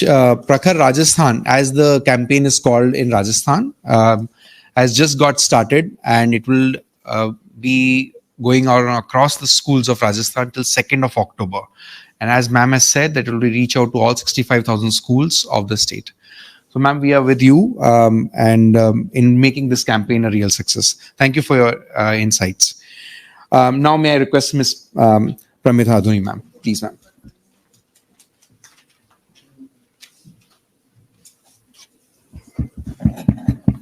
Good afternoon, everyone. I would first like to thank Room to Read for giving the state this opportunity to present one of its initiatives. And also it's been a very interesting and informative session since morning, and I have a lot to take back to my state. I know the crunch of time, so I'll be very, very brief and just tell you, because all of you know why things are done, I'll just tell how we did it, that's all. So, because when we realized, all of you I'm sure are aware, we have a very robust Nalikali approach in our foundational stage. And but then we, in the later years, we realized we were giving more importance to reading fluency maybe. But reading comprehension and reading for pleasure is also equally important, and we will have to structure our reading program around these aspects too. And with the Nipun Bharat introducing the 100 days reading campaign, which we had in 2022, and later on in the previous year we had it for 3 months. But we realized these programs, which were long, will not sustain the period. And this year we decided to have a short reading campaign, maybe for 21 days, we said. So we decided on a 21 reading program, which will have 3 different designs. One will be my school library, and then we will have my community, and then school celebration. So for 3 weeks, we had every week we'll have a theme. With this, we started our reading program on September 3rd. And we started with the readathon, like many of the states have done. But the uniqueness maybe in our state was we had all the government officials participating in the program. And we had our principal secretary to the CRP, to the teachers and students reading from 11 to 11:30 on that day. It was very interesting at the end of the day when people started posting on the different DDPI's group, the state group, in the offices, people sitting and reading all kinds of books, and most of them were reading, the children literature, because probably that became a little more easy to access, because room to read provided us with these books in our offices, and all the officials were enjoying reading the 10 and 12 pages. So this was very interesting, and this also created ripples in the system, because like people realized, every government official realized his role in the campaign. So this 21-day program, it was so structured so that every school has somebody visiting them one or the other day in the week, a CRP, diet officials, the DDPI office officials, BO office officials, all of them were visiting schools. And so schools also felt that this program had to be done. And then after the readathon, we had the second day, we had, regenerate the library and reading corners in classrooms. So in this, children got out all the books in the library. So they had the feel of handling the books. And then we said, reading hospitals, we called them. And the tone books were taken to the hospitals, and children stitched the books, and, they put wrappers to the books, and they gave new life to those books. And children doing this started reading those books. The books they have repaired, they would want to read it. So this kind of activity happened in schools. And then we had story read aloud sessions, and we had comic read. Then we had a holiday, Ganesh Chaturthi, and on that day also we had a reading activity which parents could do at home. So, and we also, and then when we come to the community, the parents had to take children. Every Gram Panchayat has a library in Karnataka. So parents could take their children to these libraries and they could read books there. Then parents were called to the school for story reading sessions. Parents were encouraged to read with the children. Then we had read for grandmothers and grandfathers. We will have rather. We still haven't gone to that a week. So children will be reading with reading for grandparents. Then these are the things which they will do with the community. And then we have the celebration week. The last week will be the celebration week where we will, children will dress up as characters in the stories and they will try to enact the stories. So these are the we will have quizzes. We will have reading competitions, reading with expression and things like that. So this will be a kind of it will end with a kind of celebration in the schools. So this is, and we feel that any program, when teachers are told to do certain things, it becomes very difficult for us to drive those programs, because teacher takes things very casually and says, if not today, I will do it tomorrow. If not tomorrow, day after tomorrow. But when a program is structured, when we give focus on certain things, then we realize actually it is done in classrooms.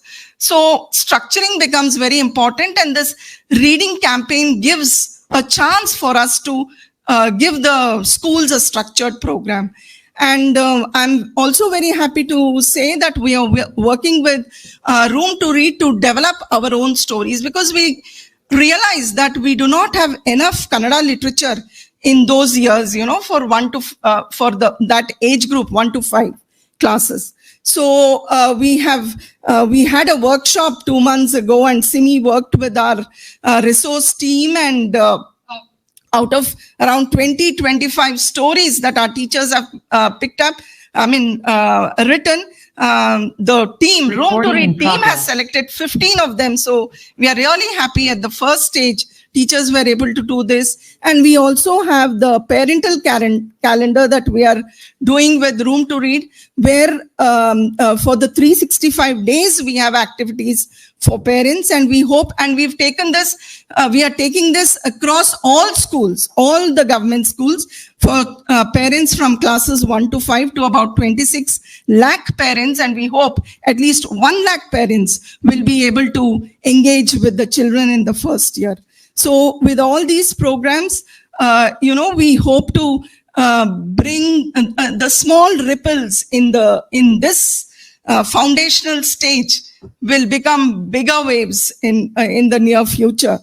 And I would like to thank Room to Read and all the other NGOs who've been working with us to improve the sector. Thank you.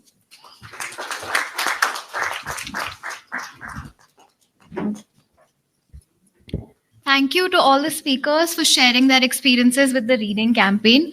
I now request Mr. Rajvanshi to please felicitate our speakers with a small token of our appreciation.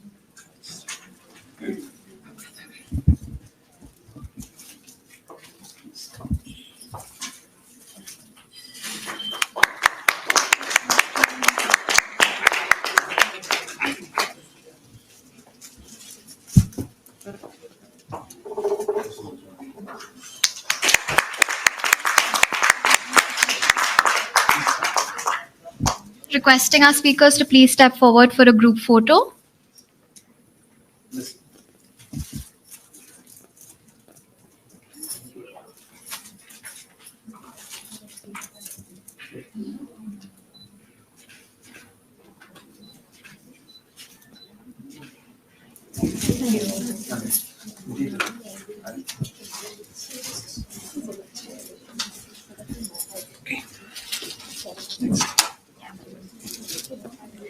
As we continue exploring the transformative efforts driving education reform, our next session takes us to some inspiring success stories.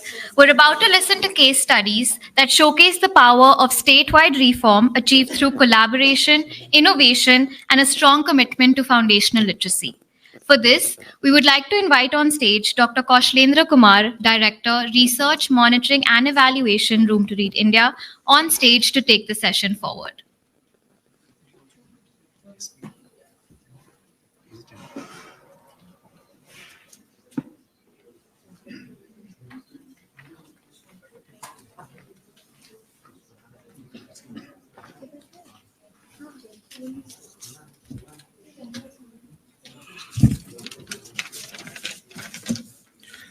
Thank you, Vedika.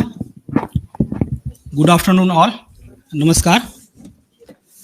So, as Vedika mentioned, we have very interesting session on ground-up success, where 2 eminent speakers from Uttarakhand and Madhya Pradesh will be speaking.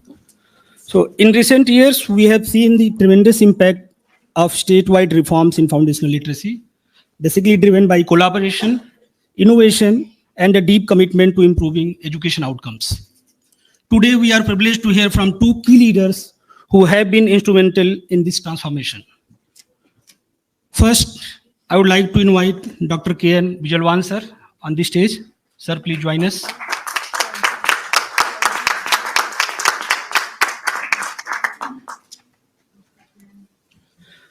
Dr. Vijalwan is an esteemed educator and initiator currently serving as the Assistant Director Curriculum SCRT Uttarakhand with a remarkable track record. He has played a pivotal role in shaping and implementing the FLN initiatives in the state. Dr. Vijalwan holds the position of the key nodal person from SCRT for FLN in Uttarakhand, emphasizing his expertise and dedication to advancing educational outcomes. His contribution extend to academic support, to position paper on FLN, development of state curriculum framework, early childhood education curriculum in the state. With over 34 years of work experience in the education domain, Dr. Vijalwan continues to make profound contribution to the field.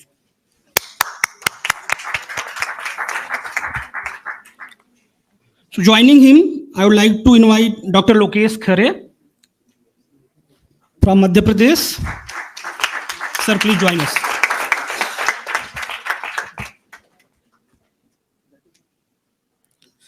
So Dr. 𝙀𝙧𝙧 is the subject matter expert in Hindi language, and he is the coordinator of the Foundational Literacy and Numeracy Initiative in Rajya Shiksha Kendra Bhopal, Madhya Pradesh.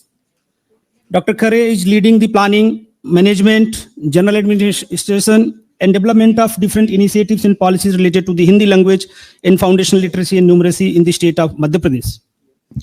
As a coordinator of FLN in Rajya Shiksha Kendra Bhopal, he is also leading Mission Ankur implementation in the state.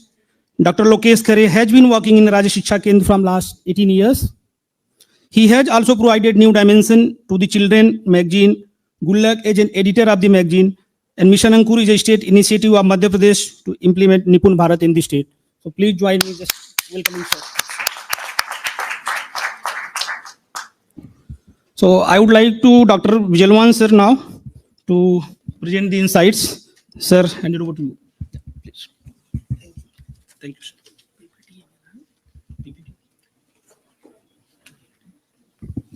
सभी को प्रणाम. Thank you.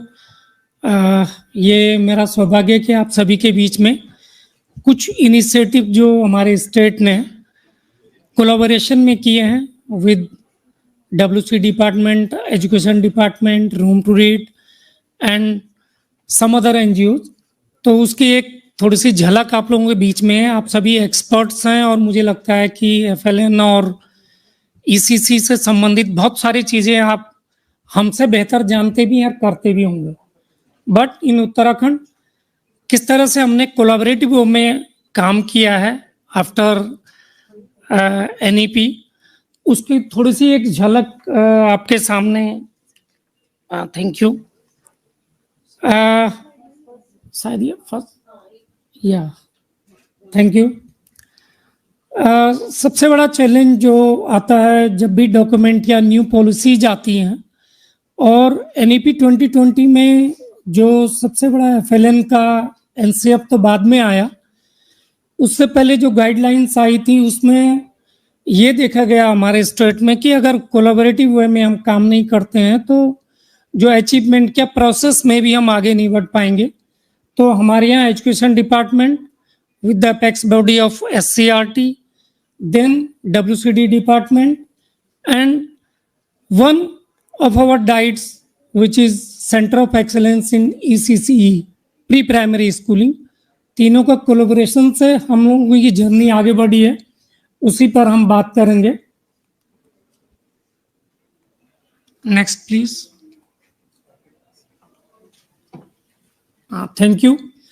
और जो हमारी journey में रही है, चूंकि ये नई चीज़ें नहीं हैं, बहुत पहले से ये चीज़ें चली आ रही हैं. अगर आप देखेंगे तो बहुत सारे प्रोजेक्ट्स चले हैं, उनसे कुछ चीज़ें गैप्स को लेकर के डॉक्यूमेंट पॉलिसीज रही हैं. और आप सब लोगों ने इसको रीड किया होगा, अंडरस्टैंड किया होगा कि जो NEP डॉक्यूमेंट आए उसमें जो गैप्स निकले, उन गैप्स पे NEP डॉक्यूमेंट बात करता है. इस पर हम डिटेल में बात नहीं करेंगे. सार्थक डॉक्यूमेंट में डिफरेंट टास्क को जो है विजुलाइज किया गया था, थोड़ा सा सिस्टमाइज किया गया था. साथ में फिर जो हमारा जो निपुण डॉक्यूमेंट आया, क्योंकि ये बहुत सारी चीज़ें एक साथ जो है नेशनल लेवल पॉलिसी में आई हैं, आपने देखा कि बहुत सारे गैप्स इन तीनों डॉक्यूमेंट्स में भी रहे हैं. और लास्ट ईयर तक इन गैप्स को फिलिंग करने के लिए बहुत सारे फिर जो हैं, जो एक तरह से कहें जीओज कहें या डायरेक्शंस कहें, गवर्नमेंट लेवल से गए हैं। तो बहुत सारे स्टेट में ये कंफ्यूजन की स्थिति भी रही है कुछ चीज़ों में, उस पर डिटेल में हम बात करेंगे। तो हम लोगों ने इनको पूरे डॉक्यूमेंट जो भी थे क्या कर रहे थे, और हमारे स्टेट में जो चीज़ें जो हैं पहले से ही बेस्ट प्रैक्टिसेस चल रही थी, उनमें क्या गैप्स निकल के आ रहे हैं, इन तीनों डॉक्यूमेंट्स को देखने के बाद फिर हम लोगों ने इस पर आगे काम किया।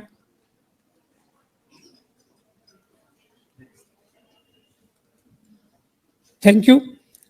तो पहले से ही जो हमारी काम चल रहे थे, आप भी जानते हैं कि आंगनबाड़ीज में हमारे स्टेट में बहुत पहले से ही जब हमारा स्टेट बना था, तो आंगनबाड़ी और education department specially SCRT and DIETs मिल करके काम कर रहे थे। तो उसमें हमें ये दिक्कत नहीं आई कि जो भी हमारा एजुकेशन से संबंधित जो ट्रेनिंग है, करिकुलम डेवलपमेंट है, कोई भी ये ट्रेनिंग से संबंधित लिटरेचर है, लर्निंग टीचिंग मटेरियल है, इन सब से मिलकर के हम कोलैबोरेटिव में काम कर रहे थे। तो नई चीज़ हमारे लिए कुछ नहीं थी। तो वहाँ से हमने उन गैप्स को लेकर के आगे जो चीज़ें हमारी हो सकती थी, मुझे लगता है कि सभी स्टेट ने उसी में काम किया होगा। और ये जरूर इसमें रखा गया कि जो हमारे स्टेट लेवल पॉलिसी लेवल पर थे, हमारी स्टीयरिंग कमेटी, और उस कमेटी में उन चीज़ों को हमारे डिफरेंट जो डिपार्टमेंट थे, हायर लेवल से लेकर के ग्रास रूट लेवल तक, उनको एक तरह से उन गैप्स और उनके जो कनेक्शन थे, जैसे सुबह जो है बिन तक कॉल मैम कह रही थी, कनेक्शन और डिसकनेक्शन जो तय करता है कि कोई पॉलिसी कितनी स्ट्रांगली ग्रास रूट पर उसको अचीवमेंट देगी, आउटकम देगी। तो उस पर हम लोगों का एक उत्तराखंड में मुझे लगता है कि one of the best practices हमारी रहे, जिसके कारण हम ये माने या सभी जो भी नेशनल लेवल से गवर्नमेंट ऑफ इंडिया MOE है, जो भी कहते हैं कि उत्तराखंड अच्छा कर रहा है, तो मुझे लगता है कि हमारा सक्सेस उसी में है कि हमने उस गैप्स को आइडेंटिफाई किया और हर लेवल तक उसको डिसेमिनेट किया। तो उसमें हमारे जो डॉक्यूमेंट अब तक थे, उन डॉक्यूमेंट्स में हमने जो की फाइंडिंग्स ली, जो गैप्स लिए, और उन पे हमारा आगे काम हुआ है। तो उसी पर हमारा आगे चला है। और ये डॉक्यूमेंट ऑलरेडी जो है अभी सभी स्टेट्स में NCERT से हैं, MOE से हैं, या जब हम कहते थे MHRD से हैं, तो उन पर देख करके हमारे काम शुरू हुए। अगर आप देखेंगे तो जो फाउंडेशनल स्टेज में जो हमारा SCF की बात है, NCF की बात है, उसमें NEP 2020 ने फर्स्ट 5 साइकिल की बात की। तो चूंकि यहाँ पे सबसे बड़ा गैप ये था जो लिंकेज थे between WCD and education department. Pre primary schooling totally जो है आंगनबाड़ी WCD डिपार्टमेंट देखता है, जहाँ पर अर्ली चाइल्ड केयर तक जो है उनकी बहुत सारी रिस्पॉन्सिबिलिटीज और बहुत सारे काम वहाँ तक होते हैं। एजुकेशन की बात करते हैं तो formal, non formal, informal education भले ही वो चलती थी, लेकिन एक सिस्टमेटिक ऑर्गेनाइज वे में लर्निंग एनवायरनमेंट को किस तरह से प्रमोट किया जाए, उस गैप को फिल करते हुए जो है जो NEP का डॉक्यूमेंट आए उस पर काफ़ी काम किया गया। और उसमें फिर जो NCERT डॉक्यूमेंट, निपुण भारत डॉक्यूमेंट था, उनमें चीज़ों को मैप किया गया और जो गैप्स थे उनमें क्या चीज़ें हो सकती हैं कि जिसको कि फिर हम जो निपुण भारत मिशन के टारगेट हैं उनको किस तरह से अचीव कर सकते हैं। उस डॉक्यूमेंट को बहुत तरीके से हम लोगों ने डिफरेंट वर्कशॉप, बहुत सारे जो है हमारे जो आंगनबाड़ी वर्कर हैं, टीचर्स हैं, पॉलिसी मेकर्स हैं, डाइट्स हैं, SCRT हैं, सुपरवाइजर्स हैं, सबके साथ मिलकर के हमारी डिफरेंट जो है वर्कशॉप और सेमिनार्स और डेवलपमेंट वर्कशॉप हमारी हुई। तो उससे हमारे पास वो जिन चीज़ों में काम करने की आवश्यकता थी वो चीज़ें हमारी जो है एक तरह से जो है लाइट में आई और उन्हीं पे हमारा जो है काम हुआ है। हाँ, अगर आप देखेंगे तो 2019 में NCERT डॉक्यूमेंट्स ने पूरा करिकुलम डिजाइन करके जो है दिया था, जिसमें कि भले ही वो बाल वाटिका या आंगनबाड़ी का स्पेसिफिक नहीं था किसी एज ग्रुप का, तो वहाँ पर से जो 6 डोमेन थे, उन डोमेन्स पर हमारे क्या क्या काम हुए हैं, क्या क्या हमारी करंट बेस्ट प्रैक्टिसेस हैं, उनको कैसे इनहेंस करें। साथ में फिर उसको जो लिटरेसी न्यूमरेसी का जो नया कॉन्सेप्ट FLN में आया, किस तरह से लिटरेसी डेवलपमेंट, लैंग्वेज डेवलपमेंट को किस तरह से इसके साथ जो है लिंक करते हुए आगे बढ़ेंगे, तो उस पर हमने पूरा काम किया है। साथ में उसमें चूंकि ओरल लैंग्वेज डेवलपमेंट तो हमारा जो है पहले से ही जो है हमारे ट्रेनिंग में या हमारे आंगनबाड़ी वर्कर्स की टीचर हैंडबुक थी उसमें हमारे डेवलप किए थे। एक तरह से उसको जो है 6 और 8 कंपोनेंट्स को कैसे हम जो है इंगेज करेंगे, यानी कि जो हमारा जो पूरा पैटर्न था, पेडागोजी थी हमारी जो आंगनवाड़ी की, जिसको हम का खा गा से जो है डिनोट करते हैं। काफ और जो आप भी जानते होंगे, कहानी है, कविता है, खा से खेल है, खिलौने है, गीत है, गा से इस तरह से गाने। तो उसी पे पूरा हमने जो है ये 6 डोमेन को और अपने जो न्यू लिटरेसी डोमेन उसमें ऐड करना था, तो उसको उसी के साथ हमने धीरे धीरे कनेक्ट करके ऐड किया। Then next please. एनईपी में सबसे पहले जो है जिसकी बात करते हैं कि स्कूल रेडीनेस मॉड्यूल की बात करते हैं। और ये गैप क्यों आया, क्योंकि अगर आप देखेंगे कि बहुत सारे चेंजेज एजुकेशन में आए, सोशल फील्ड में आए, सोशल एक फैमिलीज में आए। क्योंकि अब बच्चा क्या हो गया है, लोन हो गया है, चाहे वो जो है डिसएडवांटेज ग्रुप के बच्चे हैं, तो वहाँ पेरेंट्स अपने केवल 2 टाइम की रोजी रोटी के लिए कर रहे हैं। उन बच्चों को कोई जो है उस तरह के जो उनके डोमेन स्किल्स थे डेवलप करने में कोई अभी हेल्प नहीं करते हैं, वो बिल्कुल एलोन है। एलिट ग्रुप में जाएंगे वो भी एलोन है, क्योंकि सभी अपने अपने कामों में बिजी हैं। Nobody take care of her और हिज चाइल्ड। वहां से जो है ये रेडीनेस की बात जरूर। अदरवाइज क्या है, ज्वाइंट फैमिली में पहले बच्चे स्कूल के लिए बिल्कुल तैयार रहते थे, वहां दिक्कत नहीं आती थी। आज की कंडीशन में ये दिक्कत आ गई है और ये बहुत ही आवश्यक नीड है। अगर आप देखेंगे, क्योंकि स्कूल में बच्चे चले गए लेकिन उनकी जो है क्या है, अभी तक तैयारी नहीं है। तो वो तैयारी जो हम इसको सिस्टमेटिक और फॉर्मल एजुकेशन से करना चाहते हैं, प्री स्कूलिंग से, तो उन चीजों पे ROE module, we are the first state जिन्होंने स्कूल रेडनेस मॉड्यूल तैयार किया और अपने लोकल स्पेसिफिक और लोकल कंटेस्ट में इसको तैयार करके हमारा जो है 2021 से ही जो है सभी स्कूल्स में, प्राइमरी स्कूल्स में एक कंपलसरी कर दिया गया था। तो उससे हमारे जो है आरओई मॉड्यूल इसको नाम दिया था। इसी का लॉन्चिंग जो है फिर हमारे मिनिस्टर और जो भी पॉलिसी मेकर्स हैं सबने किया। नेक्स्ट, उसके बाद इसी को अलाइन करते हुए बाल वाटिका जो टीचर हैंडबुक है आंगनबाड़ी वर्कर की, उसको डेवलप किया। तो उनको भी इस तरह से कि किस तरह हमको जो है न्यू एजुकेशन पॉलिसी में जो 6 डोमेन है, 3 गोल्स हैं जो हमारे एसडीजी गोल्स हैं, चाहे हेल्थ एंड वेलबींग है, इफेक्टिव कम्युनिकेशन स्किल है, इन्वॉल्व लर्निंग स्किल है, उसको कैसे इसमें रखेंगे, तो वो सारी चीजें इनकॉर्पोरेट इसमें की गई हैं। बच्चों को क्या किया जाए, तो बच्चों के लिए बाल वाटिका जो 5 से 6 साल के बच्चे थे उनके लिए उसी तरह की जो है कुछ क्रिएटिव वर्कबुक डेवलप की हैं, जिनको कि नाम दिया गया Swasthya for health and wellbeing, then Samvad for effective communication and then involve learning Srijan. तो उसी तरह की एक्टिविटीज किस तरह से की जा सकती हैं, तो जो हमारी कोलोकेटेड आंगनबाड़ीज हैं उनमें इनको रखा गया और हमारे आंगनबाड़ी वर्कर से लेकर टीचर्स और जो भी पॉलिसी मेकर है उन्हीं के द्वारा ही डेवलप किया गया है। साथ में हमने कहा सेंटर ऑफ एक्सीलेंस हमारा जो है ईसीसी का एक डाइट को बनाया गया है, जो कि पूरे स्टेट की जो चीजें डेवलप होती हैं उन्हीं डाइट्स के द्वारा होती है। पूरे स्टेट को कवर करते हुए वर्कशॉप डेवलप करते हैं। डाइट देहरादून है, उनके रिप्रेजेंटेटिव डॉक्टर रावत जी हमारे बीच आए हैं, वो भी बैठे हैं। देन उसके बाद FLN, चूंकि निपुण भारत मिशन अपने आप में बहुत बड़ा जो है गेम चेंजर के रूप में जो है गवर्नमेंट ऑफ इंडिया MOE देखता है, उसमें हमने इन सभी चीजों को इनकॉर्पोरेट करते हुए कोई न्यू चीज नहीं बल्कि यहीं से किस डोमेन को आगे कैसे ले जाना है, टीचर हैंडबुक बनाई है। उसी तरह से हमारे 8 कंपोनेंट लैंग्वेज के, 6 कंपोनेंट मैथ्स के, तो FLN को पूरा जो है हमने एक कंपोजिट और इंक्लूसिव वे में दिया गया है। टाइम के लिए बार बार पर्ची आ रही है, बस जल्दी से इसको बात। उसके बाद आगे हमने जो है 7 डेज आंगनवाड़ी वर्कर्स की ट्रेनिंग, बिल्कुल उन्हीं को सिस्टमाइज और ऑर्गेनाइज वे में क्या क्या चीजें हो सकती हैं और आंगनबाड़ी वर्कर की कैपेसिटी को देखते हुए सिंपल और लोकल स्पेसिफिक रूप से उनको रखी गई हैं। एक्टिविटीज है, कहानी है, खेल है, गीत है, जैसे सुबह यहाँ पर जिस तरह की चीजें हैं और वो भी हमारी जो है एक पार्ट बनी है। साथ में उसी तरह से जो है फिर हमारा FLN जो भी लर्निंग टीचिंग मटेरियल वो आए हैं। Next please. ये सारी चीजें आप लोग भी कर रहे हैं, सभी स्टेट में हो रही हैं।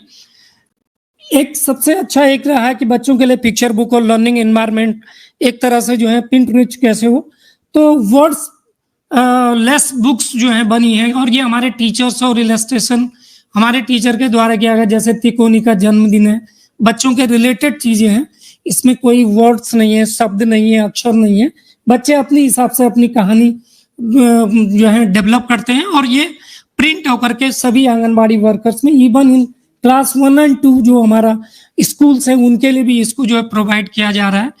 इसके बाद ये हमारा जो है SCF NCF के जो है बिहाफ पर जो है इतने पोजीशन पेपर के साथ पूरे स्टेट में इसको जो है एक कैंपेन के रूप में लिया गया, क्या चीजें होनी चाहिए, और we are the first stage जिन्होंने अपना SCF फाउंडेशनल स्टेज का जो है डेवलप करके इसको लॉन्च भी कर दिया, और इसके आधार पर हमारी जो है निपुण वर्कबुक, निपुण हैंडबुक सारी डेवलप हो गई है। इस साल से हमारा जो है SCF बेस हमारा पूरा करिकुलम, पूरा जो हमारा स्कूली जो हमारी पाठ्यचर्या है पूरी उस पर जो है इम्प्लीमेंट हो रही है, तो वो सारी चीजें हमने इम्प्लीमेंट कर दी हैं।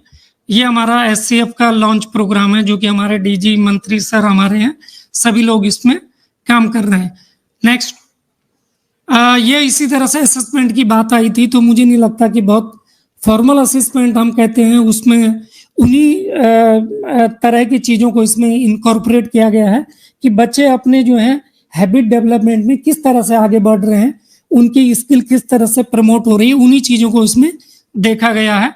साथ में हमारा SMC ट्रेनिंग मॉड्यूल भी लाइन अप किया गया है, उसमें हमारे सारी वो चीज़ें जो कि एक learning home as a learning space के लिए डेवलप होती थी, तो वो हमारा जो है side by side SMC training module के साथ चल रहा है। ऐसे ही आधारशिला और जो हमारा अब ये निपसिट के द्वारा बनाया गया, इसको भी लाइन अप किया गया है, और सारी चीजें हमारी जो हैं सेपरेट वे में, कंपार्टमेंट में कोई चीजें नहीं है। जितने भी NGOs हमारे काम कर रहे हैं एक पेज पर, और एक हमारा जो है SPMU है उसमें डिसाइड हो जाता है कि हमारी पेडागोजी अप्रोच, क्लासरूम अप्रोच, हमारी ट्रेनिंग अप्रोच और हमारी मटेरियल अप्रोच क्या होगी।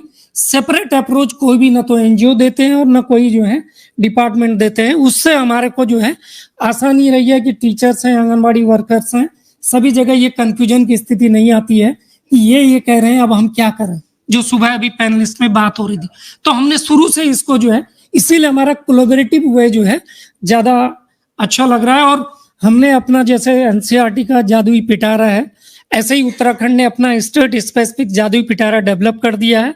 इसके हमारे सारे जितने भी उसमें करिकुलम, कॉस्ट्यूम, डिजाइन सब चीजें हैं। गंगा मैम हमारे साथ यहाँ पर है, हम लोग उसकी कोऑर्डिनेटर हैं, तो सारी चीजें कर दी और सभी आंगनबाड़ी केंद्र और स्कूल्स में इसको देंगे।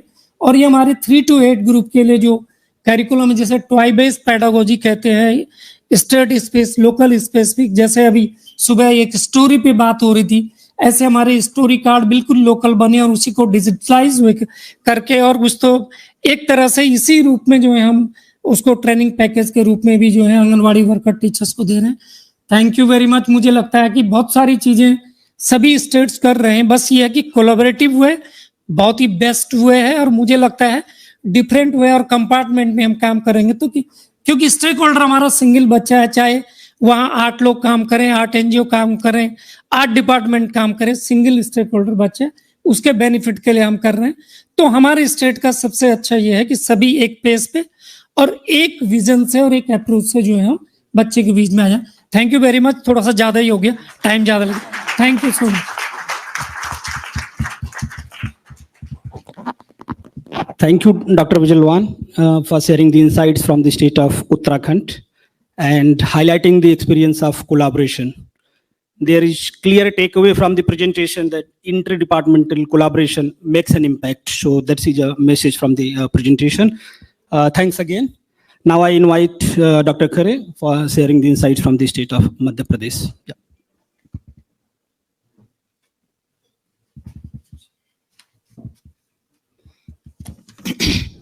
नमस्कार साथियों, हम लोग क्लोजिंग सेरेमनी का टाइम के समय है, तो निश्चित रूप से सभी को जल्दी है, मैं समझ पा रहा हूँ। मैं कोशिश करूंगा कि पर्चियां ना मिले मुझे और अपनी बात समय में मैं पूरी कर लूँ। मैं कुछ बेहतर ढूंढ रहा हूं, घर में हूं, घर ढूंढ रहा हूं। मैं निश्चित रूप से हम सब यहाँ एकत्रित हैं और उसकी पीड़ा के कारण शायद एकत्रित हैं। अगर सब कुछ ठीक होता तो शायद हम सब की आवश्यकता यहाँ नहीं थी।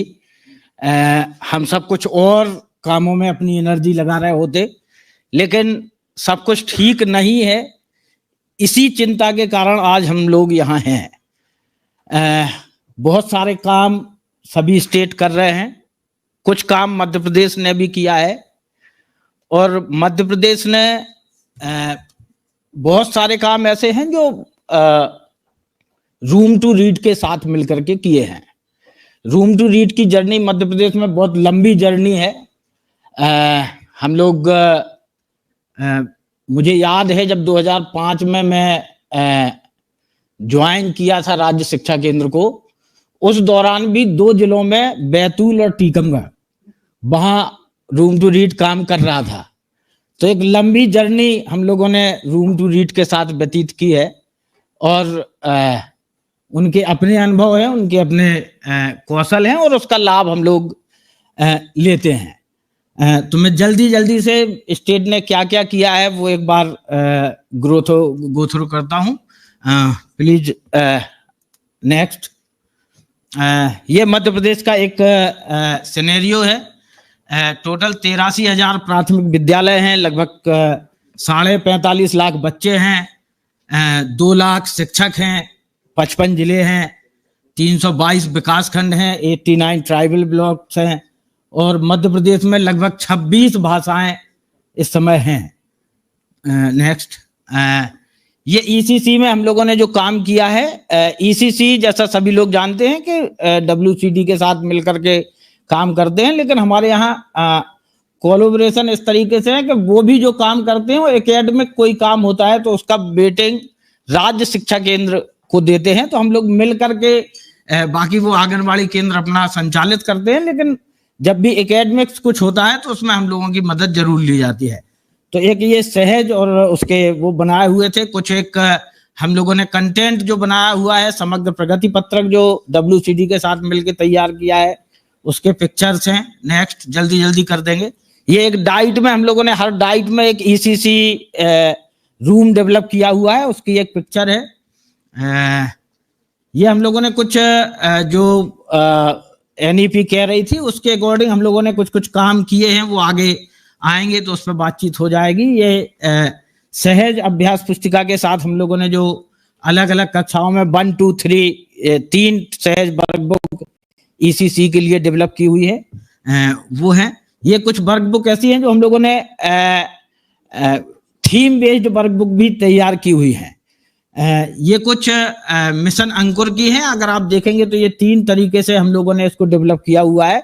एक टेक्स्ट बुक जैसा सभी जानते हैं कक्षाओं में है, उसके लिए हम लोगों ने क्लास 1 to 4 की वर्क बुक डेवलप कर ली है, स्कूलों में पहुंच गई है। शिक्षक संदर्शिका क्लास 1, 2 के लिए एक और 3, 4 के लिए एक, वो भी टीचर को वहां पहुंच गई है। और हमारे यहाँ क्लास 1 से 4 की फेस टू फेस ट्रेनिंग भी हो गई है।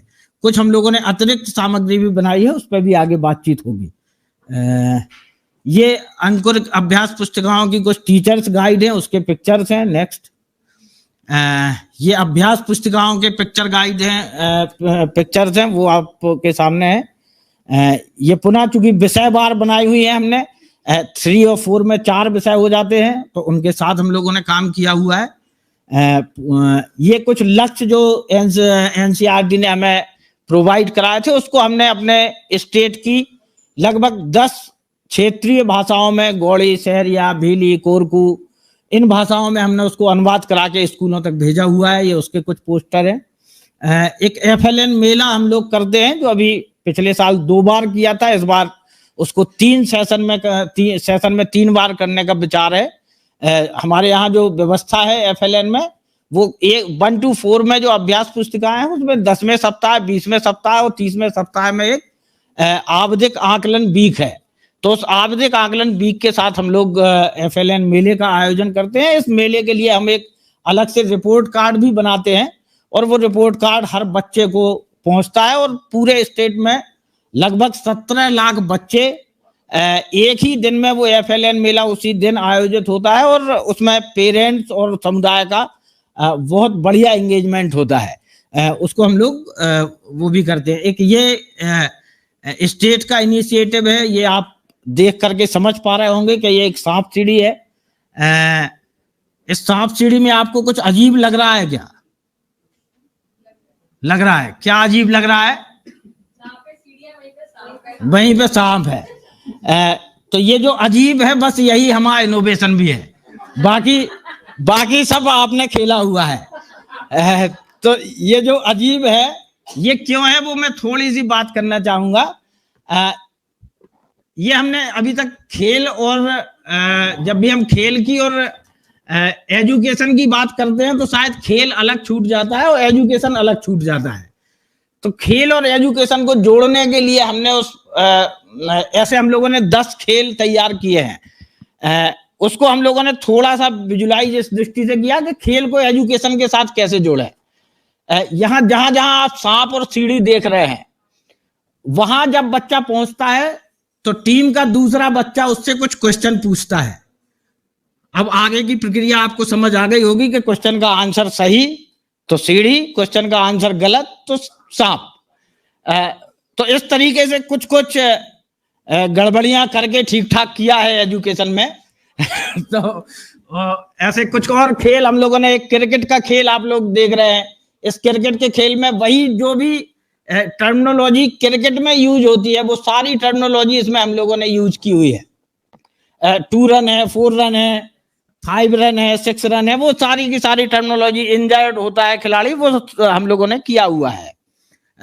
ये कुछ एक लर्निंग किट हम लोगों ने बनाई हुई है, जैसा अभी उत्तराखंड ने कहा कि वो जो हम लोगों ने किट बनाई है उसमें 19 तरीके के आइटम है। उस 19 तरीके के आइटम में हम लोगों ने कुछ यहाँ डिस्प्ले किए हुए हैं, जिसमें मौखिक भाषा विकास से लेकर के और कहानी की किताब तक उसका हिस्सा है। उसमें कुछ बाईलैंग्वेज रीडिंग कार्ड भी है। एक ये जो सभी स्टेट ने रूम टू रीड के साथ मिलकर काम किया है वो है। एक ये हम लोगों ने थोड़ा सा 10-11 भाषाओं में हमने अपने रूम टू रीड की बुक्स को अनुवाद कराया हुआ है। और हमारे यहाँ मध्य प्रदेश को अगर आप देखेंगे तो 4 रीजनल लैंग्वेजेस भी हैं जो बड़े क्षेत्र में बोली जाती हैं। उसके बाद ट्राइबल लैंग्वेजेस हैं। तो उस रीजनल लैंग्वेजेस को, ये जो 3 भाषाएं आप इसमें देख रहे हैं, एक हिंदी स्टेट लैंग्वेज है, फिर 4 रीजनल लैंग्वेजेस हैं, तो उन चारों रीजनल लैंग्वेजेस में हमने उसको अनुवाद कराया है। और अभी 10 ट्राइबल लैंग्वेजेस में इसको अनुवाद करा के ये प्रिंटिंग की प्रक्रिया में आ गई है, अगले 2 महीने में पहुंच जाएगी। ये एक मध्य प्रदेश की पूरी जर्नी है। हम लोगों ने 2021-22 जनवरी से शुरू किया था काम। उसको आप पढ़ सकते हैं, चूंकि लास्ट 1 मिनट की पर्ची मेरे पास आ गई है। तो अब thank you.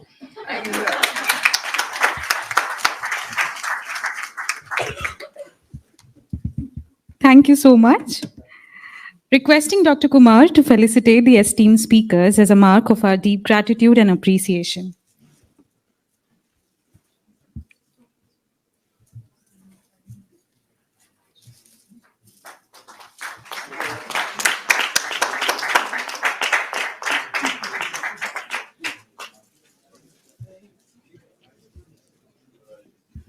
Requesting you all to step forward for a group photograph as well.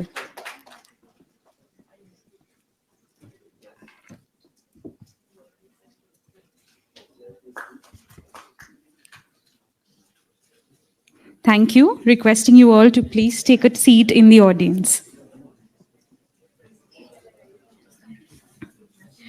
Moving on, the second panel discussion of the day is titled Snapshot of Early Grades, a Practitioner's Gaze.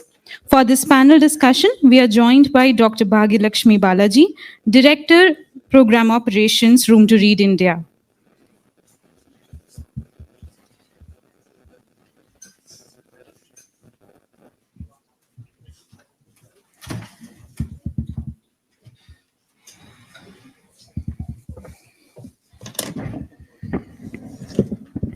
Namaste, everyone. How much time do we have? Yeah? 40 minutes? Okay, 40 minutes. So because the time has been shortened, I'm getting little innovative here. We are aware that one of the panelists has to leave. A flight is at 7 o'clock. So we would be, ma'am, I would ask you to join me here. And the question that I have for you, I'll just pose it here and then you can come over and address it. Post that, I'll call the panel members. So I would like to invite Miss Lata Menon, child development expert. Ma'am has worked in the field of child development and education for over 40 years in teaching, research, and management of education programs. She has been with UNICEF for 25 years, supporting their education and child development programs in Madhya Pradesh, Karnataka, and Chhattisgarh, while also leading the organization's educational programs in China and Ethiopia. After retiring as Chief of Education in UNICEF's Ethiopia office, she has been working with the government of Karnataka on early childhood development and primary education. Ma'am, over to you. But the question that I have for you, I had 2 rounds, but I'm sure I won't be able to take them. So one of the question, I'm again taking, my own favorite question for you out of the 2, and that is,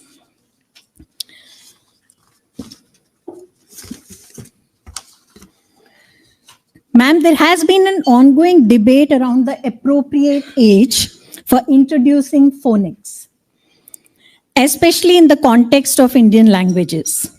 In your view, is the proposition that phonics before age 6 is unsuitable for Indian languages valid? How might this issue impact social equity, particularly for underprivileged communities? Okay. Right. I know this is a... Yeah, okay. This is a topic that is also fairly close to my heart. And what I've wanted to discuss as far as this is concerned is that for a lot of years now, we have been developing curriculum, both for the early child development program in the state, as well as I've been very actively involved with the English curriculum. As Pramita has already said, we have the Nalikali program, which is a very fun-filled, activity-based curriculum for early learning. Now, much has happened after the new NEP and the whole concept that children should be able to achieve foundational literacy. And as Rekha said, by grade 3, which doesn't tell you as to whether it's at the beginning or at the end, or at least at that point, nobody was very sure. And so there is a little bit of a panic within the department as to how they were going to be able to get children to be able to read a fairly difficult script-based language like Kannada. Kannada and Telugu scripts are fairly difficult to master, and so there has been some amount of concern on that. Otherwise, the general way that was addressed is that we would have start with the script in the first grade, and then we would move on to grade 3, and by the end of grade 3, early grade 4, we expected children to be reading. Now, this is what we also expected, and when we started the LKG and UKG program, I started out by explaining to the group that we would not introduce literacy, and it's only emergent literacy, and we would not introduce letters in grade 1. And I was quite surprised at the amount of pushback that I received at that point. And we had a group of people who brought the ICSE curriculum for grade 1. They brought the CBSE curriculum for grade 1. They brought the CBSE textbook.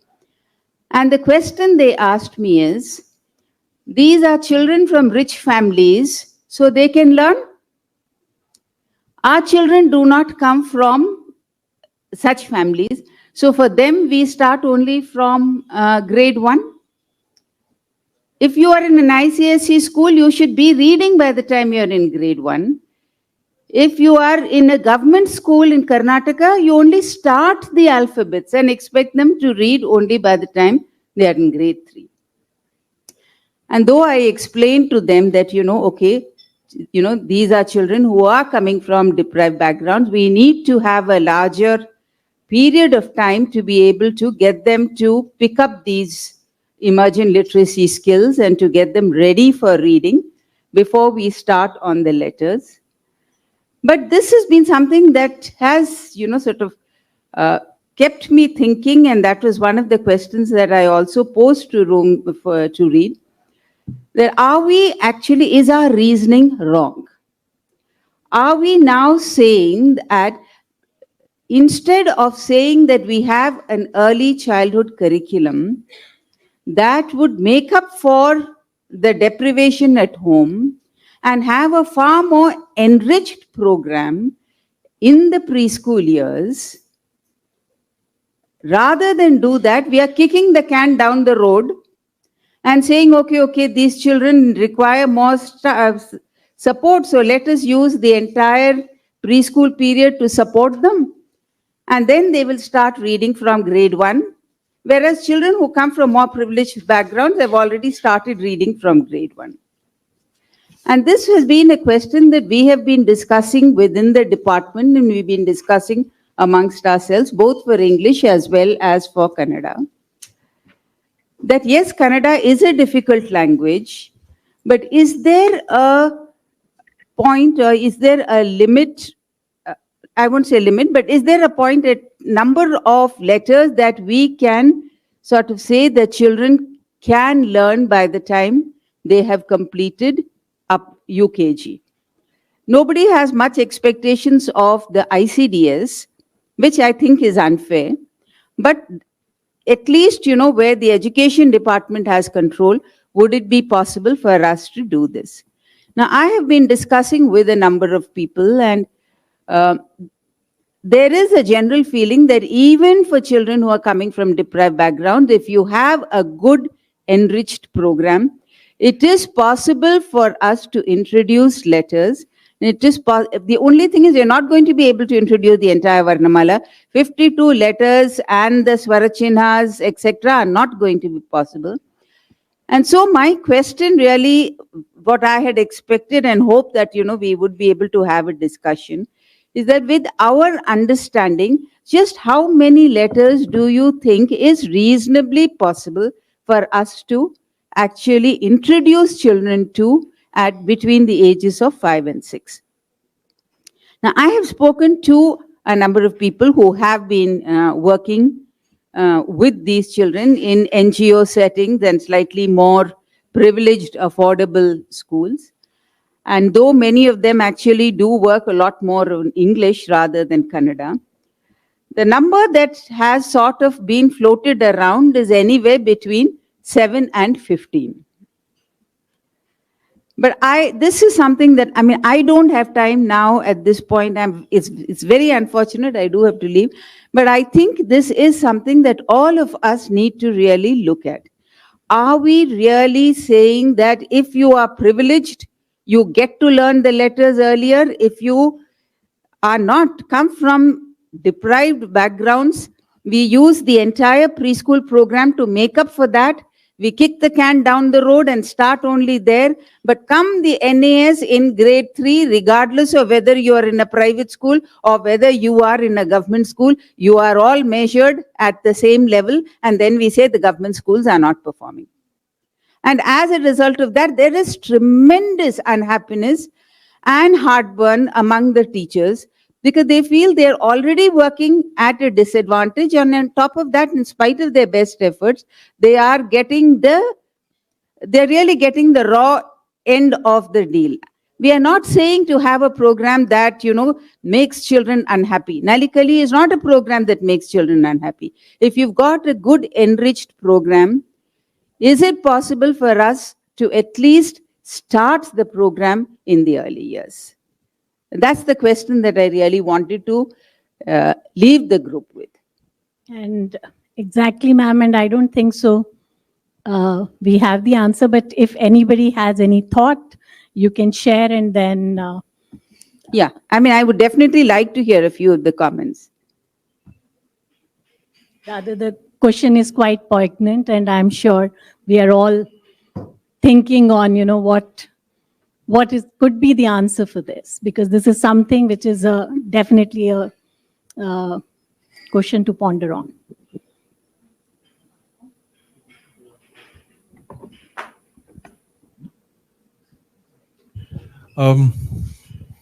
Is there anybody else responding? Can I try? So, my thought on this would be that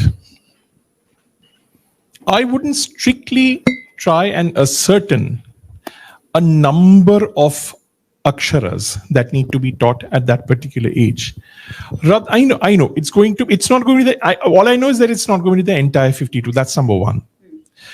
I think more importantly, it is like how much of actual support, like with the metalinguistic support that is needed, how much of that can actually be given to children of that age group, and especially from a disprivileged background, so that any akshara knowledge or any orthographic knowledge that's going to come later is hinged well on the cognitive landscape.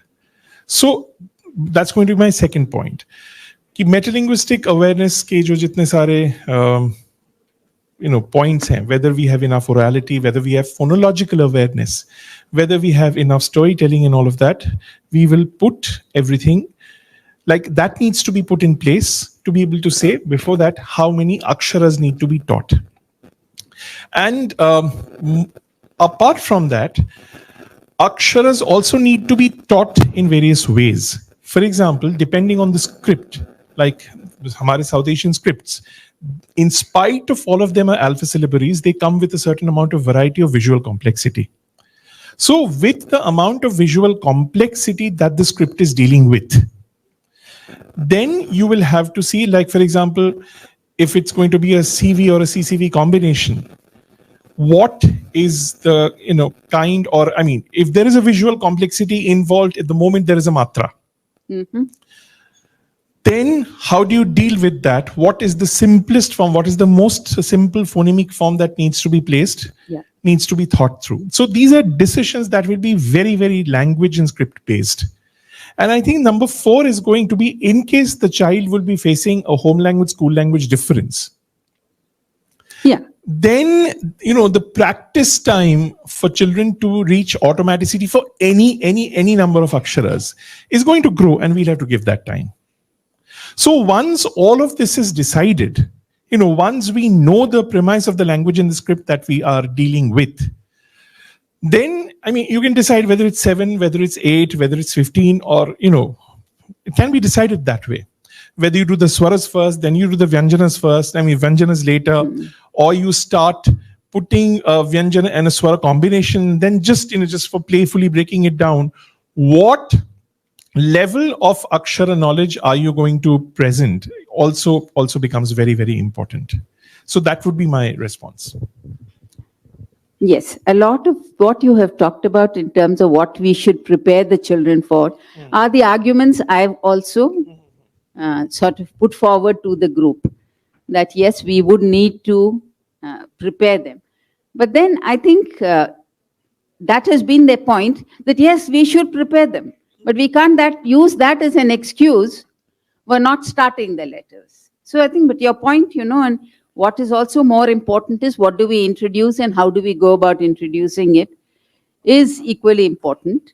And that is certainly something that I think, as a group we would be looking at. Yeah, I mean, it is possible to introduce aksharas. So let's not say that aksharas just cannot be introduced. But with the right, like what are you placing them on, that needs to be put in place. And how much would you do without a cognitive load is also going to be very important.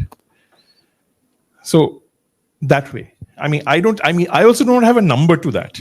And I would actually go to the script, its visual complexity, is phonemic complexity, and then decide how much to do. Yeah, and I think that's something that I feel that we will only know through trial and error. So yeah, food for thought. I'm sure some of us are going to try and see what best works. So thank you, ma'am, for being here, and thanks a lot. I'm really very sorry to have to leave this in the middle, but it's just one of those things. Thank you very much. It's been an extremely informative and wonderful session. Thank you. Requesting Dr. Balaji to present a token of appreciation to Ms. Lata Menon.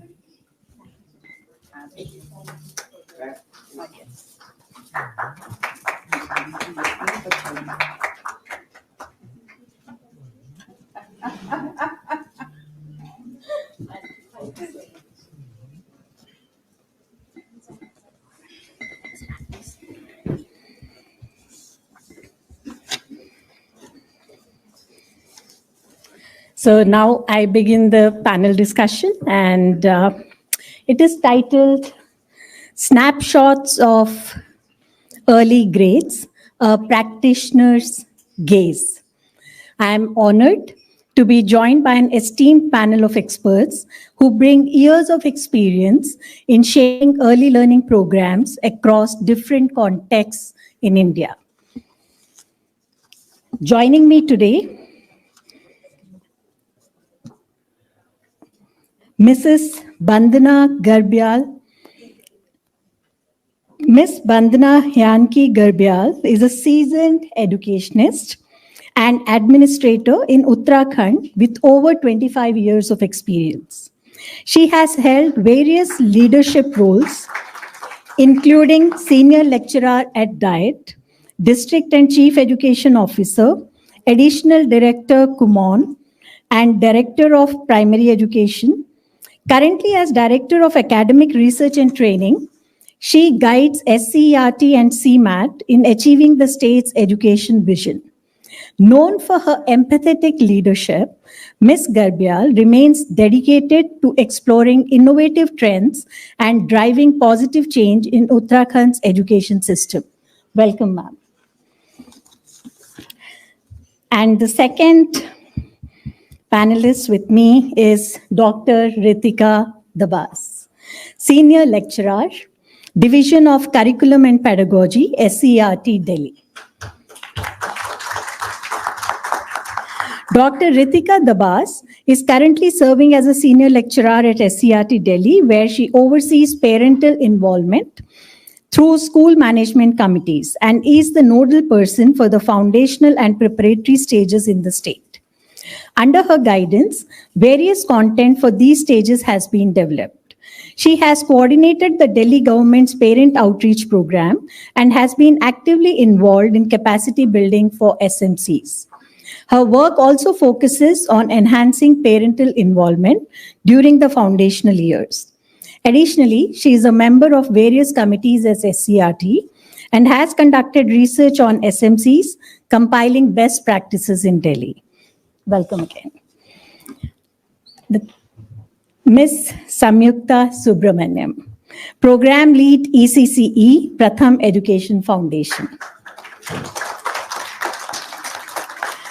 Ms. Samyukta Subramaniam leads early childhood education and early grades programs across different Indian states at Pratham Education Foundation. Her focus has been on India's early years education landscape and improving outcomes at scale in partnership with governments and the community. Recently, as an Echidna Global Scholar 2019 at the Brookings Institution, Washington, D.C., her paper focused on India's policy on early childhood education, lessons for a gender transformative early childhood in India. Welcome.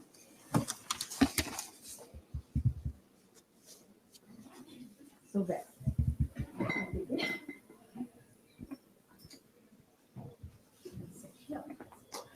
This angle is good. Well, you know, we were earlier planning for 2 rounds and there were 2 rounds of question, but I may just ask you only one question and then leaving time for the audience also to, ask you a few. So early learning forms the foundation of a child's academic journey. But scaling these initiatives across diverse regions presents unique challenges, and we are all aware of it. Evidence from multiple states has also indicated that overcoming these challenges require interdepartmental coordination, building teacher capacity, parental engagement, developing context-specific strategies. Even in the morning sessions, we had discussed around these aspects.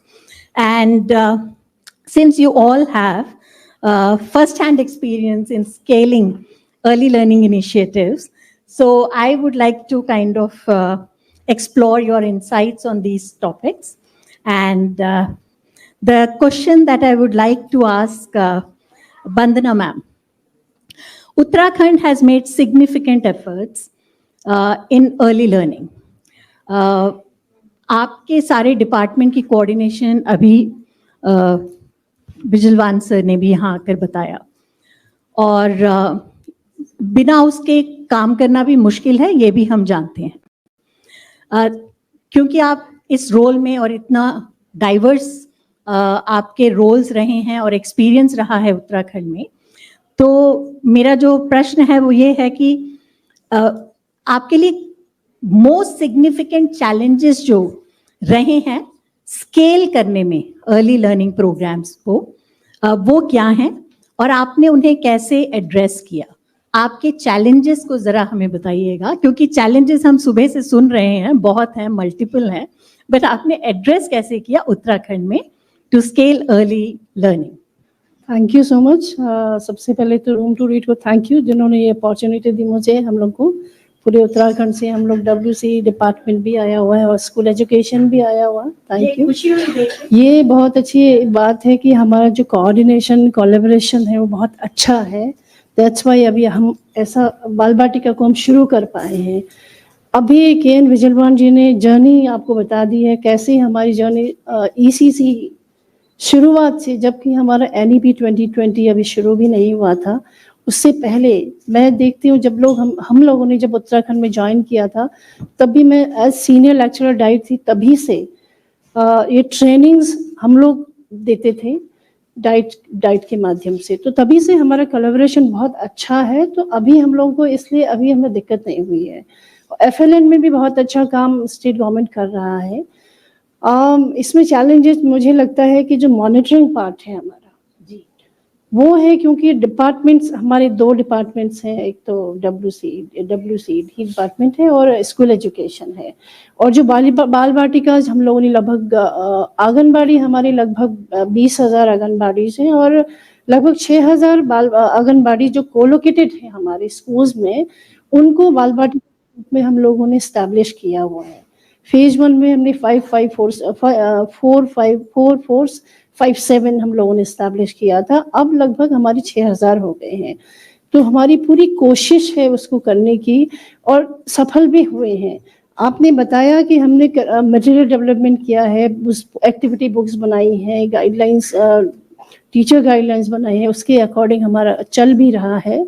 But फिर भी थोड़ा सा monitoring जो part है, हमको coordination के साथ जो सपोर्ट करना है बाल बाटिकास को या आंगनबाड़ीज को, वो चीज़ थोड़ी सी मुझे लगता है। और हमारे स्टेट में एक चीज़ और है, स्टेट में क्या सेंट्रल में ही है, जो पॉलिटिकल कह सकते हैं मंत्रालय स्तर पर जो बनना है वो शायद अभी नहीं बन पाया है। सिमिलरली हमारे स्टेट में भी एक ऊपर लेवल पे वो चीज़ नहीं बन पाई है, बट डायरेक्टरेट लेवल पे हम लोगों का बहुत अच्छा कोऑर्डिनेशन है। और अभी हमारी EC की बैठक हुई थी, जो हमारा समग्र शिक्षा की, तो उसमें एक हमारा एजेंडा ही यही था कि किस तरीके से कोऑर्डिनेशन बनाए हमारा जो WCD डिपार्टमेंट है और स्कूल एजुकेशन डिपार्टमेंट का। तो उसके लिए हम लोगों ने एक एजेंडा में यही है, और हम लोग एक प्लान कर रहे हैं, एक मीटिंग मंत्रालय स्तर पर। अगर मंत्रालय स्तर पर नहीं होता तो सेक्रेटरी लेवल पे हम लोग ट्रेनिंग एक मीटिंग हम लोग करने जा रहे हैं। तो मुझे लगता है कि जो प्रॉब्लम्स हम फेस कर रहे हैं वो शायद प्रॉब्लम इतनी नहीं आएगी जितनी आती है। और इस समय हमारे डायरेक्टर जनरल स्कूल एजुकेशन जो हैं, अभी झरना कामठान मैडम आ गई हैं, जिन्होंने पहले WCD डिपार्टमेंट देखा है और वो प्रॉब्लम्स को जानती हैं वहाँ की और हमारी। तो वो लगता है कि वो हमारे लिए एक प्लस पॉइंट है कि वहाँ पर जो भी गैप्स हैं हम दोनों के बीच में, वो शायद आगे हम लोग उसको अच्छा देखते हैं। और जो नर्सिंग ट्रेनिंग की बात, एनटीटी की बात आई, तो हमारे स्टेट में एनटीटी नहीं है फिलहाल गवर्नमेंट में, तो वो चीज़ भी हमारा लैक कर रहा है। अगर हम लोग आंगनबाड़ी में जो वर्कर्स होते हैं, आपको पता है कौन है, हाई स्कूल और इंटरमीडिएट हैं, और NEP 2020 कहता है कि जो हाई स्कूल जिन्होंने किया है या हाई स्कूल तक है उनको 1 साल का ट्रेनिंग देना है, और जो जिन्होंने इंटर किया उनको 6 मंथ का ट्रेनिंग देना है। तो वो अभी मेरे ख्याल से सुनीति जी को पता होगा, वो NCERT में अभी वो चल रहा है, तो वो हो जाएगा और NCD हमको मान्यता देगी, तो हम लोग वो ट्रेनिंग, हम लोग उन आंगनबाड़ी वर्कर्स को ट्रेनिंग कराएंगे, तो मुझे लगता है कि वो गैप जो वहाँ पर हम अर्ली जो हम पढ़ाना चाहते हैं, बच्चों को सिखाना चाहते हैं, तो वो लोग हम उनको सिखा पाएंगे, और निश्चित रूप से नीचे से बच्चे जो अच्छे होके आएंगे, तो स्कूल एजुकेशन की जो क्वालिटी हो, मुझे लगता है वो बढ़ भी जाएगी। और शुरू में भी, और इस वर्ष भी हमारे स्कूल एजुकेशन में SCERT और डाइट्स के माध्यम से हमारे टीचर एजुकेटर्स ने हमारे वो ट्रेनिंग्स जो होती हैं, वो सारी ट्रेनिंग्स हमारे आंगनबाड़ी वर्कर्स को 7 डेज की ट्रेनिंग भी दे दी है। तो इसलिए सपोर्ट है, कोऑर्डिनेशन बहुत अच्छा है। हेल्थ डिपार्टमेंट भी बहुत अच्छा सपोर्ट कर रहा है हमको। जैसा कि हमारे आपने बताया है कि 𝙀𝙧 जी ने हमारी 3 पुस्तकें, जो स्वास्थ्य सृजन संवाद जी, जो उसमें शुरू में जो हमारा होता है स्वास्थ्य वेलबींग, हेल्थ वेलबींग, वो चीज़ें जो आती हैं, तो उसके लिए बहुत सपोर्ट हमको हेल्थ एजुकेशन वो भी कर रहा है। तो मुझे लगता है कि हम सभी का कोऑर्डिनेशन, कोलैबोरेशन बहुत अच्छा जा रहा है, और तो मैं समझती हूँ कि आने वाले दिनों में हम लोग बहुत अच्छा करेंगे। और SCERT और डाइट एक एकेडमिक सपोर्ट देता है उनको, और उसमें WCD डिपार्टमेंट का बहुत अच्छा सपोर्ट भी है, वो भी जाते हैं। थोड़ा सा संयुक्त रूप से जो अनुश्रवण होना चाहिए, वो मॉनिटरिंग होना चाहिए, वो मुझे लगता है वहाँ पर थोड़ी दिक्कत है। उनके TLMs थोड़े अलग होते हैं, और हमारे स्कूल एजुकेशन का जो SCERT ने बनाया थोड़े से डिफरेंट हो जाते हैं। तो वहाँ पर चीज़ देखने की, हम लोगों ने जो जादवी पिटाला बनाया था स्टेट में, उसमें से आप लोगों ने बहुत सारी चीज़ों को लिया है, तो हम चाहते हैं कि वो सारी चीज़ें लें और हम लोग उसको करें, तो मुझे लग रहा है कि हमारा अच्छा जाएगा। Thank you ji, thank you ma'am. सुन के बहुत अच्छा लगा, और ये भी जान के कि हमको चैलेंज अभी हम पिन पॉइंट भी कर पा रहे हैं कई चीज़ों में, जिस तरह से कोऑर्डिनेशन चल रही है। और आई थिंक SCERT और diet being academic guiding lights, वो कहीं ना कहीं शायद WCD department is acknowledging it. Material TLM का जैसे आपने जिक्र किया, दे आर अडॉप्टिंग, और उसकी कैपेसिटी बिल्डिंग तो आप करवाएंगे ही, बट मॉनिटरिंग जो आपने पिन पॉइंट किया है, वो डेफिनेटली एक मुद्दा है मुझे लगता है। जैसे अभी लता मैम बोल कर गई हैं एक एस्पेक्ट कि किस तरह अक्षरास को कब शुरू करें, या कब एक्चुअली क्या साउंड डिस्क्रिमिनेशन, विजुअल डिस्क्रिमिनेशन, उसके बाद का next step symbol recognition, symbol sound, क्या वो सब हम उस वक्त कराएं या ग्रेड 1 में कराएं। वैसे ही अगर बाल वाटिका में बच्चे हैं तो मॉनिटरिंग कौन करेगा और किस तरह से होगी, तो ये भी एक थोड़ा सा, जैसे हमारे बाल वाटिकाएं हैं, हमारी बाल वाटिकाएं कोलोकेटेड हैं, तो हमारे वहाँ पे जो भी टीचर्स कार्यरत होते हैं, तो वो उनको सपोर्ट करते हैं। तो उन किताबों को जो हम लोगों ने एक्टिविटी बुक्स दी, उसको कैसे करना है, वहाँ पर सहायिका है, कार्यकर्ता को बताते हैं, तो कैसे उनको पढ़ाना है। और एक चीज़ और मैं कहूँगी कि हमारे जो टीचर्स हैं, जिनको पता है कि कक्षा 1 में उन बच्चों को आना ही आना है, तो जो जागरूक है और उनको पता है उन पे हमें मेहनत करनी है, तो वो पहले से ही मेहनत करती हैं। ये चीज़ मैंने अपने मॉनिटरिंग के दौरान, जब हम लोग फील्ड में जाते हैं, वो चीज़ हमने देखी है, तो वो एक अच्छी चीज़ है। तो इसलिए एक्सेप्टेंस भी हमारी बन रही है उससे, तो मुझे लगता है कि हम लोग, और ये दोबारा एक डिबेट में चला जाता है, ये वो जो रिडक्शनिस्ट अप्रोच जिसे हम बोलते हैं, कहीं ग्रेड 1 के टीचर को ये ना लगे कि बच्चा मुझे रेडी मिल जाए मेरी कक्षा में, तो मैं जाके बाल वाटिका में जितना सिखा पाऊँ, मैं कोशिश करता हूँ कि उतना सिखा दूँ। तो मुझे लग रहा है ये आज का सारा दिन ये सेमिनार के हम बहुत ज़्यादा क्वेश्चंस और को लेकर जा रहे हैं। इसके सॉल्यूशंस के लिए शायद और अलग अलग small group, different kind of settings, जहाँ पे थोड़ी और इस पे करना पड़ेगा, मंथन करना पड़ेगा to get answers to these, क्योंकि कहीं ना कहीं कई तरह के सवाल उठ रहे हैं. But thank you so much. Ritika ma'am, I have the question for you. Since you have and you are spearheading several parental outreach programs in Delhi, how have these initiatives integrated parental engagement in early learning, and what strategies have proven most effective in empowering parents to support their children's foundational learning at home? So parental engagement, and what have you? See, yes, we are working on parental engagement along with other initiatives which we have taken for early learning in our state.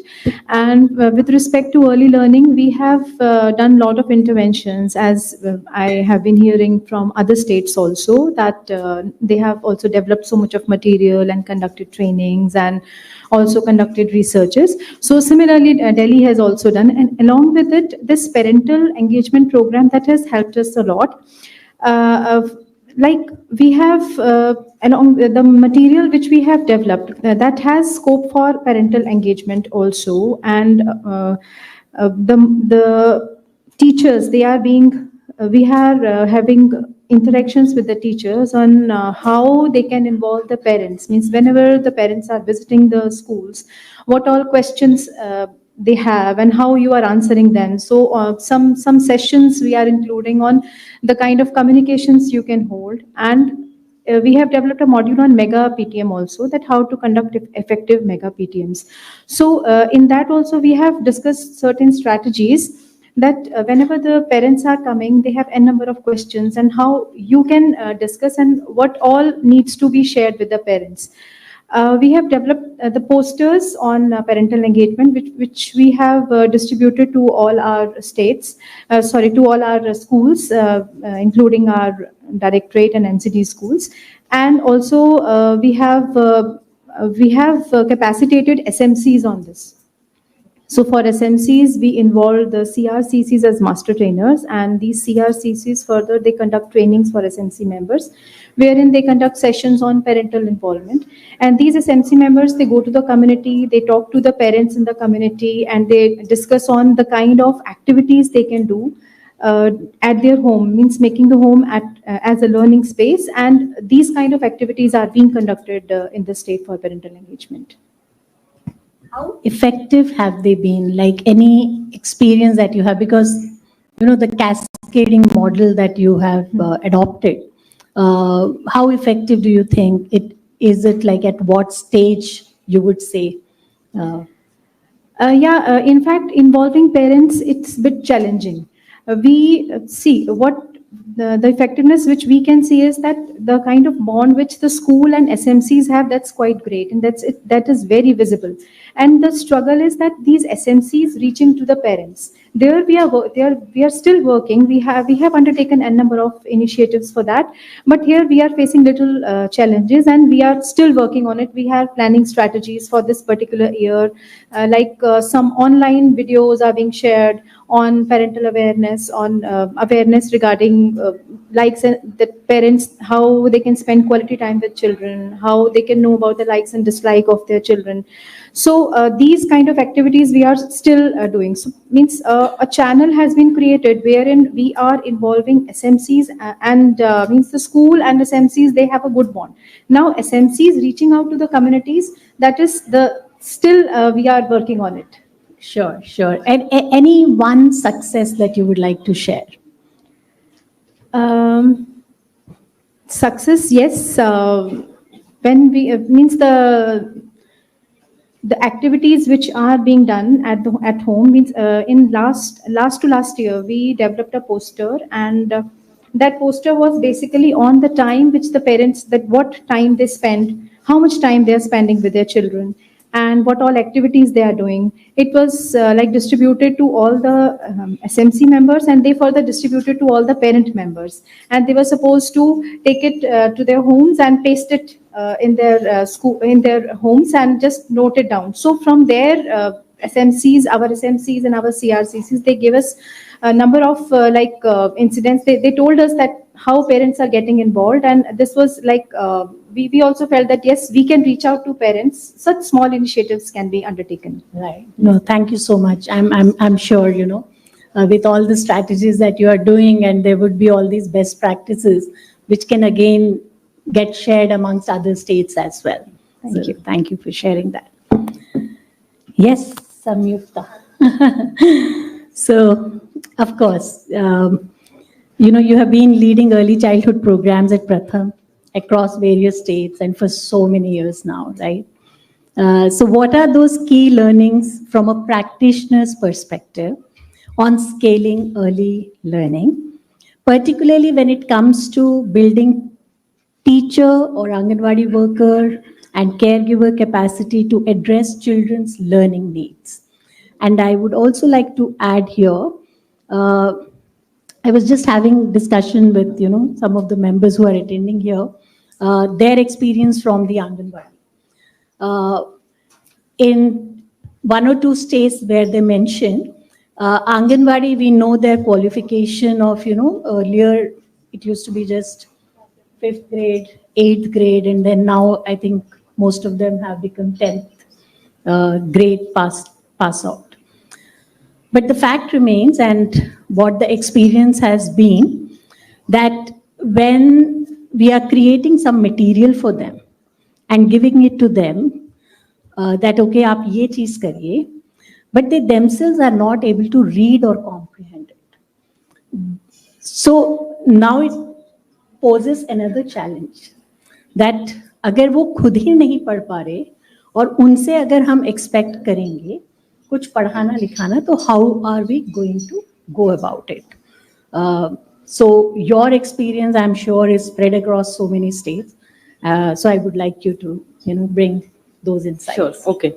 Summarizing this in a really short time will be tough, but I know I'm between my answer and the closing ceremony, so I'll try to keep it quick. Okay.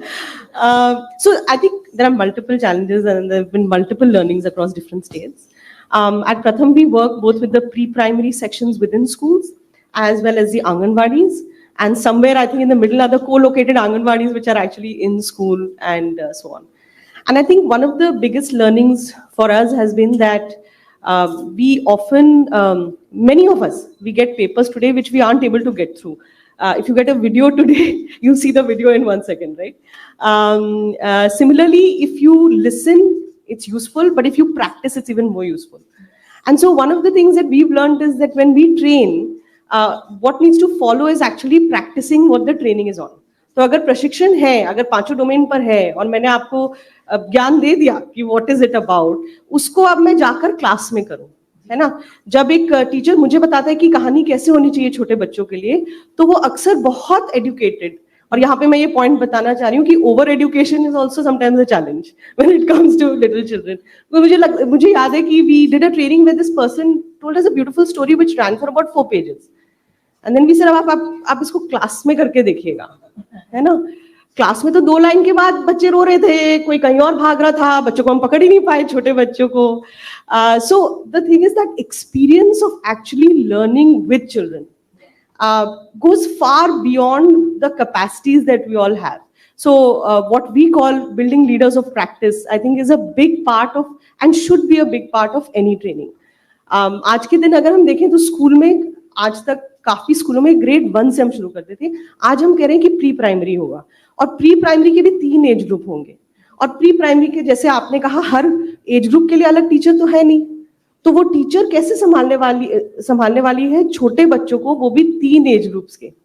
हो सकता है कि जो मैंने प्रशिक्षण में बताया वो एक्चुअली फेल हो जाए क्लास में, because how do I handle so many materials, so many age appropriate tasks, so many LOs that have to be covered. So I think that's a big challenge. So one big learning, if we are training, then let us all practice it in class, whether or not I have the degree or whether or not I can read, etc. And I think the other big learning which I feel anganwadi workers इसको समझती हैं बहुत अच्छे से community में is that मैं अकेली नहीं हूँ. Parents हैं community में who have to support what I do.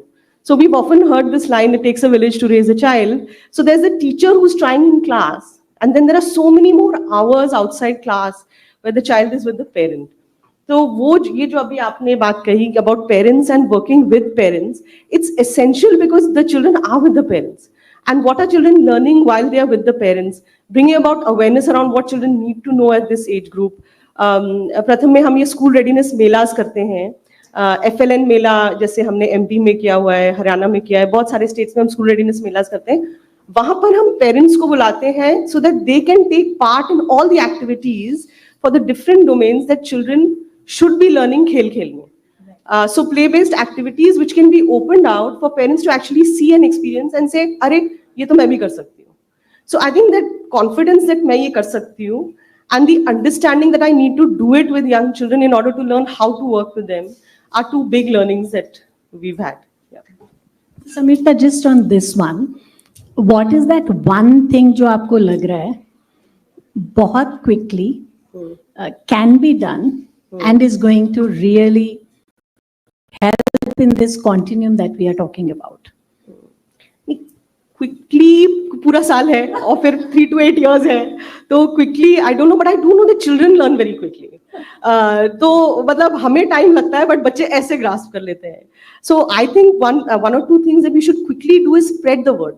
It's not my region, it is not my silo, it is all of us together who can do things for children, and these are simple things that can be done. So I think the quick part is opening out these mysterious words and domains and learning outcomes and all of that for everyone so that we can all partake. I'll go back to our old saying, it takes a village to raise a child. अगर सब लोग एक साथ काम करेंगे उस बच्चे के लिए तो फिर वो बच्चा आगे बढ़ेगा. So if we could try to overcome working in silos and we could open out a lot of the jargon that we use, I think that would be very helpful. Yeah. No, thank you. Thank you so much. I think you have just summarized it, and I had written that line, but you have anyway spoken it, which is about if there's, one thing that we can all do is that if we can consider all the touch points in a child's ecosystem, from government policy and teacher training to community and parental engagement, I think then our job is done. So with that, I want to thank you to all the incredible panelists here and also Lata Menon ma'am for sharing their experience and expertise with us today. And I hope this conversation today, we continue and get new ideas and do that change in the system and be part of that change as well. So to continue to work together to ensure that every child in India gets the strong early start they deserve. Thank you so much. Thank you. 4:40? Yeah, but there are question and answers. If we can just take one or two. No question answers? One or two, agar koi hai. Otherwise, I think everybody is done for the day. Kuch jana bhi hai. Yes, we can close. We would like to invite Dr. Balaji to present the token of appreciation to our panelist.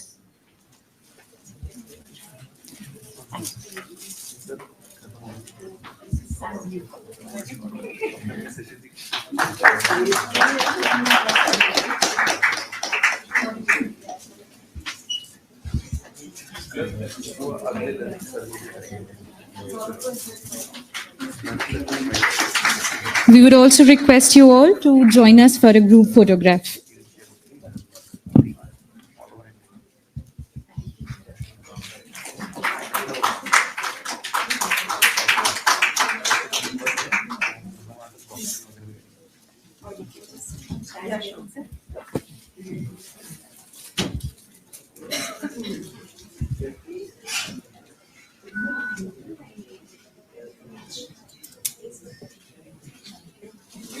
Thank you. Good job.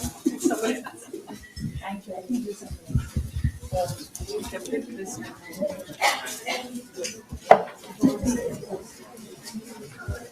Thank you so much. Thank you. As we near the conclusion of today's event, it's time to reflect on the discussions, share key takeaways, and look forward to the journey ahead.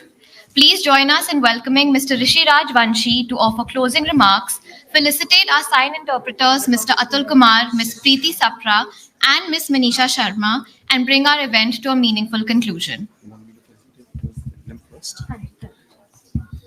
Okay. May I request the team, all of you, please. The other two members also, please. Yeah.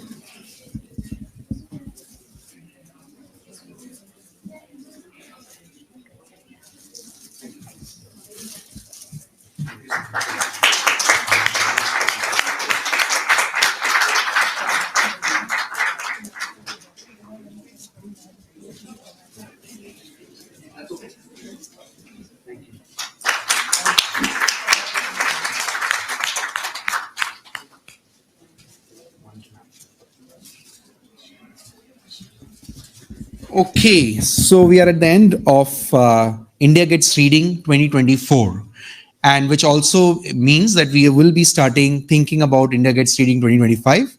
So on on that note, I would like to take an opportunity to thank everyone here, especially Vinita ma'am, USA team, government officials from all the states of Uttarakhand, Delhi, Rajasthan, Telangana, Uttar Pradesh, Madhya Pradesh, Jharkhand, Karnataka, for their stupendous role in making India Gets Reading a very successful campaign, and also doing such a great work on the FLN reform across the states. I would also like to thank all the speakers and panelists for their insights. We will be preparing a final report, which should be in your email box by September 30th, and that's a promise. And last but not the least, will be thank you everyone in Room to Read for making this event a grand success. Thank you all.